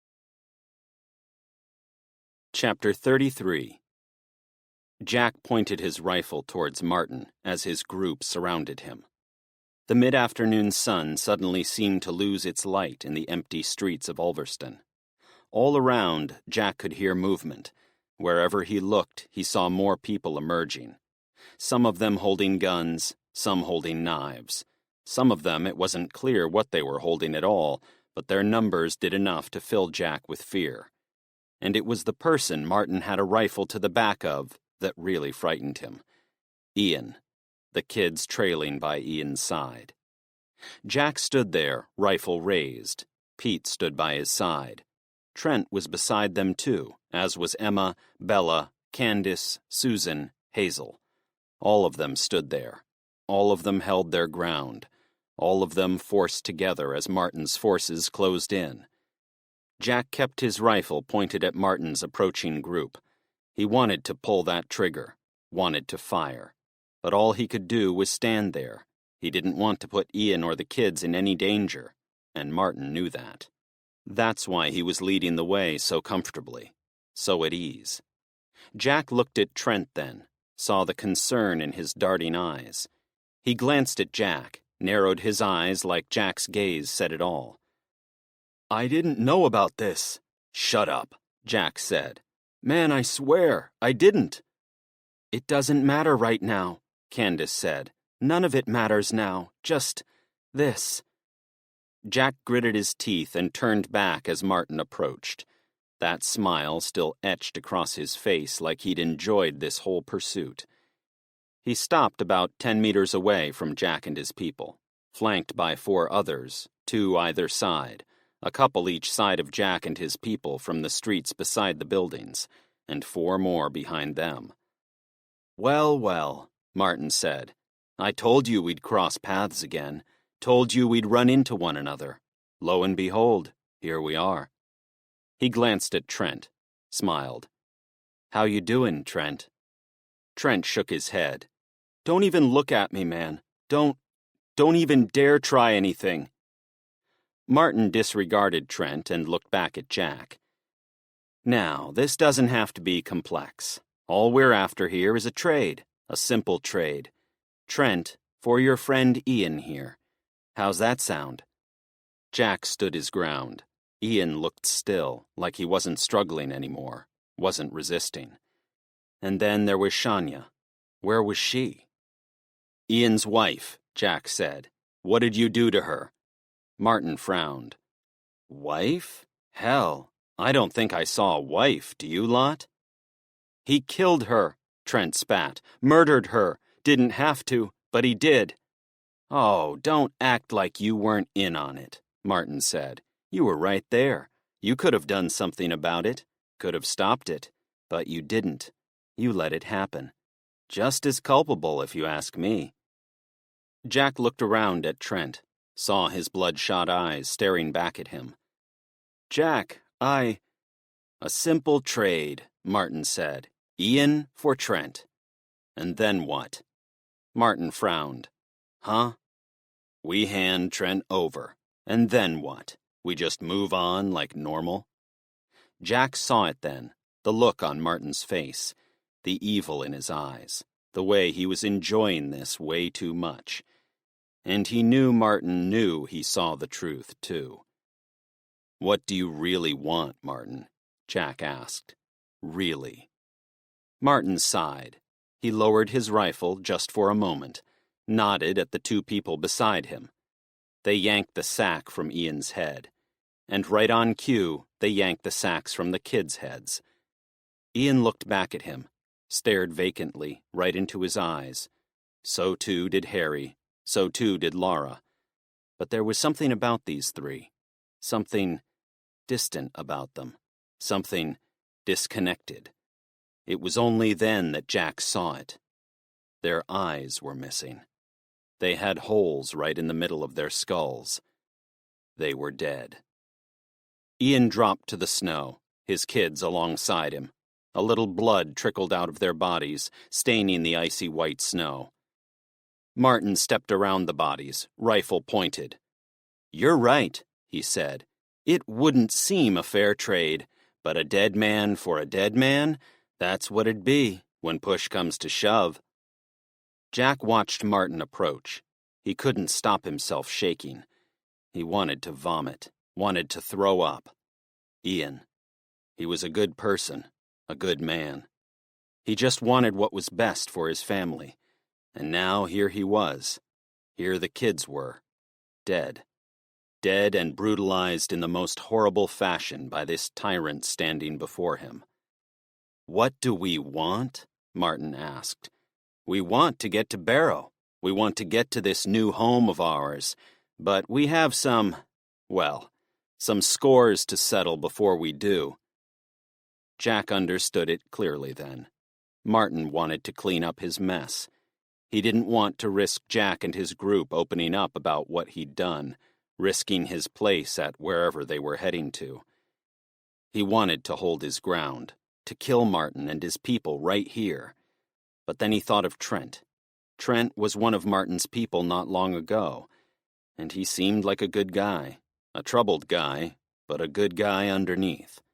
Would he really want to condemn the rest of these people to death without knowing them? He looked around at the rest of Martin's people, tried to look at each and every one of them. And then he said the words that were so hard to say, the words he wasn't even sure he believed. This place we're going, it's somewhere good, somewhere we can start again. We can put this aside, forget conflict, start from scratch. This doesn't have to end in death. Some of them glanced at one another. Some spoke to each other, like they were interested, like they could be swayed. Martin stayed there, rifle still raised. On your knees, every one of you! But Jack stayed standing. Everyone stayed standing. You don't have to choose this path. You can do something different, something better. Is this what you want to remember about your time in this world? Is this the last thing you want on your conscience? Or do you want something different?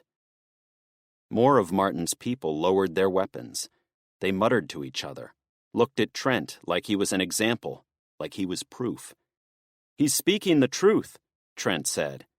More people looked around at him. Trent held his breath, shook a little, then spoke. His people, they're good people. They've done shit like us, sure, but they still have their moral compass. That's what we lost somewhere along the way, 'cause of this man. He pointed right at Martin. But it doesn't have to be that way, not anymore. Jack's heart pounded. The tension grew. It felt like things were turning, like hope was lifting. And Martin saw it too.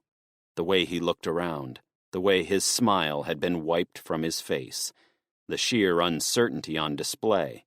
It said it all. "So lay down your weapons," Trent said. "Join us. Let's go find a new home. Let's go start again. Let's work together. All of us. Because that's what binds us, right? Not conflict, but togetherness." Jack looked around at Martin's people again, saw the uncertainty among some of them, the hesitation. And for a moment, he didn't think it was going to work. He didn't think he was going to get through. And then something remarkable happened. One of Martin's people dropped their guns, started walking towards Jack's group, and then another followed, and another, and then a couple more. Jack looked at Hazel, and a smile rose on his face. He looked back as more of Martin's people lowered their weapons, their uncertainty taking over. He looked as the tables turned, and he kept his rifle focused on Martin. "Looks like you've lost this one." Martin's eyes glazed over. Tears welled in them, bloodshot. He bit his lip, opened his mouth, tried to say something. And then he let out a sigh and smiled. "No, Jack," he said. "I think you'll find it's you who's lost here." Jack held his rifle, didn't know what Martin meant. Not at first. And then it all happened in a flash. Martin lifted his rifle, pointed it towards his people, and he pulled the trigger. Chapter 34. Jack heard the blast of Martin's rifle, and time stood still. He didn't want to turn around. He didn't want to look to his side. There was no denying what he'd just witnessed, no denying what was happening. Martin had fired. At who? He didn't know. But all kinds of images plowed through Jack's mind. All kinds of possibilities spiraled around his head. He didn't want to look. He didn't want to see. But he had to. He turned around to his left as the gunshots echoed around, and he saw Bella holding her chest. She looked back at Jack, eyes wide, face pale. Her hands were shaking, and not from the cold either. Blood oozed between her fingers.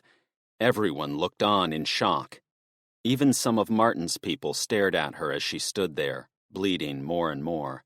The ones who'd given up their allegiance to him stood between him and Jack's people, unable to say a word. And Martin just stood there, anger in his bloodshot eyes, rifle in his shaky hand. Jack couldn't even think anymore. He lifted his rifle, and he fired at Martin.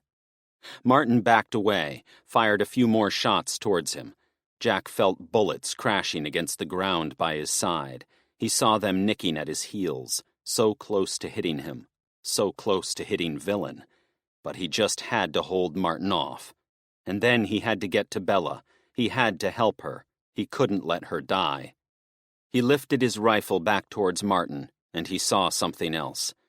The people who'd been defecting from Martin, they had their weapons raised now. And they weren't pointing them at Jack's people. They were pointing them at Martin's, their old companions. They fired at one another, the group of defectors against Martin's people. And as much as Jack wanted to stay here, as much as he wanted to fight, he knew he had to get to Bella right now. He knew he had to make sure she was okay, even if hope was fading fast. He crouched down, rushed to her side. Bullets peppered all around him. He heard shouts, cries. He didn't know from which side, didn't want to even look. He saw his people standing before him, Pete holding his rifle, pointing it towards the two fighting groups. "Into the alley," Jack shouted, gesturing to the alleyway by the side of the streets. Hazel glared back at him with wide, tear-filled eyes. But Bella..." "I'll see to Bella. You need to get everyone to safety. You need to get them out of this town. Go on. Hide. Now." Hazel nodded as the bullets continued to fire. She looked around at Martin's group, engaged in conflict, then back at Jack, as the rest of their people headed towards the alley, Villain and Mrs. Fuzzles along with them. She stared into Jack's eyes as he stood by Bella's side, and she shook her head. "Be safe, please." Then she turned around and ran. Jack stood there in the middle of the street, There was a car just up ahead. Its windows had been smashed.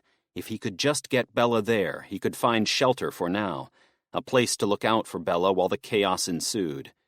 He couldn't get Bella to the alley, not enough time. He went to make a move towards Bella as she crouched there on the road when another bullet flew past. He turned around. The defectors fighting Martin had mostly fallen, all of them but two anyway. Time was running out. He raced to Bella's side, crouched down right next to her.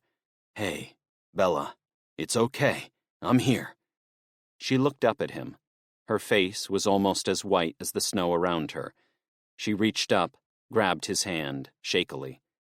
And he wanted to do so much for her. He wanted to help her. But he could see the way blood pooled out of her chest, the speed and severity at which it leaked out of her, and he knew he was already too late. As hard as it was to accept, as bitter a pill as it was to swallow, it was too late. But he wasn't leaving her to die alone. He was going to try. That was the least he could do. He tucked his hand underneath her head as bullets continued to fire around him. He looked up at the car. "Bella, this isn't going to be easy, but I need to get you off this road." He felt her hand tighten around his wrist, saw the way she looked up at him, so lost, so afraid. And then she said something that broke him. "No." Jack frowned. "What?" Bella gulped heavily. Blood trickled down the corner of her mouth. And then she smiled. In all the chaos, all the gunfire, she smiled. You gave me a chance. You, Wayne, Harry, all of you. You were the family I never had. I never thought I could love again. I never thought I could trust or hope again. And I'm so happy I got to spend some time with you. I'm so happy you gave me a chance to live, to be me." Jack's eyes welled up. Over his shoulder, he heard the gunfire waning, which worried him. He shook his head, tightened his grip around Bella's body. "I'm not leaving you here to die, Bella." She reached up again, grabbed his arm, and then she looked into his eyes, and she smiled. Go protect our people, Jack. Go protect our family. Do what you do best." He looked down at her as bullets flew over his shoulder, as Martin's remaining people closed in, and he looked down at Bella's crying eyes, her smiling face, and then he leaned in and kissed her right on her cold, damp forehead. "I'm sorry this happened to you. I'm sorry for a lot." He went to move away, but Bella held on. Her smile widened. Don't be sorry. Be proud. You've got so much to be proud of. You've got so much worth fighting for." A sole tear rolled down her face as Jack crouched there. His eyes were cloudy too. "Now go find us a new home. Go start again. Together." He looked down into Bella's fading eyes, her smiling face. Then he looked over his shoulder. Martin's people approaching, the battle coming to a close. He looked back at Bella. Her eyes were vacant, but a smile still sat on her face. He closed her eyes, kissed her head. "I'll fight for our people, I promise." And then he stood up, and he ran towards the alley. He felt bullets whooshing past him, heard them cracking around him, but he didn't look over his shoulder. He didn't look back once. He just kept on making his way towards the alley, kept on making his way towards his people, towards the ones who mattered most. But when he reached the alley, he looked back towards Bella. She lay on the ground, bleeding out into the snow, smile on her face. "Go find us a new home.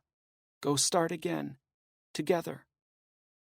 He swallowed a lump in his throat as tears fell down his cheeks. "I will. I promise." And then he turned away from Martin's oncoming people, and he ran. Chapter 35. Jack sat in the abandoned warehouse just outside of town and didn't say a word. They'd been in here a while. It was getting dark outside. Clouds had thickened over, suffocating the last of the day's sun. It wasn't snow that fell from the sky today, though. Instead, icy rain and hailstones fell in large, heavy chunks, pounding against the metal roof of the building. It looked like it had been a car mechanic's in here once upon a time.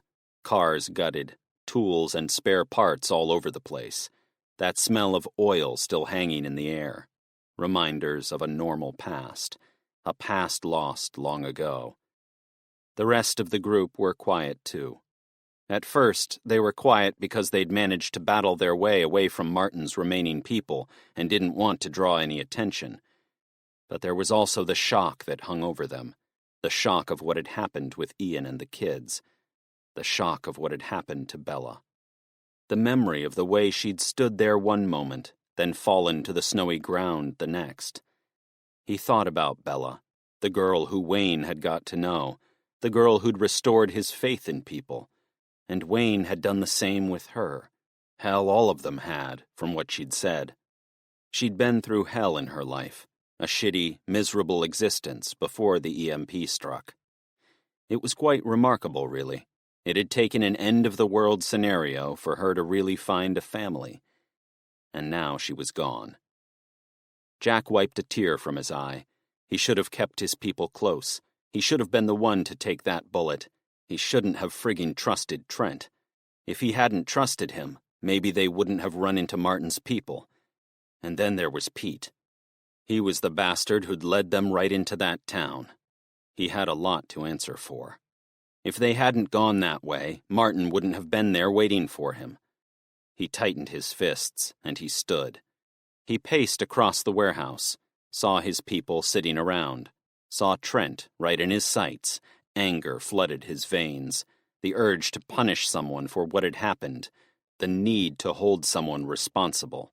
And Trent was the one in the headlights right now. He lifted his rifle and pointed it right at Trent. Trent stared back at him, fear on his face. "What?" "Get up," Jack said. Hazel stood, walked over to Jack. "Jack, what is this?" He held on to that rifle with his shaking hands, pointed it right at Trent. "You led us this way." Trent shook his head. "I told you, I had no idea." Jack smacked the rifle right against his jaw. "Bullshit. You knew exactly what you were leading us towards." And even if you didn't, Ian and the kids, what about them, huh? What did you do to help them?" Trent just shook his head. "I'm sorry, truly." Jack stepped back, paced around, so eager to use that rifle on Trent, so eager to take out his anger on someone. Pete stood, walked over to Jack, held out a hand.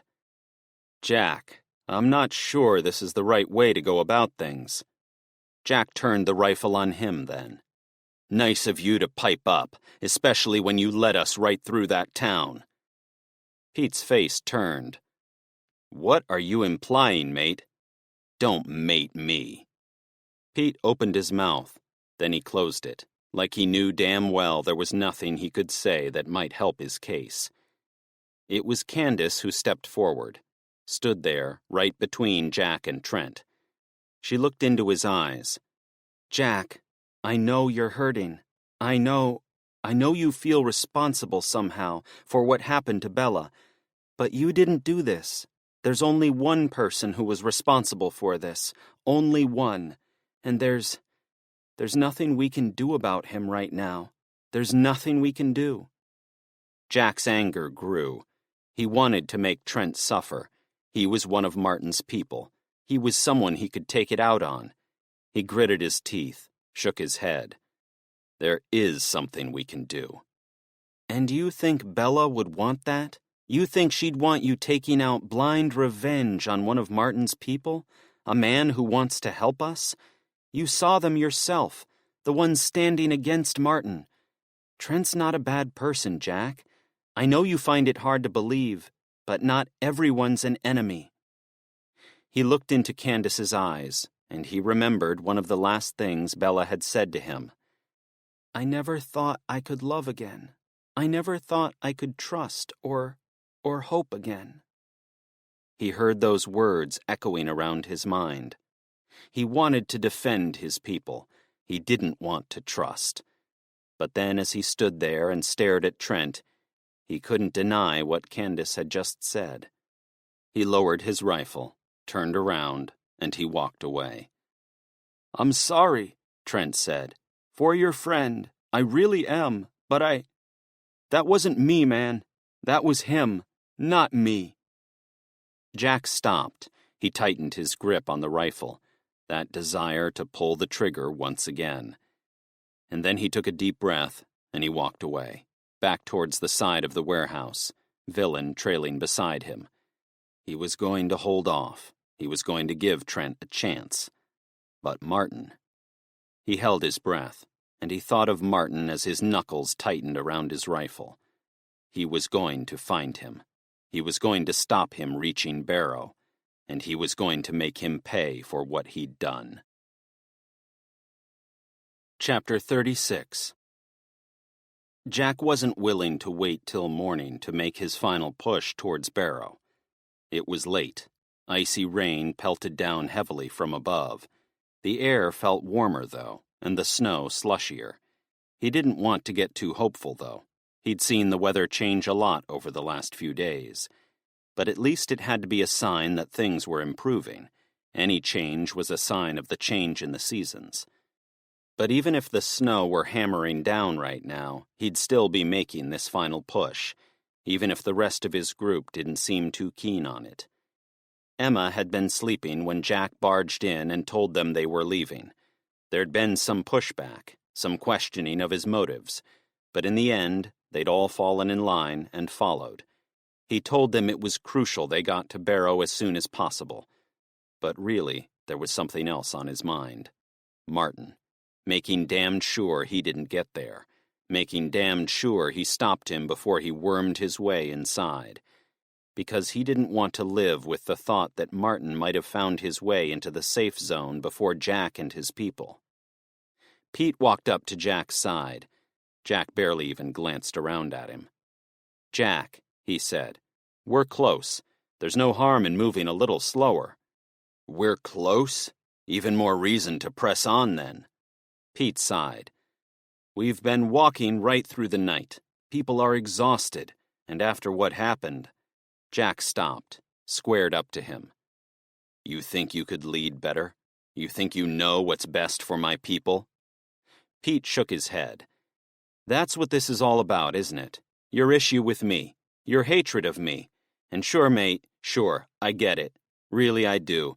But I can't change the past. And hell, I wouldn't even change it if I had the chance." Anger seethed inside Jack. All his urges to explode at Pete built and threatened to manifest. "You might want to stop talking right now." But Pete shook his head. "No, I won't stop frigging talking, because you need to hear it, Jack. You need to hear the frigging truth." Jack took another step towards Pete, peered right into his eyes. "Go on. I dare you." Pete opened his mouth, closed it, clearly so desperate to say something, so eager to get his words off his chest. "Go on," Jack said. "Say it. Get it off your chest." Pete looked right into Jack's eyes. "There's something." He stopped then. "You walked away from Hazel, Jack. You walked away from her when she needed you most. You walked away from her, and I was there for her. That's the difference. That's the truth." Jack wanted to feel angry. He wanted to take a swing at Pete. But the thing that hurt him most? Pete spoke the truth. The rest of the group caught up with them. Hazel stepped forward, looked concerned. "What the hell's happening here?" Jack lifted a hand. "Stay out of this, Hazel." She looked from Jack to Pete. "Guys, what's..." "Jack wanted to hear a few home truths," Pete said. "I didn't want to go there, but he wanted to hear it." Hazel's face dropped. "Pete..." "No, it's okay," Pete said. "Jack's heard what I had to say. He's got his own shit to deal with, and he'd better deal with it, fast, before it kills the lot of us." Jack didn't know what to say. He could only think of India's death, the way he'd walked away, the guilt he'd felt, the resentment he'd felt towards everyone. And then there was Pete, the knight in shining armor like he'd always been. "You took my wife," Jack said. "You lost your frigging wife," Pete shouted, "just like you lose everyone." His eyes widened the moment he said those words, like he'd realized what he'd said far too late. "I didn't mean—" But it was too late. Jack swung a fist at him, cracked him across the face. Pete fell back to the ground. Jack stepped over him, grabbed him by the scruff of his neck, pulled back his fist, went to punch him again, went to release himself of all his pain, all his demons. Hazel grabbed his hand, tried to drag him back. Everyone shouted at him, told him to stop. But he wasn't stopping, because Pete was right, and it terrified him. He went to crack him across the face once more, and then something caught Jack's eye. He turned around. The rest of his people all turned around too, because in the distance, he saw something. In the distance, at the bottom of the hill, he saw a light. Chapter 37. Jack stared at the light at the bottom of the hill and wasn't sure what to think. His fist was still tensed, still ready to crack Pete across the face again. But it felt like everything had drifted into the background. Nothing else mattered. Just that light, a glimmer in the darkness. Is that them?" Candace asked. Pete shuffled from underneath Jack, making the most of Jack's break in concentration. He stood up, brushed himself down, and stared down the hill at that light.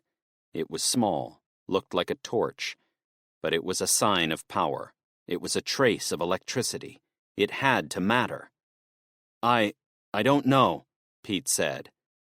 Jack turned around then, frowned. "You don't know? What do you mean you don't frigging know? Are they your people or not?"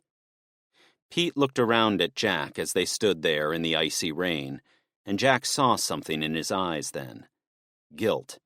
The same look of guilt he'd had when they first ran into each other after Jack found out about Pete's affair with Hazel. The look that turned his stomach. And with that look, Jack understood. "You really don't know, do you?" Jack said. Pete shook his head. I... You're not from any safe haven at all, are you?" Pete rubbed the back of his neck. Everyone turned around, looked at him. This man who had seemed so authoritative, this man who had seemed so promising, who had brought so much hope along with him. "Pete?" Hazel said. Pete turned around. He looked at Candace, Emma, Trent, and then he looked at Hazel, and that expression of guilt on his face grew even more. "Tell them," Jack said. "Be honest. For once in your damned life, be honest." He looked back at Jack, and then he closed his eyes and shook his head. There is a safe haven. I've seen it, a place in Barrow, a place where the helicopters go." Jack's jaw tensed. But I'm not from there." Jack felt it like a punch in the gut, even if he had been expecting it. "I knew it." "I was miles from here. I was wounded. A helicopter brought me up this way. They nursed me back to full strength, and then they... Look, I can explain." "There's nothing to explain," Jack said, squaring up to him once again. "You appeared out of nowhere with your false bullshit promises like so many damn times in your life. You made us hope. You made us frigging believe, and then you stabbed us in the back. You stabbed us in the back like you always do." Pete shook his head. "I never meant to betray any of you." Jack couldn't stop himself. "And how did you think it was gonna go, Did you think we weren't going to find out? Were you even going to tell us at all?" Pete just looked on, tears building in his eyes, like the pathetic kid he was. "No," Jack spat. No, you weren't. You were going to take the lie as far as you could, just like you always have. And then you were going to bend the truth to suit you, because that's what you are, Pete. That's what you've always been. You're a bullshitter, a venomous bullshitter, and I'm ashamed I ever had you as a friend. And Hazel, you should be ashamed you ever married this man. Jack turned away then. He didn't want to hear any more from Pete. His heart raced. Sweat trickled down his forehead. He just looked down the hill at that faint light illuminating the night and tightened his grip on his rifle. He had to be ready to use it. Why? Jack stopped then, looked around. It was Hazel. She was right opposite Pete, standing right up to his face, tears streaming from her eyes, baggy dark circles underneath. Why did you lie? She asked. Jack wanted to go up there. He wanted to tell her to come along, to leave Pete. Because he was done with him. He was done with believing in people. He was done with trusting outsiders, as much as his people tried to convince him otherwise. Pete had stabbed him in the back once again. And the most painful thing about it, there was actually a point where he thought he could see a future where he didn't hate Pete's guts, a future where he could move on from the trauma of his past.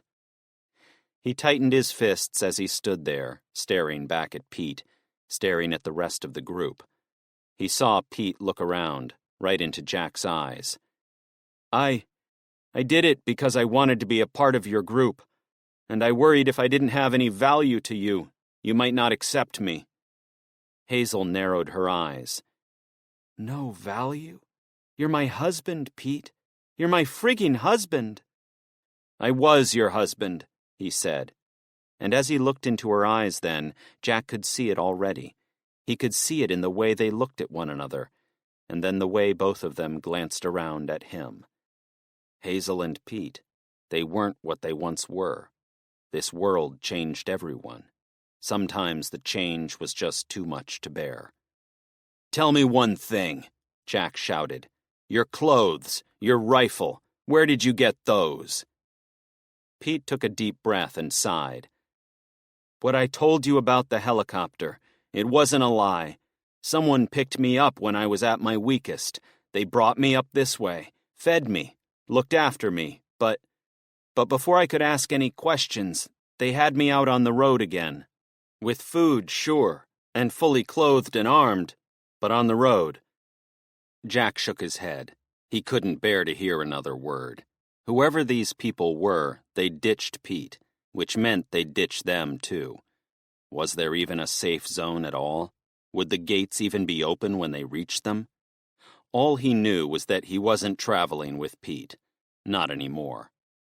Come on, Jack said. We need to keep moving. Investigate the light. Then keep on going towards the helicopters, whatever's waiting for us there, because this arsehole's lies don't change a thing. There's a place in Barrow. Whether they want us or not, that's where we need to go. He saw Trent nod, walk up to his side, like he was one of their people now, not a prisoner. Candace and Susan followed. Emma wasn't far behind. And then it was just Hazel and Pete. Hazel, Jack said. She looked around, torn, conflicted. Pete shook his head. Don't leave me here. Whatever you do next is your call, Jack barked. But you are not traveling with us. You are not poisoning us with your lies, not anymore. A woman died today, a good person, one of our family. She didn't have to die.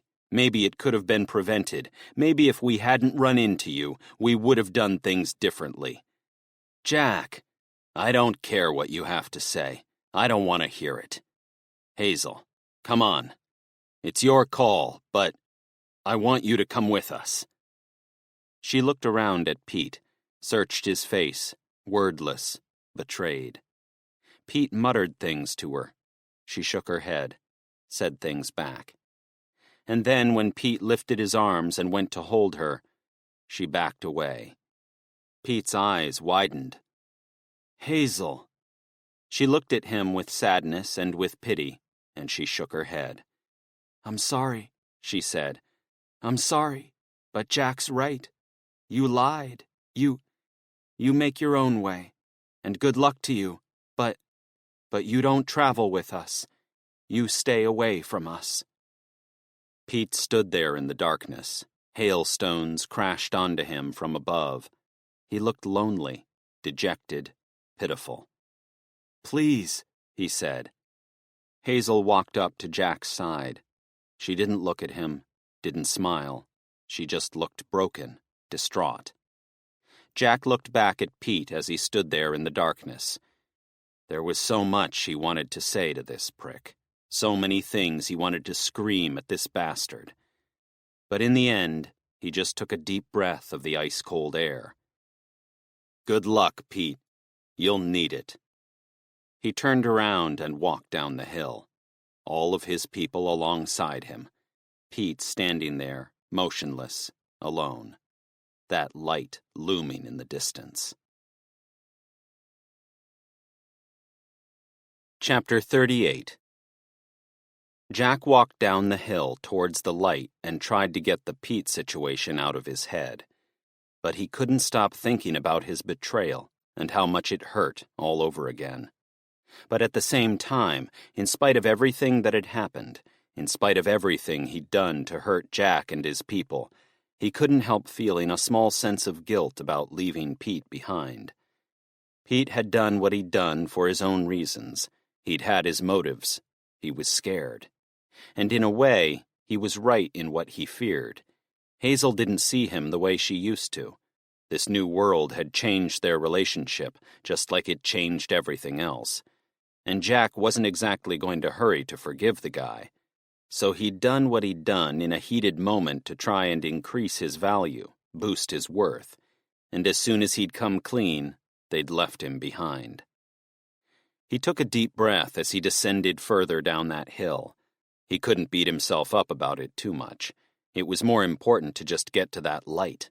Find whatever was there, whether it was something to do with the safe zone or not, if this safe zone really was a safe zone at all. And as much as it creeped him out, he looked over his shoulder up the hill. Pete was far behind them now, well out of sight.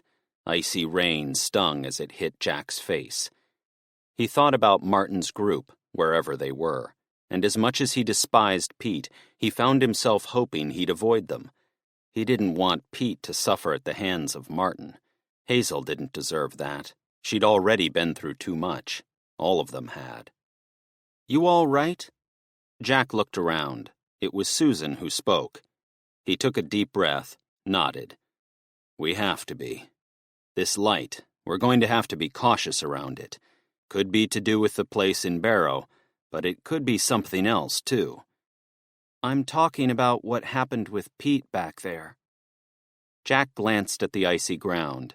He knew exactly what Susan was referring to, but he didn't really want to go into it. Not again. "It had to be done. I couldn't have him walking with us, not after he kept the things he did from us, and not after Bella." Susan didn't say anything at first. She just nodded like it was the most common-sense conclusion to come to. "Sometimes we have to cut ties with our past to progress. We can't feel obliged to the ones who raised us or the ones we once loved. We have to do the right things for ourselves, even if it feels so wrong." Jack looked at the way Susan stared into the distance. He figured she spoke from experience. Something about her dad she'd mentioned once but didn't want to go into.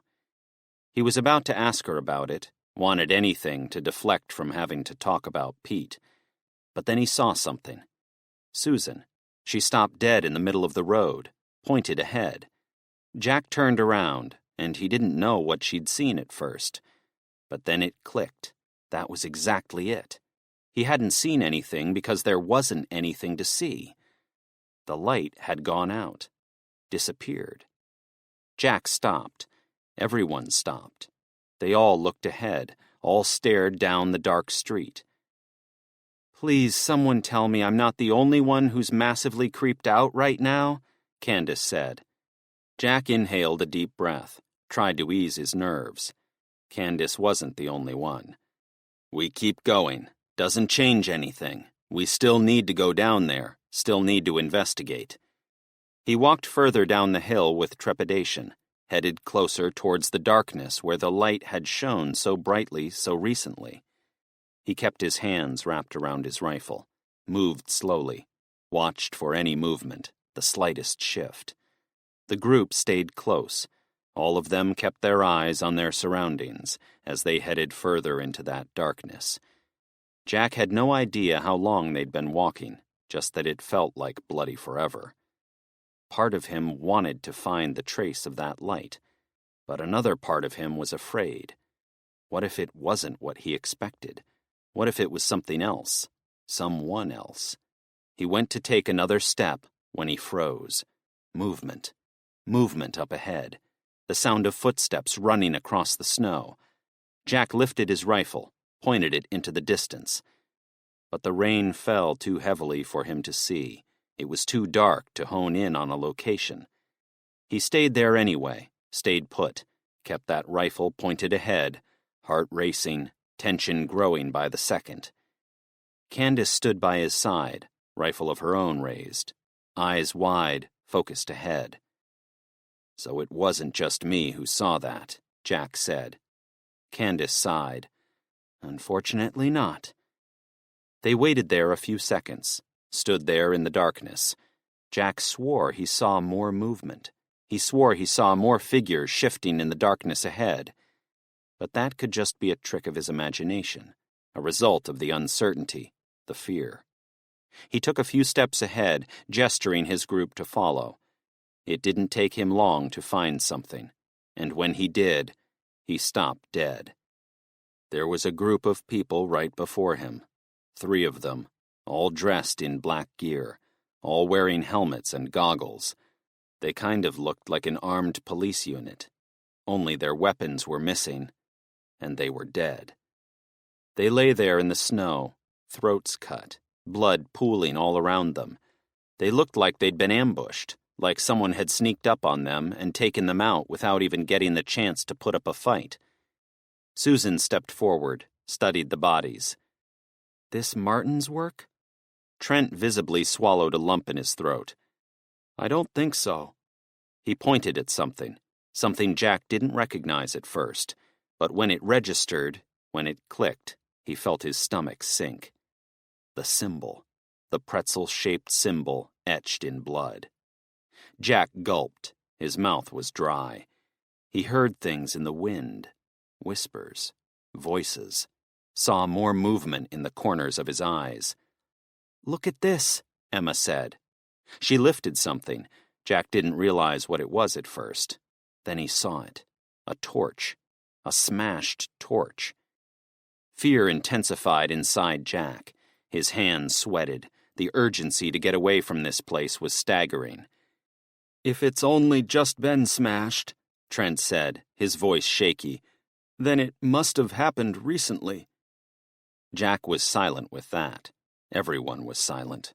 He heard his pulse pounding in his skull. Fight or flight had concluded their battle, and flight had won. He looked up from the bodies, ahead at the street into the darkness. Come on, he said. We need to get away from here. It's nuts. He stopped, because he heard it. Movement. Movement right behind them. Someone was here. They weren't alone. Chapter 39. Jack heard the footsteps behind, and his body went numb. He spun around, looked back into the darkness behind them. He didn't see a thing, but he could still hear them.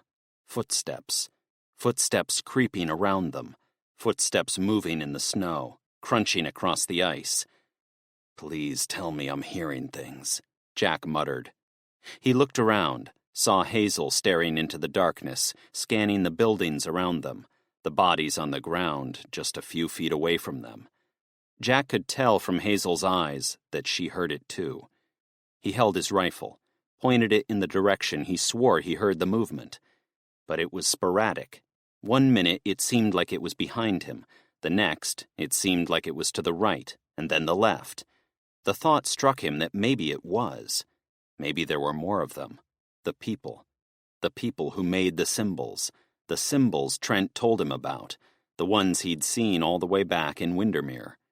The hairs on his arms stood on end. We need to get away from here. We need to go. Now! He backed up the road, made sure his people were in sight at all times as they followed him. Candace pointed a rifle to her left and right, trying to cover all areas. Hazel peered up ahead like she'd heard something in the direction they were heading. Jack didn't see a thing. He hadn't seen a trace of anyone. But he heard them, and those sounds made him feel trapped. They made him feel like people were closing in. He didn't know who these people were. He didn't know what they wanted, but he knew he had to get away. Fast. He powered down the street. The icy rain fell down heavier, blocking his vision. The darkness seemed thicker somehow, like the presence of this invisible threat was changing his surroundings completely. He ran further down the street, staying close to his people, not wanting to stray from them, not wanting to get too far from them. And then he saw him. He was standing right in the middle of the road. He couldn't make out his face, only that he was a big guy, well-built, dark hair, wearing thick camo-covered clothes. And even in the darkness, Jack swore he saw something. Something that sent shivers up his arms. The man looked like he was smiling. Jack didn't even hesitate. He lifted his rifle, and he fired. The man moved right away, disappeared like he was just a figment of Jack's imagination. And for a moment, Jack doubted himself. He questioned whether he'd actually seen anyone standing there at all, or if it was just a trick of the mind. But then he heard the footsteps getting closer behind them, the ice cracking all around, and he saw more movement then. Movement to his left, to his right, but no movement up ahead. He had to make the most of that. He had to keep on going. All of them did. He raced further down the street, kept his rifle raised, ready to fire at all times. He looked over his shoulder, saw more of those figures closing in, shifting towards him. It felt like whoever it was were just playing with him, like they were trying to lead him towards somewhere, push him towards somewhere he couldn't escape from. And the consequences would be real if this group captured him and his people. He'd already seen what they'd done to the people in the streets. He ran further into the dark when he saw something up ahead. A pond, an icy pond. He already felt cautious about crossing water after what had happened back in Arnside, but right now they had no choice. Besides, this body of water was smaller. They could make it across. They could do this. He stopped at the edge of the water and looked back. In the town, he could see things again. Movement, figures heading this way through the fog. "We have to cross the water," Jack said. Hazel shook her head. "It's not safe." "Staying here's not safe. We have to do this, Hazel, whether we like it or not, because if we don't, we'll go the way of those 3 people back there. We can't let that happen. I can't let that happen." She looked around. All of them did. Uncertain, unsure. And then Susan stepped forward onto the ice. She looked back at Jack, looked back at everyone. "Come on then. What are we waiting for?" Jack followed her onto the ice, grateful for her backup. The rest of the group followed closely behind. But the more he walked across this old pond, the more his uncertainty grew. The water, it wasn't as frozen as it once was.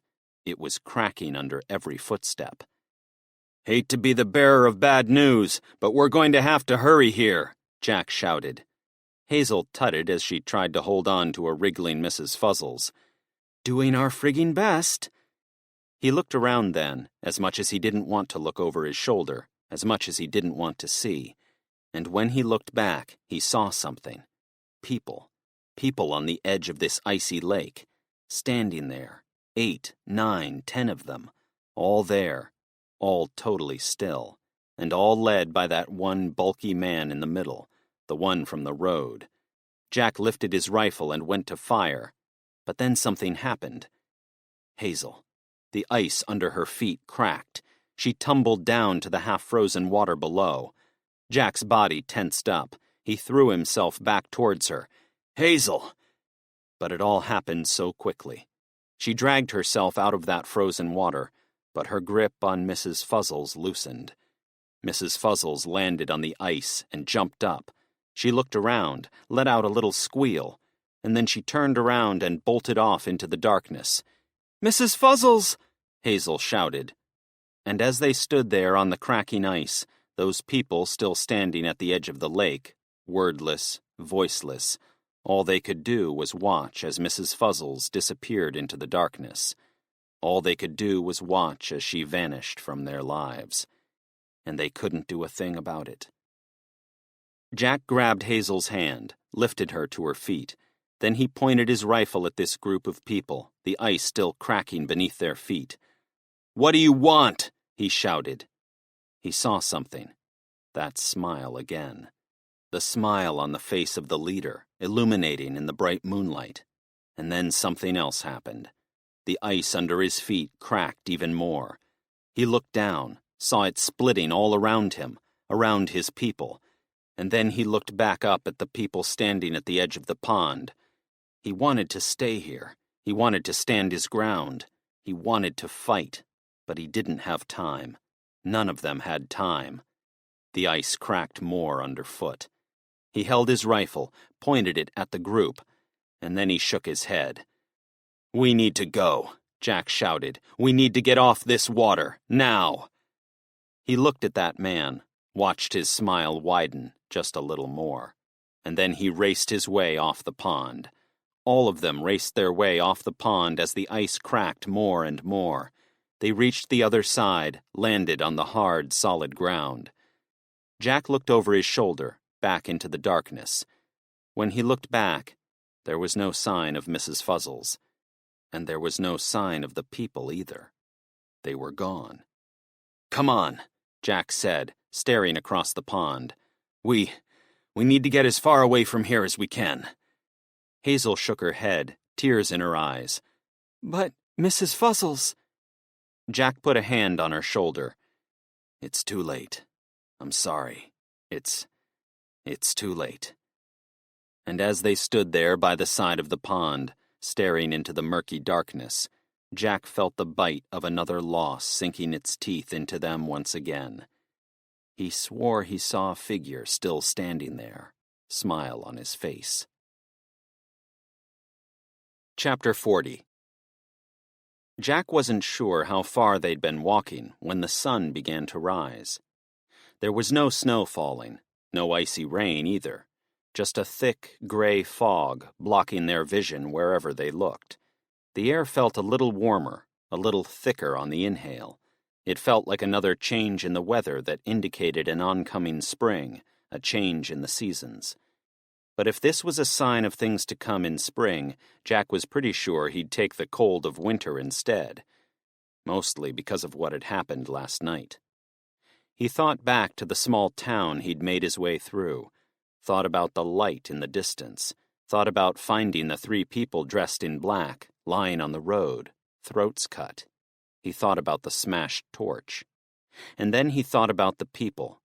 His stomach turned, the group in the streets, their smiling leader, the way they'd followed Jack's group through that town, the way Jack and his people had no choice but to cross a pond. And then Mrs. Fuzzles. Jack remembered watching her leap out of Hazel's arms. He remembered her landing on the ice, scurrying away into the darkness. He'd wanted to go back for her. He'd wanted to save her. As much as he struggled bonding with any cat, she was one of their group. And she meant something to Hazel and Candace especially. The memory of Wayne, and to Jack, of Bella too. That whole group who'd walked towards the farm all those months ago. Wayne, Bella, Mrs. Fuzzles, all gone. He squinted through the thick fog, kept on scanning his surroundings, looking for a sign of life, looking for any indication that they were closer to the safe zone, or whatever the hell this place was. But there was nothing but fog. There was nothing but the road underneath their feet, the buildings around them barely visible, and the silence. The more Jack walked, the more he doubted everything from the last few days. The talk of the safe zone. Where had that started? He'd heard about a place in Barrow, a place with power, but what if they were just rumors? What if they were just people hoping, believing in stories because, quite frankly, they had to? People needed stories. They were the very essence of survival. Without stories, there was no hope. And without hope, there was nothing at all. But the more Jack walked aimlessly, the more his group traveled around him, the more he started to lose hope. Because he knew they were on the edge of Barrow now, and there were still no signs of life. They hadn't seen any sign of helicopters. They hadn't seen any signs of people. They hadn't seen any signs of hope. Not for a long, long time. He stopped in the middle of the street and tensed his fists. He thought of Martin. He'd shot Bella, gunned her down, an innocent person, one of their group, one of their family. And there was Ian's family, too. Good people, people just trying to get by in this world. And then Jack thought about the fact that he might get away with it, the fact that he wouldn't ever get to face him for what he'd taken from their group, for the innocent life he'd snuffed out, all for his personal gain. He thought about it all. Then he heard footsteps by his side. When he looked around, he saw Candace. She looked worn out, exhausted. Everyone did. But she looked at Jack through the thick fog, and she forced a half smile. Jack wanted to smile back. He wanted to tell Candace to keep hope, to keep her faith. They were close. They were going to make this. But he couldn't. Not anymore. What's the point of this anymore?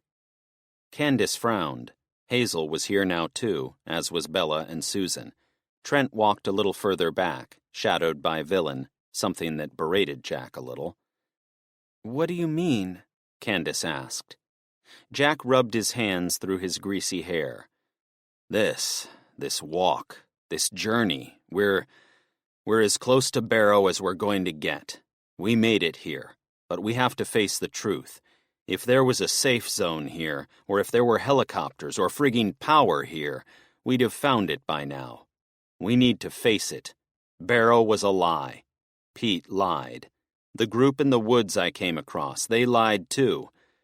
We're better off just finding somewhere else, finding a new home, settling down, starting again. Jack listened to the silence that followed. He looked at the faces of his people. They all stared at him, wordless, like they couldn't believe what he was saying. But at the same time, like they understood him, like they knew he was right. "You're giving up?" Emma said. Jack looked at her. He wasn't expecting her to be the one who spoke first, but she looked at him with such anger, such madness. "I'm not giving up," he said. "I'm just being rational." "We came all this way," she said. We lost our home. We lost Bella. We fought so hard for this, and you're just going to give up now, all because you're still afraid of outsiders?" "Emma, I haven't seen any trace of the helicopters, have you? I haven't seen any trace of people around here. How about you? We need to face the facts. We've lost this time, but we can start again. We can rebuild. Just us." Emma shook her head, kept on staring right into Jack's eyes.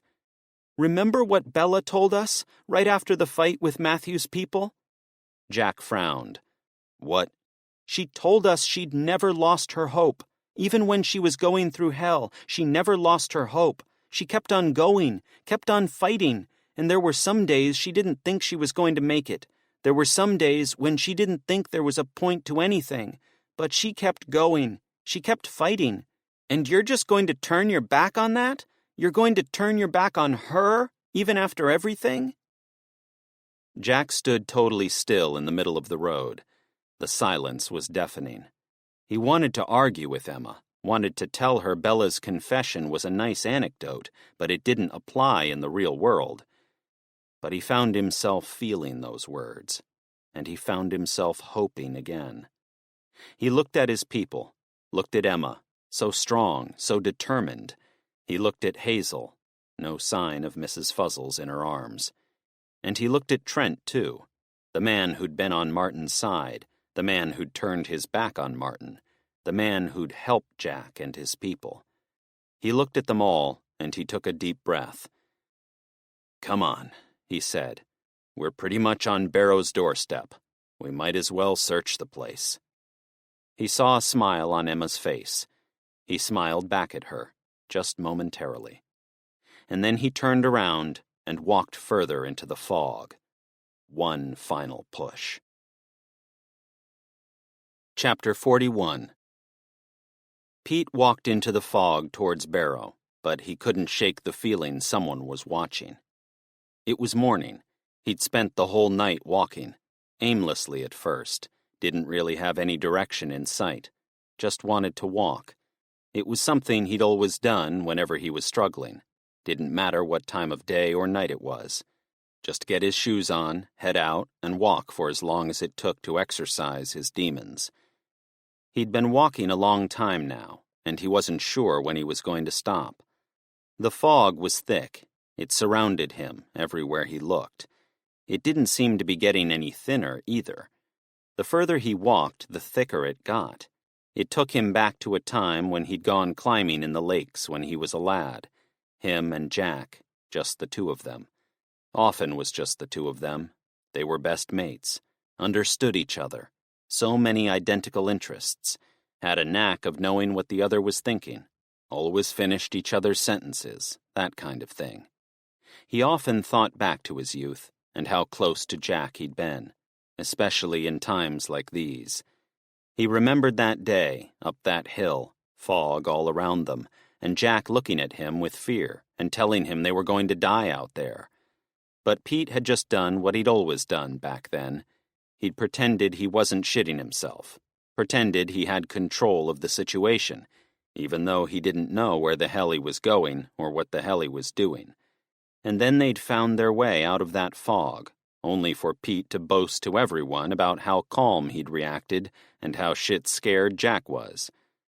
That was just their friendship to a T, the banter between them, the competitiveness between them. It was just a shame they'd ended up in love with the same woman. Pete walked further through the fog and thought of Hazel. He'd never forgot the first time she'd kissed him. He'd spent all his childhood in love with this girl, and then he'd watched Jack and her get together. In the early days, he thought it'd pass. He thought she'd realize just how much cooler Jack's best mate was. Was he jealous? He didn't like admitting it at the time, but sure, he was jealous. And lo and behold, Hazel and Jack hadn't split up. They'd moved in together. They'd got married. They'd had a kid, and then another kid. And all that time, while Pete told himself and everyone else he was a happy single man, courting envy with his bachelor lifestyle, he was lying, to himself and to everyone. He was a lonely man who'd had his heart broken. And then the incident with India happened. Pete remembered it. He remembered hearing the news, going round to Jack and Hazel's to see them, Jack being out, and Hazel needing someone to listen to her. Hazel falling into his arms, and then one thing leading to another. He'd been guilty about it, of course he had, and as much as he loved Hazel, he'd have called it off right there if that's what seemed right. He didn't manipulate Hazel while she was at her lowest. He hadn't seized an opportunity or any nonsense like Jack suggested. It had happened very naturally, slowly, and it hadn't been easy. Hazel was broken after what happened with India, so Pete had done everything he could. He'd been a friend to her. He'd been a lover to her. And then he'd been a husband to her. And then the EMP struck, and everything changed. He swallowed a lump in his throat, remembered the day he'd been rescued by the helicopter, the way they'd brought him up north, seen to his wounds, and then sent him packing before he even had a chance to question whether any of it was real or not. His only proof it was real? The thick coat, the goggles, and the rifle, and the food in his rucksack, long depleted. He wasn't lying when he said he'd been rescued, and he'd heard talks of Barrow, too. He wasn't from there. He didn't know what their game was, what their motives were. He just knew they had helicopters, and they were far more advanced than any other group he'd seen surviving in this country. They had to be the ones who'd saved him, the ones who'd helped him. He walked further into the fog, and he thought about how Jack and Hazel left him, and he understood it. As hard as it was to swallow, he got it. Jack felt lied to. Hazel felt betrayed. And in the time they'd spent apart, things had changed. This world changed people. It corrupted people. It forced them outside of their comfort zones into new worlds. And sometimes they found things out about themselves in those dangerous new worlds. But he had no choice but to head towards that safe zone, or whatever it was. Whether Jack or Hazel wanted to see him or not, he wasn't going to survive out here. There was nothing for him out here. He had to go there. He had to find whatever was there, and then he had to... Footsteps. Footsteps right behind him. He looked back. Nothing but thick fog. He squinted, frowned, tried to see movement in that fog as he held on to his rifle. A rifle he was merciful Jack had let him hold on to. But he couldn't see a thing there. He turned around, took a few more steps, probably just a trick of his imagination. It was so silent. Chances were he'd hear a group coming from miles away in this solitude, and when he did, he'd have more than enough chance to hide in the snow. He turned around to keep on moving when he saw someone up ahead. He stopped dead, froze. A man stood in the middle of the road in front of him. He was tall, well-built, looked like he had dark hair, but it was hard to make out his face in this fog. Only one feature was clear: his wide smile. Pete lifted his rifle, pointed it at the man. "You got a problem there?" The man didn't budge, stayed completely still, no weapons in hands, no movement or words whatsoever. Pete took another step towards this man. He thought he saw more movement in the corners of his eyes. He heard footsteps crunching through the ice. "I asked you a question. You got a problem?" The man's smile widened, and at this distance, Pete saw something else: the man's scarred, pot-marked skin, and his deep, dark eyes. "No," the man said, his voice softer than Pete expected. "But you do." The hairs on Pete's neck stood. "What?"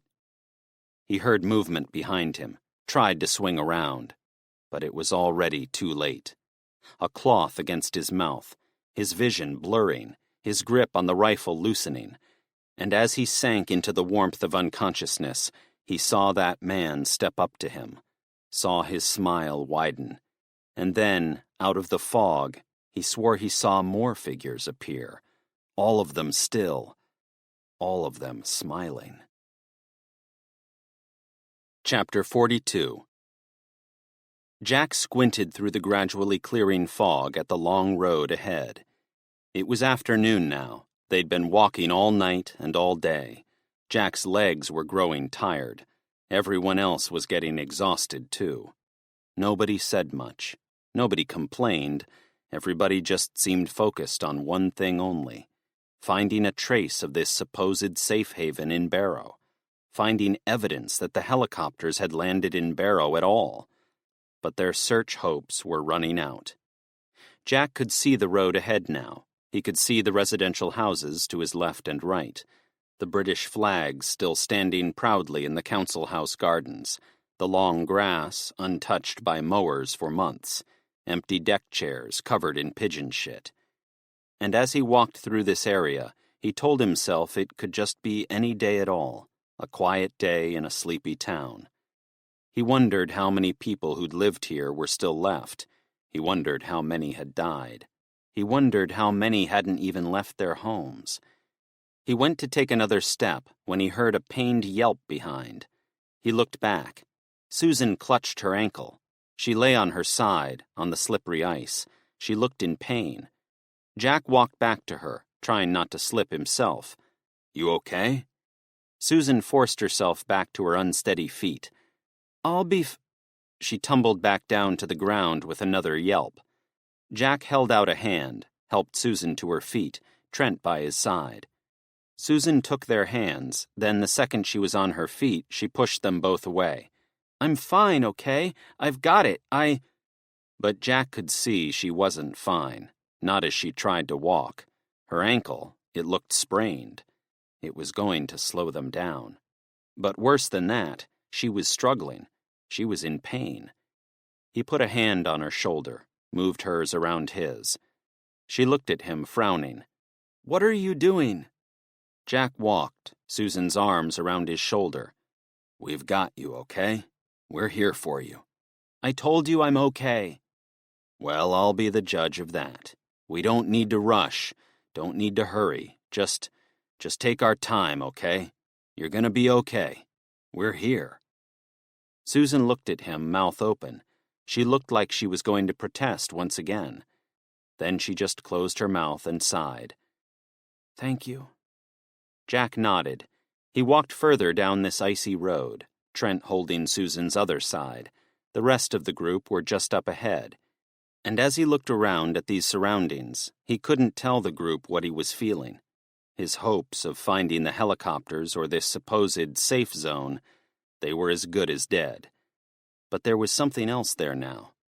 His hopes in his people weren't gone, and his belief in other people, the possible goodness of outsiders, that wasn't gone either.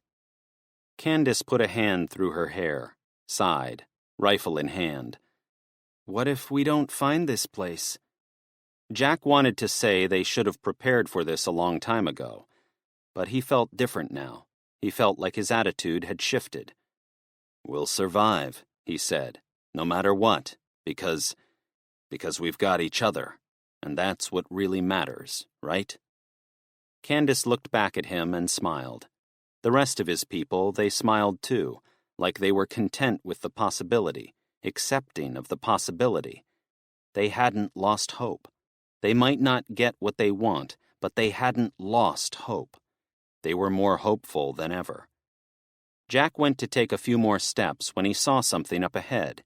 In the clearing fog, right in the distance, something caught his eye. He loosened his grip on Susan's arm, rested her onto Trent. "Wait here." Hazel frowned. "Jack?" Just wait here." He walked up the road, closer towards what he'd seen. Then his walk turned into a jog, and his jog into a run. But the fog kept on holding back his vision, like he was chasing treasure at the bottom of a rainbow. "Jack?" Hazel called. He went to stop when he saw it. He saw through the fog, and when he saw it, he couldn't focus on anything else. Way ahead in the distant hills, he saw a wall. It looked like a tall steel wall, constructed right at the edge of the town. And inside those walls, what he saw made a smile creep up the corners of his mouth. A tear built in his eyes. He saw helicopters. He saw movement. He saw life. Footsteps approached. Hazel reached his side, Candace just behind. Trent and Susan were further back. All of them stared ahead, right into the distance. "Is that?" Jack looked at Hazel, a wide smile right across his face, unable to believe it, unable to accept it. "It's the place," he said. The safe place. The place with the helicopters." Hazel's eyes widened. He saw tears building. Candace punched the air and cheered. Even Susan, limping across the ice, picked up her pace and grinned. "We made it," Jack said, unable to believe his own words. We did it." He looked back around at the walls in the distance. He went to take a step, and then he saw something. Movement to his right. Movement from a street beside them. He froze, lifted his rifle. His stomach sank. Martin stepped forward. His remaining people by his side, all of them armed. "Well, hello there," Martin said. "We really need to stop bumping into each other like this." Chapter 43. Doesn't matter where we go. We just seem to keep on bumping into one another, huh, Jack? Jack looked across the street at Martin, and his stomach turned. There were still people standing beside him, 6 now, all of them holding rifles and guns. and all of them preparing to fire. And behind them, in the distant hills, the place where the helicopters were, the safe zone, or whatever it was, within touching distance, so close. One final blockade in their path. Martin walked slowly through the snow. Jack lifted his rifle right away, pointed it at him. Martin lifted a hand. Not a good idea. Come on. We've broken the ice enough by now, huh? No need to start on a bad foot. Not again. Jack's jaw tightened. He became very conscious of all his people standing around him, especially after what had happened to Bella in their last standoff. Whatever you want. Enough people have lost their lives. Too many people have died. Nobody else has to fall. Martin smiled, shook his head. His rifle was lowered, but the rifles and guns of the people still loyal to him were focused and ready to fire. That's your problem, Jack. You're arrogant. Every time we corner you, you're all ready to bargain and talk your way out of it. But if you ever had the upper ground, hell, you'd gun us all down in a heartbeat. Jack took a deep breath, kept his rifle focused. Maybe I would, or maybe I'm just trying to find another way, a better way. Martin shook his head, smile widened even more. Don't kid yourself, Jack. You're not the saint you want your people to think you are. You and me, we're not so different, really. Only difference is, I'm actually willing to do what needs to be done. You think too much about it. He lifted his rifle then, all of a sudden, pointed it, not at Jack, but at someone else. When Jack looked to his side, he saw the rifle was pointed at Trent. Truth be told, Martin shouted, I want to gun you all down. I want to end this right here. You took out our people. You've shown time and time again you can't be trusted. But you know what? Maybe you're right. Maybe we can all go down to this nice cozy home together. Maybe we'll be sitting around a fire singing in no damn time at all. He paused. That pause hung in the air. Villain stood by Jack's side, growling. I'm sensing there's a but here, Jack said. Martin's grin widened even more. You're getting the hang of it, aren't you? Yeah, there is a but. There's a price. There's always a price. He turned his gaze to Trent. And that price is standing right there. Jack looked around at Trent, saw Trent looking back at Martin, shaking his head. Trent, Martin said, hand him over. He's one of my people. He broke our rules. He betrayed us. Let me make him pay for what he did in line with how we do things. And then we can move on from this whole sorry mess. Together. Jack's heart raced. His throat dried out. He shook his head. It's not happening. Martin sighed. Jack, I know you're thinking you need all the help you can get, but be realistic here. Be pragmatic. Trent was a loyal man to me for a long time. He turned his back on me. What makes you think he won't do the same to you, or to our new friend down the road? Trent shook his head, spat on the ground. You're a lying prick. You know damned well I never liked the things you did. You know damned well I always stood against you. And yet you still did them, Martin said. You still stood with us. You ate with us, hunted with us, drank with us, traveled with us, all because it suited you. And when you saw what you felt was a better offer appearing on the horizon, you jumped ship. Martin turned his gaze to Jack again then. Is that the kind of guy you want on your side? The kind of guy who isn't afraid to trade you in as soon as the going gets tough? Jack turned to Trent again, saw him standing there, shaking his head. And as much as he didn't want to hear Martin's words, as much as he didn't want him to sway him, he felt his uncertainty about outsiders being triggered, his distrust in those who weren't his own. Maybe there was logic in handing Trent over. Maybe there would be a path forward if only he could do this one final thing. "Think carefully about this, Jack," Martin said. "I could give a signal, and my people would fire right now, take you all down in a flash. We could have sneaked up on you, taken you out instead of talking, but we didn't, because we don't want conflict here. We want something else, a resolution, a fresh start, a clean break, because you know what? I kind of admire you, in a way. You're a fighter. All of your people are fighters. We're the kind of people who should be shaping whatever new world lies ahead, not snakes like Trent here." Jack looked at Trent again, and he felt that urge to hand him over, that urge to just try and reach the agreement Martin was suggesting, because as much as he despised the guy, he was right. He could have taken his people out. He could have fired, but he hadn't, and maybe that meant he was telling the truth. "Jack?" Jack looked around, saw Hazel staring at him, shaking her head. Then he saw Candace, Emma, the disappointment in their eyes, preempting the decision he was on the verge of.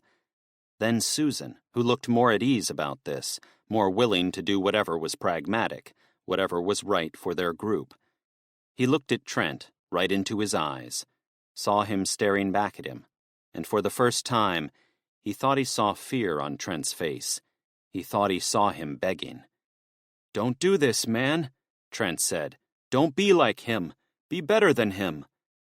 Jack looked away, looked back at Martin, at his people holding their rifles. Martin sighed, glancing at his wrist. "Time's running out. Time to make a call. What'll it be? Hand Trent over and end this? Or keep him on side and fall? What's it gonna be?" Jack swallowed a bitter lump in his throat, because that really was the extent of the decision before him. Hand Trent over and possibly live, or keep Trent on his side and almost certainly die. He looked at Villain sitting there in the snow, and his heart sank. He remembered the first day he'd seen him, an outsider, a dog who'd come into his life right when he needed him most, even when he thought he'd never bond with anyone new again. And they'd ended up best of friends. Jack had ended up trusting him, loving him like he never thought he'd love again. He swallowed a thick lump in his throat as Villain sat there, tilting his head. And then he looked around at the rest of his people, all standing there, all waiting. He looked right into Trent's eyes, and he took a deep breath. "I'm sorry," he muttered. Trent shook his head. "Jack?" Then Jack turned around to Martin and lifted his rifle. "But Trent's one of our people now." He aimed at Martin, pulled the trigger, and waited for a cacophony of bullets to rain down on his people. Chapter 44. Jack fired towards Martin and waited for the bullets to fly back in return. But nothing came their way. He narrowed his eyes, frowned as he continued to spray bullets ahead. And then he saw something. Martin's people, the 6 beside him, all of them scurried off towards the buildings. And that's when it dawned on Jack. That's when it really hit. "They're out of ammo," Jack said. They're out of frigging ammo. That's the only reason he offered an olive branch. That's the only reason he wanted to cooperate." Hazel looked around at him, stunned expression on her face. Trent looked even more stunned, like he was surprised to even still be standing. He looked right at Jack, nodded, half smile on his face. "I'll never forget that, man. I'll never forget what you did for me." Jack nodded back, then turned around to face Martin and his group. All of his people had scurried out of sight. Only Martin still stood there, holding his rifle, pointing it towards them. But for the first time, he didn't look in control of the situation. He looked afraid. "What now?" Candace asked. Jack gritted his teeth and lifted his rifle. "We get the bastard. For Bella." He ran across the street, firing towards Martin. More bullets passed by him from over his shoulder, from his own people, and he felt afraid about letting them run into conflict with him, pursue Martin with him. But at the same time, he felt trusting, because he knew his people were strong. He knew he could trust them. He knew they'd got this far, and they'd keep on going, no matter whether he was still standing or not. He raced towards Martin and fired another 2 shots at him as he scurried off into the distance. "The bastard's getting away!" Trent shouted. Jack picked up his pace. "He's not going anywhere." He ran further down the street. He saw Martin's people standing in the side streets, watching them pass by, hedging their bets, waiting for the outcome of this conflict. And as much disdain as he held for them, he remembered Trent, remembered what he'd said about there being good people in Martin's group, people who didn't want to be with him, but were just doing what they felt they had to do to stay alive. But Jack had to believe they wanted something better. He had to believe they wanted a chance at a new beginning that awaited on the horizon. "What about them?" Hazel asked. I've got an idea," Jack said. He looked over his shoulder and saw something. Susan lagging behind, still limping along. He looked at Emma and he put a hand on her shoulder, not wanting to stop too long. "Emma, I want you to go back there with Villain, to keep an eye on Susan." Emma frowned. But I want to help. I can help." "You are helping," Jack said. "I want you there because you're strong, and I want you and Villain protecting Susan while I'm dealing with Martin. You can do that, right?" Emma's face turned then, as if she saw things from another perspective. She nodded, and then she turned around and ran back towards Susan. Villain ran alongside her, looking back at Jack, waiting for him to follow. "You'll be okay, lad. You'll be okay." He looked around. It was just Jack, Hazel, Candace, and Trent now. "Candace," Jack said, eager to get moving. "Hazel, you go after Martin's people. Round them up, but do not hurt them. In no circumstances hurt them, okay?" Candace looked unsure. "They were going to kill us." "Just trust me on this, okay? Round them up. Defend yourselves if you have to, but don't hurt them without reason." "And what about you?" Hazel asked. Jack looked into Hazel's watery eyes, and he felt his heart skip a beat. And then he moved toward her and did something out of nowhere. He kissed her, right on her lips. And then he moved away, back alongside Trent. "I'll be back here in no time, I promise. Then we'll go find our new home." She stood there, stunned expression on her face, her wide eyes staring back into his, just like they had all those years ago. And then Jack walked up to Trent and nodded. "Let's go get the bastard," Trent said. They ran again, ran together, ran towards the house on the left that Martin had disappeared around. And Jack didn't look back, not once, as much as he wanted to, as much as he wanted to see his people were okay. He had to trust them. "Why did you spare me?" Trent asked, as the pair of them jogged in pursuit of Martin. Jack glanced around at him, half smiled. "Because you're a good guy. You've done some bad things, but we've all done bad things. You want the same thing as I do, as all of us do, and that's—" Jack stopped. He stopped because he heard something blast through the air, shoot right past him. He turned around. Martin stood at the back of the garden, rifle raised, pointed right at Jack. He looked defiant now, like he was willing to go down fighting, like he was willing to do anything to stay standing. But Jack just lifted his rifle, pointed it at him, walked towards him together with Trent. "I'll shoot," Martin said, begging now. It's still not too late to do the right thing, Jack. Ah!" He tumbled to the ground because Jack had shot him, right in the left kneecap. He watched Martin writhe around on the ground as he stood over him. Martin went to turn his rifle on him again, but Trent stamped on his hand. Jack heard Martin's bones crack as he let out another desperate cry. And then Trent kicked Martin's rifle away, and the pair of them stood over him. Martin lay there on the ground, blood spurted from his knee. He clutched it, pale-faced, frothing at the mouth. And Jack wanted nothing more than to press his rifle to Martin's skull and put him down. He wanted nothing more than to take him out. Clearly, Trent felt the same. "Please," Martin said, have mercy. I only did what was—" Trent booted him in the face.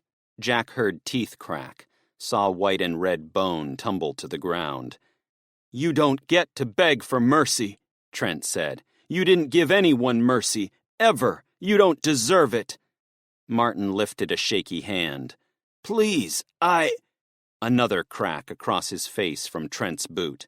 His eye turned bloodshot right away. Blood trickled down from his disfigured nose. He cut a pitiful figure, a broken figure, a weak figure. Jack lifted his rifle, pointed it at Martin's head. "I told you I'd kill you. I told you I'd make you pay for what you did. I told you I was stronger than you." Martin clutched his bleeding kneecap tightly, shook his head desperately. You were right. You're stronger. You're stronger, and you won, and please, just let me live. Just have mercy on me, on my people, please." Trent spat on Martin, pulled back his foot once more. "You don't get any mercy, you bastard." He went to swing his foot at Martin once again. "Wait," Jack said. Trent stopped, looked at Jack, frowned. "Huh?" Jack stood there, kept his rifle pointed at Martin. And as much as he hated him, as much as he wanted to punish him, he couldn't. He just couldn't. "I want to kill you right now," Jack said. "I want to beat you to a frigging pulp. But we're moving into a new world. We're moving towards something better, something hopeful. And that's just it. If we want to survive, we can't keep going on like this. We can't keep fighting these tribal battles. We have to be different. We have to be better." Martin's eyes darted around, searching Jack's face. Even Trent looked stunned, even if Jack had just relayed his own words back to him. What are you saying?" Martin asked, crawling towards Jack's feet. What do you mean?" Jack swallowed a lump in his throat and said the words he never thought he could. "Your people. I'm not going to hurt them. My people are rounding them up right now, making sure they're okay." Martin scanned Jack's face as he lay there on the ground like he was confused, like he didn't understand. Thank you. Thank you." Jack took another deep breath, kept his rifle pointed. "And you, like I said, I want to punish you for what you've done. I want to kill you for what you've done. But we're heading somewhere new, somewhere with rules of their own. It's time we stopped making our own, different rules. It's time we came together, trusted each other, because if we don't, we're never going to grow from this mess. So I'm going to take you to this place, whatever it is. I'm going to tell them your crimes, and then I'm going to let them decide what they do with you." Speaking this way felt like a release, like a weight lifted from Jack's shoulders, like a whole half-year of distrust and hopelessness was lifting from above him like a smoggy cloud. And Martin looked at him with tearful eyes. His face was bruised, his nose bled, a stray tooth rested on his chin. But he looked up at Jack with such thankful eyes, like a rescued puppy. "Thank you," he said, his throat clogged up with snot and blood. Thank you for your mercy. Thank you for—" It all happened so fast. First, Trent shouting out, "Jack!" Then Jack saw Martin pulling a hand from behind his back, swinging his knife towards him, and in that brief moment, Jack felt regret. He felt sadness that this couldn't go the way he'd wanted it to go. He didn't hesitate. He pulled the trigger. Fired. Martin's arm dropped. His head burst open all over the frosty green grass. And then he went still. Jack stood there. Icy rain fell from above. His heart pounded in his skull. The cold wind brushed into this garden, sending a shiver across his whole body. Trent put a hand on Jack's shoulder, made him jump for a moment. He looked at him, half smiled, sighed. "Come on," he said. "Let's go hold up the rest of that deal." Jack looked at the bloodied remains of Martin's skull. He looked at the knife resting between his twitching fingers. Then he took a deep breath and shook his head. "I'm sorry you couldn't save yourself," he said. He turned around from Martin, walked away from the garden, walked back into the street, towards the next big decision, towards the final step. Chapter 45. Jack stared at Martin's people kneeling opposite, and he felt his grip around his rifle tighten. The warm sun had cracked between the clouds. It felt poetic in a way. Through this entire journey, they'd been through all kinds of weather conditions. They'd had blizzards, they'd had hailstones, they'd had chilling wind so cold it froze you to the bone. But now, with freedom on the horizon, the sun broke through the clouds, and it felt warm against his skin, too. Martin's 6 people sat on their knees. All of them had their hands behind their heads. They'd been rounded up by Hazel and Candace, who held rifles, pointed them at them. Tears streamed down their faces. They looked sad, begged for mercy, begged for forgiveness. And hell, Jack didn't want to give it to them. As far as he was concerned, they didn't deserve it. But then he remembered what he'd said to Martin, the chance he'd given him, a chance to put everything in the past and start again in whatever new world lay ahead. And he lowered his rifle. He looked at Hazel and Candace, nodded at them to do the same. They looked back at him, uncertain at first, unsure, like they weren't sure about this, especially after all the conflict they'd been engaged in with Martin's group, especially after what they'd done to Bella, what they'd done to Ian and the kids. "Lower them," Jack said. "It's over. This entire conflict, it's over now." Hazel sighed and lowered her rifle. Candace followed. Trent looked more hesitant, shaking his head, uncertain. "Trent," Jack said, "lower it. You said it yourself. Some of them are good people. They're not all like Martin, just like you aren't like Martin." Trent looked at Jack, shook his head, and sighed. And then a smile crept up the corners of his mouth. "You're a good bloke, Jack. A better bloke than most." He lowered his rifle. And then it was just 6 people on their knees, and 6 equals opposite. Jack took a deep breath, looked at each and every one of these people. The woman with the scar across her face, the man with the gaunt cheekbones, the young lad with half his teeth missing. And as he looked at them, crouched there, so desperate, he felt sympathy. They'd just got caught up in a bad crowd. They'd taken a wrong turn. But that didn't condemn them forever. "I can't pretend I don't want to gun the lot of you down," Jack said, looking between each of them. "That urge, it doesn't go away, especially not after what you did, what you took from us." Some uncertain glances back from these people, confusion on their faces. Jack breathed in deeply, kept himself under control. "But I want you to know something. I want you to know the truth. I gave Martin a chance, just like I'm giving you a chance right now. I gave him a chance to join us, a chance to head to whatever lies ahead with us, and to answer for his crimes there. He tried to stab me for it." The man with the gaunt cheekbones and bloodshot eyes shook his head. "We ain't like him." He glanced at Trent. "Trent, you know, mate, we're not all like him. We don't want what he wanted. He seemed strong, seemed like the safest bet. But we don't deserve to die. Please." Jack felt that uncertainty once again.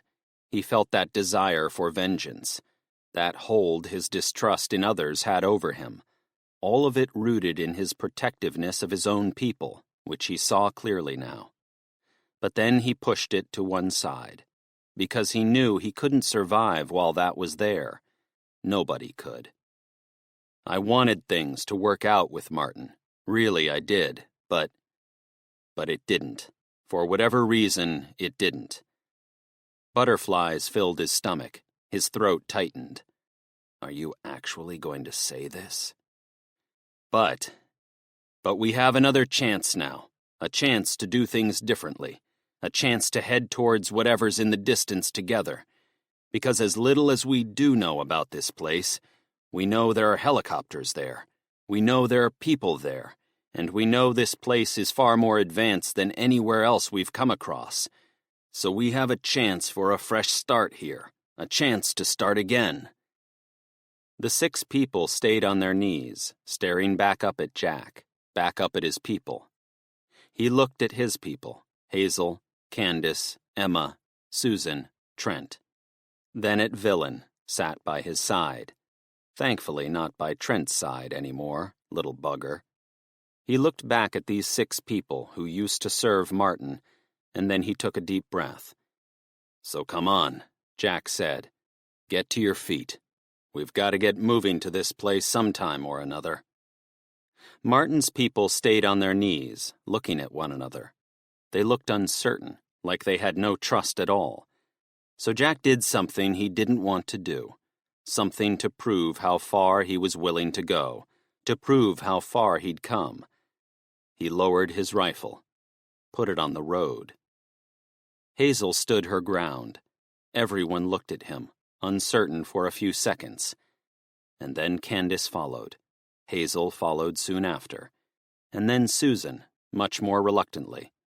Trent kept his rifle in his hands. Trent, Jack said. Trent took a deep breath and sighed. He turned back to his old people, looked at them all. This is a chance nobody gets. You'd better take it. And then he dropped his rifle too. Martin's people stayed put, unmoving, silent. For a moment, Jack wondered whether they were going to move at all. And then the woman with the scarred face stood. Slowly, surely, more people started to stand. The gaunt guy, the young lad. And with every step, Jack's regret grew. His uncertainty grew. The butterflies flew rapidly around his stomach, taunting him. And then the woman with the scarred face stepped towards him and held out a long, bony hand. She looked right into his eyes twitching from side to side, not breaking from his. Jack saw underneath that scar she was beautiful, but she was tainted by this new world, tainted just like everyone. My people, she said, we've done things, bad things. We don't deserve another chance. But if you're willing to give it, we'll take it, and we'll be in your debt, man. We'll be in your debt forever. Jack looked at that shaking hand and felt that final urge to resist. And then after a deep breath, he took it, felt it cold in his palm. I'm Jack. It's good to meet you properly. She smiled back. Gloria, heard a lot about you. Jack nodded and looked around then, and he saw something that made warmth grow in his chest. The other people, all on their feet, all holding hands out to Jack's group, getting to know them, bonding with them. And that initial reluctance kicked in when he saw the gaunt guy holding out a hand to Hazel. That urge to intervene kicked in when he saw the young lad smiling at Emma, and Emma smiling back at him. Protectiveness, defensiveness, all of it peaking. And then, with a deep breath, he let go of it, and he sank into the moment. When they were done, when they were all introduced to one another, Jack turned around as he stood with his extended group, and he looked into the distance, towards the walls, towards the helicopters, towards the people. He looked at it all illuminated in the sun, and he heard footsteps by his side. When he turned, he saw Hazel standing there. He saw her dark hair glowing in the sun, saw her eyes glistening. He saw her, and he was taken right back to the times they'd spent together, the good times they'd spent together, the memories. You ready? Jack asked.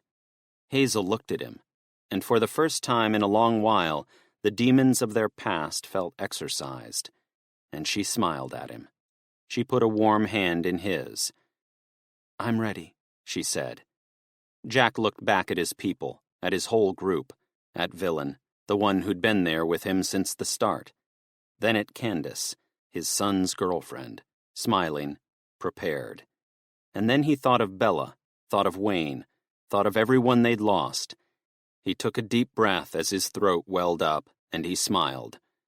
"We did it," he said. "We made it. Time to see what the next world's got on offer."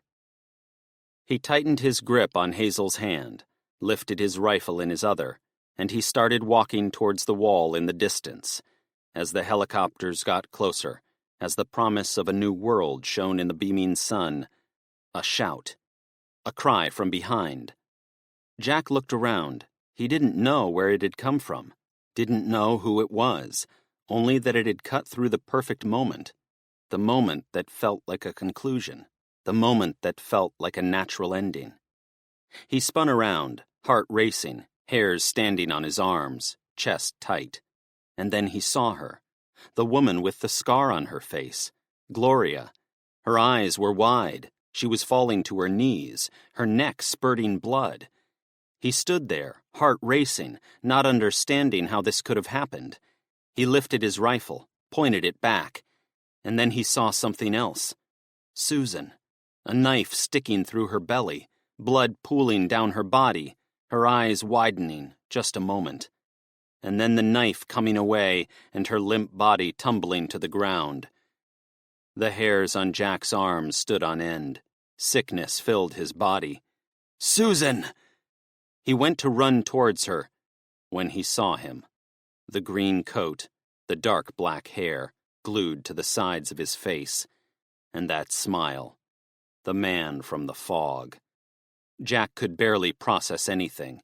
He saw more of those people surrounding them, people appearing out of nowhere, surrounding his people, closing in. He heard another shout, spun around. One of them was holding on to Hazel, dragging her to the road.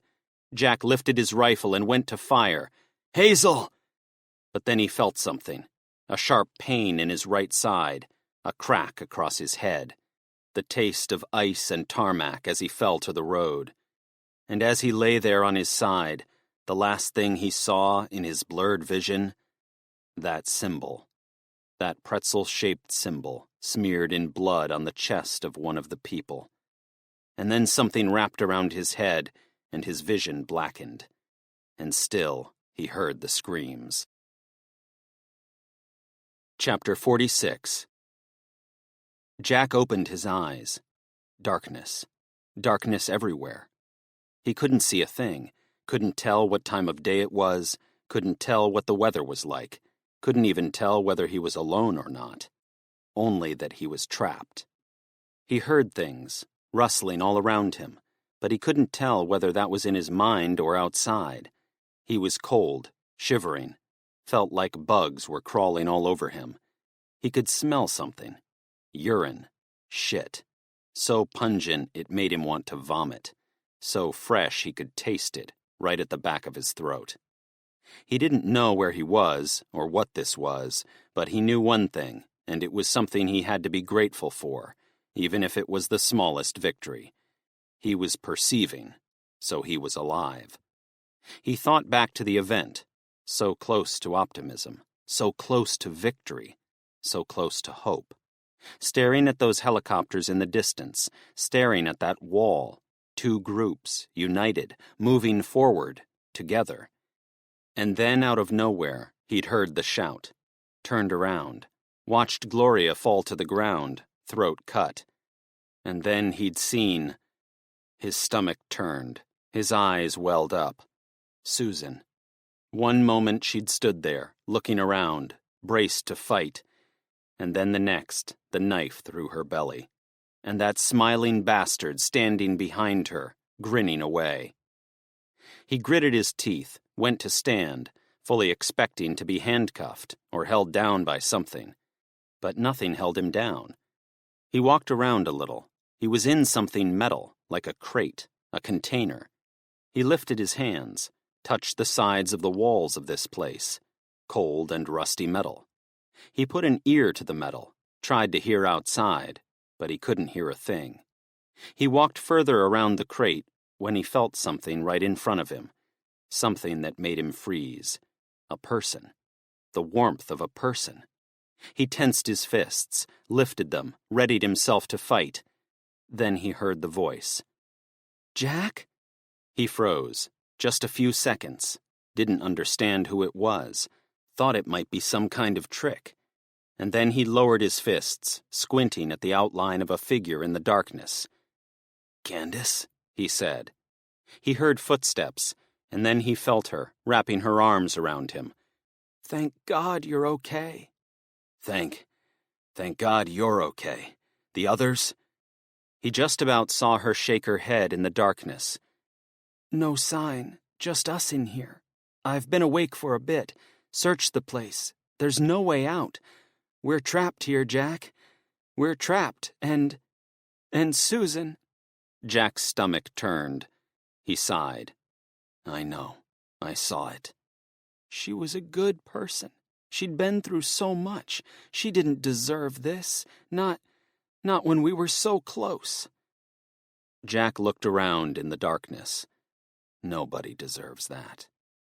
He walked around this container, felt his feet slushing through stuff he knew was shit, signs that others had been here before him. And all he could think of was that pretzel shape in his head. "What are we going to do?" Candace asked. Jack swallowed a lump in his throat, that urge to give up, to sit back, to accept his fate. But no, he wasn't giving up. He wasn't stepping back, and he wasn't accepting any fucking fate.